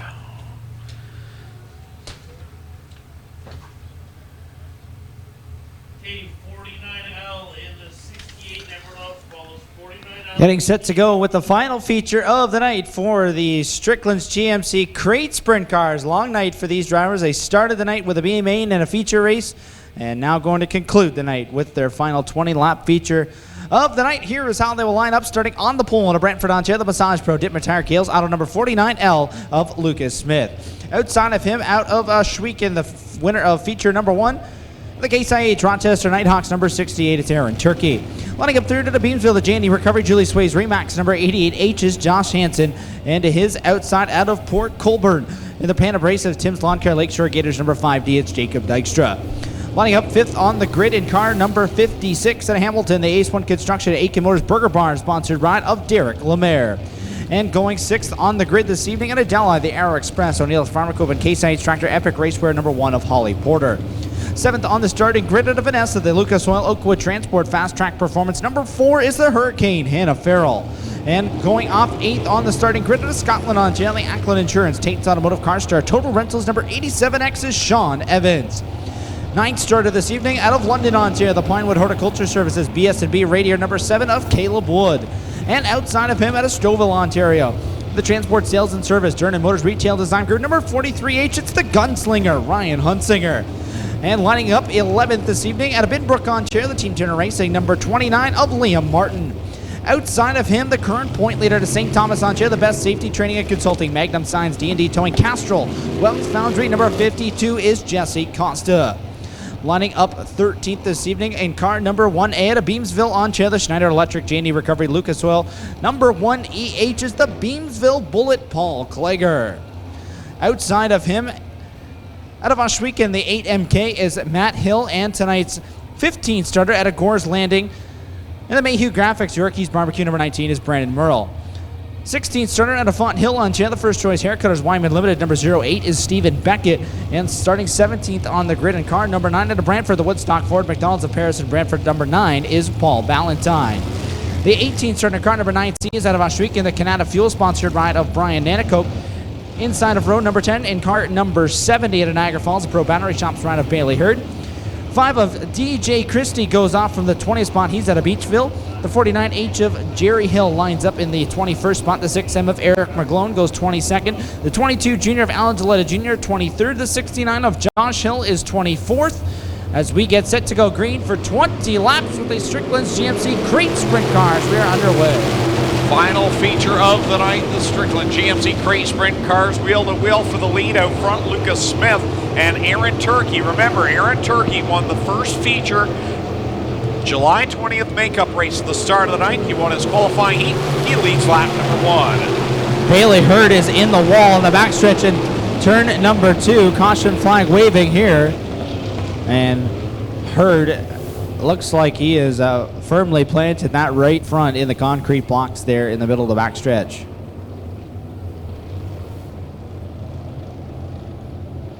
You can see him moving around here on the car and has the steering wheel off and out. So Well, Clay, Bailey it's Hurd started around the midpoint of the pack. As it came out of turn 2, Bailey Hurd and the Beckett car got together and bent up the front end on Hurd's car and sent him into the fence here on the back straightaway. Bailey Hurd out of the car already, getting a good look, but yeah, that right front all loaded up, and this car is a mess here on the back straightaway, guys.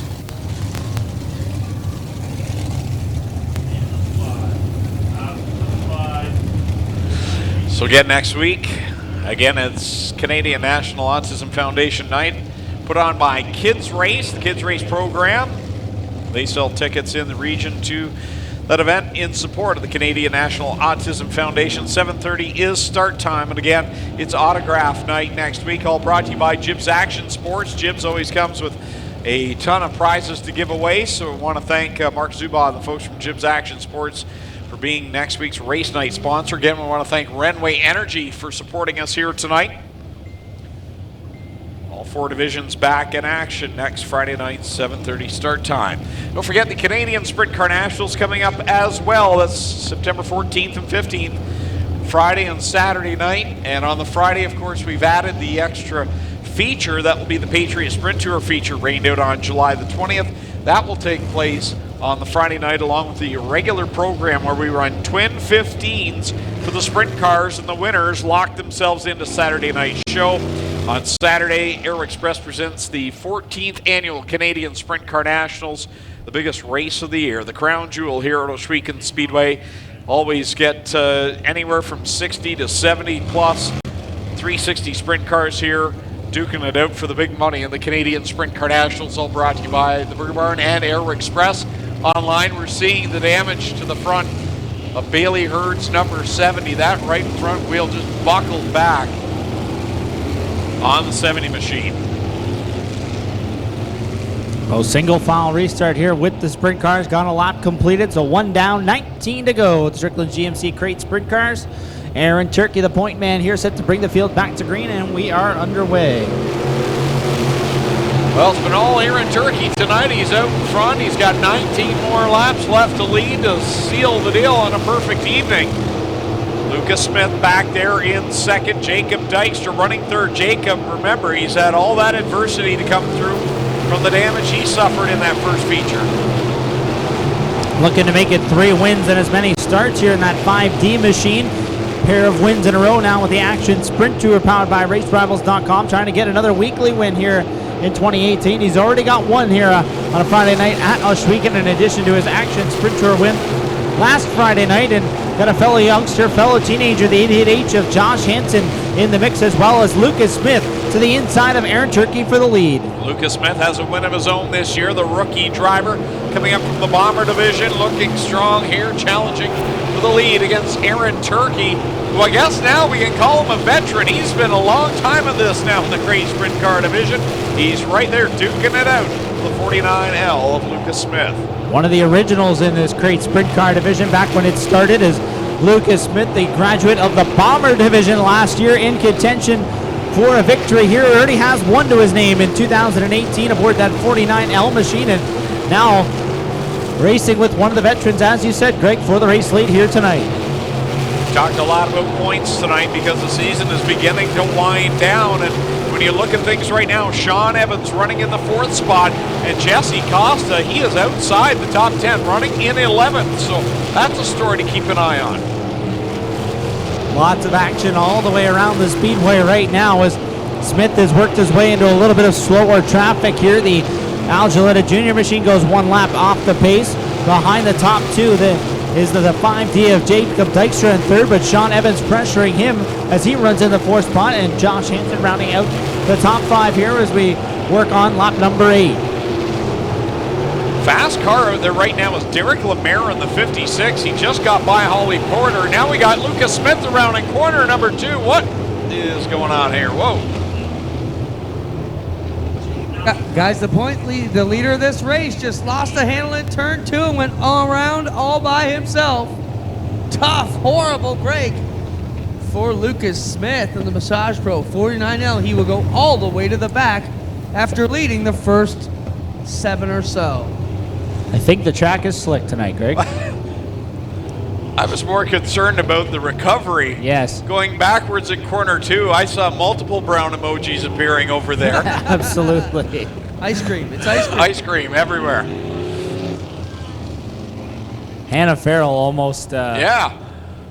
We're going to get a replay of this, of the original spin. He was going around, I believe it was Josh Hill.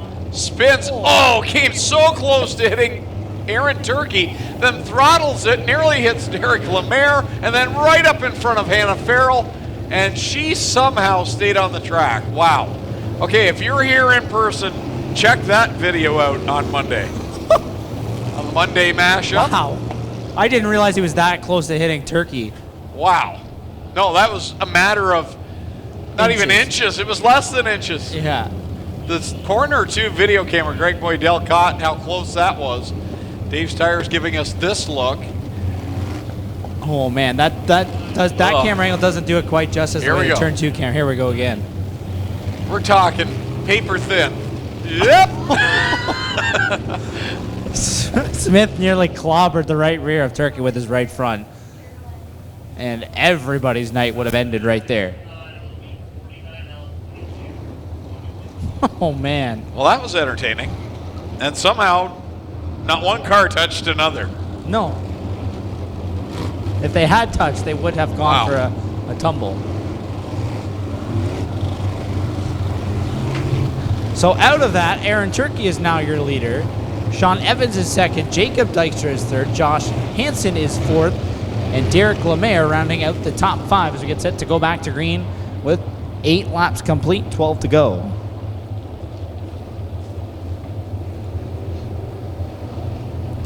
Aaron Turkey sets the pace, single file past the restart cone. Sean Evans now into the 2nd spot.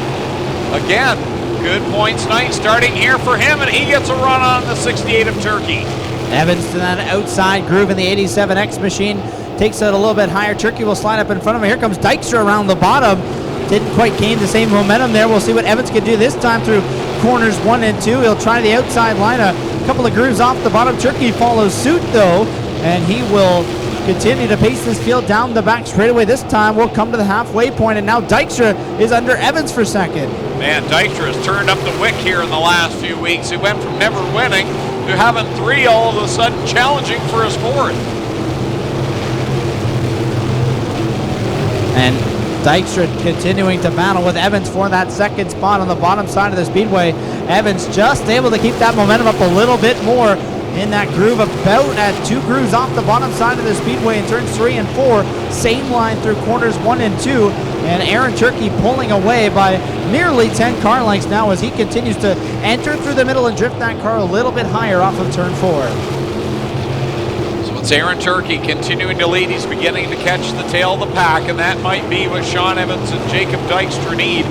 Evans would really like to stay at least in that second spot and gain maximum points because Clayton, Jesse Costa's struggling right now. He's just, you can tell that car not getting the fight he wants. And now Ryan Hunsinger, slow down the backstretch. Josh Hill spun in corner 2. Somehow we're still green.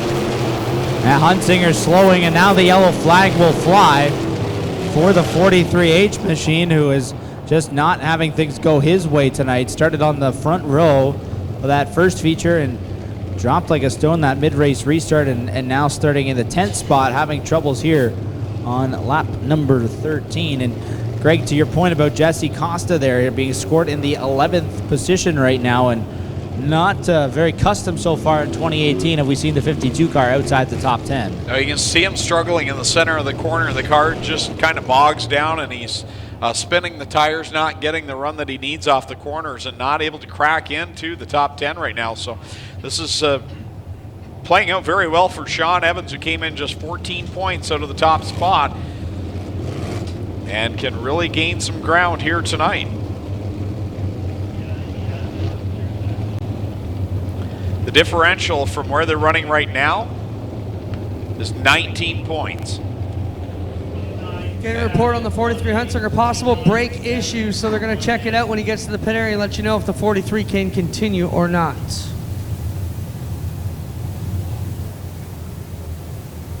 I know Adam hates if the race were to end right now. But if it were. But if this is where they finish, it would be in favor of Sean Evans. Third place in the points coming into tonight was the one of Holly Porter. She's 3 spots back of Sean Evans. And she came in only 4 points back of Evans, so she stands to gain a little bit of ground on Jesse as well if Jesse can't make up some ground here. Really having a rough time trying to get in the top 10. At the same time, though, he's not pushing the issue, and that's a smart thing to do. If you don't have the car that can move forward, at least don't overdrive it and put yourself deeper in a hole. He's running a smart race right now. Yeah, take what you can get and what you have on your hands, and don't, like you said, try to force the issue and take something that the car isn't capable of on that night. Still plenty of weeks of racing to go before the points championship is decided for the crates. I believe it will be September the 7th is the final night. I believe that's correct, and then they just have a show-up points night at the Canadian Sprint Car Nationals. So we get set to come back to green. Turkey right to the top on the restart. Evans on the tail tank. Green flag waves. We've got 7 to go. Single file past the restart cone, but they won't stay single file for long as Jacob Dykstra looks down low on Sean Evans, and that battle's been going on for the last handful of laps. Evans able to square it away from him, trying to reel in Aaron Turkey, who's going for a perfect game here tonight. Now he's got 2 checkered flags in 2 races so far this evening, trying to complete the sweep here over these final 6 laps. Here's Dykstra coming after Evans again for that 2nd position. Meanwhile, Evans a good run into turn number 3, closes the gap a little bit on the Turkey number 68. 5 laps left to go. Aaron Turkey leads Sean Evans, Jacob Dykstra. Derek Lemaire's been really strong. He's up there in 4th. Josh Hansen, good run for him in 5th. 6th for Holly Porter. And you know what? For being in Brad Heron's car tonight, she's probably going to be pretty happy hanging in around where she is. Running in the 6th spot right now in that number 1 machine. A couple of cars racing for position there in front of the field, and still Evans coming after Turkey for the race lead. Oh, they nearly came together off of turn number 4 as Evans trying to slide up in front of him. And that lap before Jesse Costa, Paul Klager made contact, and Costa almost wrecked. He is having a rough time here trying to get into the top 10. He's there right now. He increased his positioning by 1 spot. Now Hannah Farrell will get back by. 2 to go. Out in front for Aaron Turkey with Sean Evans right there. And coming through the middle there was Brandon Merle. He at the spot in the top 10 at the line, looking for his first career top 10 finish in his sprint cars. The white flag now coming out for Aaron Turkey. He's got some slower traffic to negotiate here as Evans showed the nose again in turns 1 and 2. Final time down the back chute and into turns 3 and 4. Turkey right down to the bottom, takes any time away from Sean Evans. No space, and the checkered flag will wave. Clean sweep, perfect night for Aaron Turkey in the number 68. Sean Evans will take the second spot. Jacob Dykstra third, Derek Lemaire in fourth, and Josh Hansen your top 5. Holly Porter, Liam Martin, Caleb Wood, Paul Klager, Hannah Farrell, the top 10 at the finish.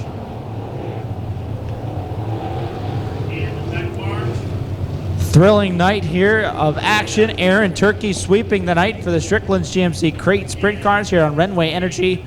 Halloween and August night. Great Art Hill Memorial Race. Fantastic features in all 4 divisions. Great racing all around here tonight, Greg Talman, and a fantastic crowd to witness it both here at the racetrack and on our live stream. Great action in all 4 divisions, and we want to thank all you, the fans that are tuned in online and here live in person. Thanks for being here and joining us on RENWAY Energy Night. Clinton Jeffrey, I hope you have a broom down there in Victory Lane, because this man just swept things up. Wins 2 features and the heat. Lone Wolf Fireworks lighting up the sky. You can find them on Highway 54 in Middleport, the official firework provider of Oshwegan Speedway. Let's send it down to Lucas Oil Products, Victory Lane with Clinton Jeffrey. Thanks a lot, guys. The rest of them have been sent directly to Tech for inspection, for some testing going on tonight. We'll wait and see if we get Ryan Beagle back out here, but either way, Aaron Turkey had a picture-perfect night, and he will climb out of the Rochester Nighthawks, Oshwegan Speedway Aero Express number 68, and climb out into Lucas Oil Victory Lane for what will be a very successful night for Aaron Turkey here tonight, ladies and gentlemen. Good job, Aaron. Come on down here. We'll get a word with you.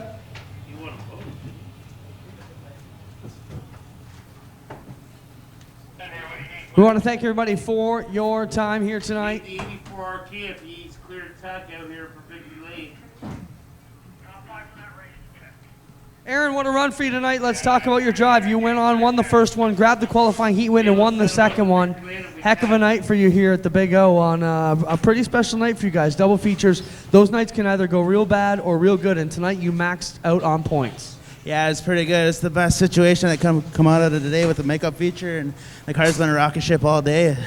I gotta thank the food concession crew over there for fueling me up on food every Friday, and I gotta thank all my sponsors and all my friends and family for all their support. And just it was an amazing drive tonight. Let's talk about the track. Certainly a different puzzle than you guys normally have to run, but I like this Oshwegan style track. Are you a fan of it? Yeah, it's really teaching me how to be a little bit more keeping the wheels underneath me and just learning where to be faster when it's slow. So it's working out. Busy weekend ahead. Will we see you Sunday at the Action Sprint Tour? Oh, definitely. We're 9 points out of the lead, so it's definitely, there's 4 of us that could win this thing. So come out for race number 7 at Humberstone. It's going to be action. This guy picking up a line from Uncle Glenn. Couldn't say too much a year ago. Now we can't get him to slow down. How about a fair and turkey, ladies and gentlemen? That wrap up tonight's program. A late one here, but we had to get all the racing in. Thanks for all you fans being with us here. Thanks for all your racing teams coming out. Thanks for all the supporters. Great to have the Jay Lickers and the Art Hill family here. Thanks to all our staff and everybody. We'll take it home. Greg, finish us up. We're ready to go home. Thank you very much, Clinton Jeffrey. Congratulations to all our winners. Well, we got Ryan Beagle down there, Clint. Did you want to grab Ryan Beagle for a quick interview? I just saw him there pull in. Over here and talk to Ryan. I didn't realize you snuck out, Ryan. That meant you cleared the room of doom, which is a good plan. Come on over here and talk to us, Ryan. Solid run. I mean, you're one of the other guys who's been doing a little bit of traveling around. If I'm not mistaken, I saw you in Victory Lane at Merrittville this week, a place you don't normally race. What's the story with this 84 RK cruising around the province lately? Yeah, it was quite a week. It was pretty special to get a win at Merrittville like that. Always enjoy going there as a fan, and to get a win there, pretty cool. But no, we got this thing working pretty good. But on these slick tracks, we seem to excel a little bit. So we got to figure out the tacky stuff now. Let's talk about what we got coming up for the slick track. You got the Brocklander Memorial coming up. You got the Gales Cash Blast coming up. 2 major paying races, and the track's probably going to be like this. That's got to get you a little bit excited. Yeah, we enjoy the longer races too. So we'll hopefully we have a good night both those nights, and be talking to you again.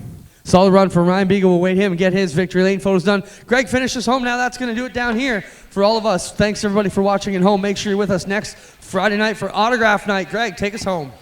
Want to give a congratulations to Fred Pitt of Welland, who won tonight's 50-50 draw. He won $1,475 on ticket 278239. So congratulations to Fred Pitt of Welland, tonight's 50-50 winner. So that will wrap things up here on RENWAY Energy Night. Want to thank Brad and all the folks from RENWAY for supporting our racing action here at the Big O. Don't forget, next week, Jibs Action Sports presents our Canadian National Autism Foundation Night, put on by Kids Race, the folks at MMBO Direct Marketing.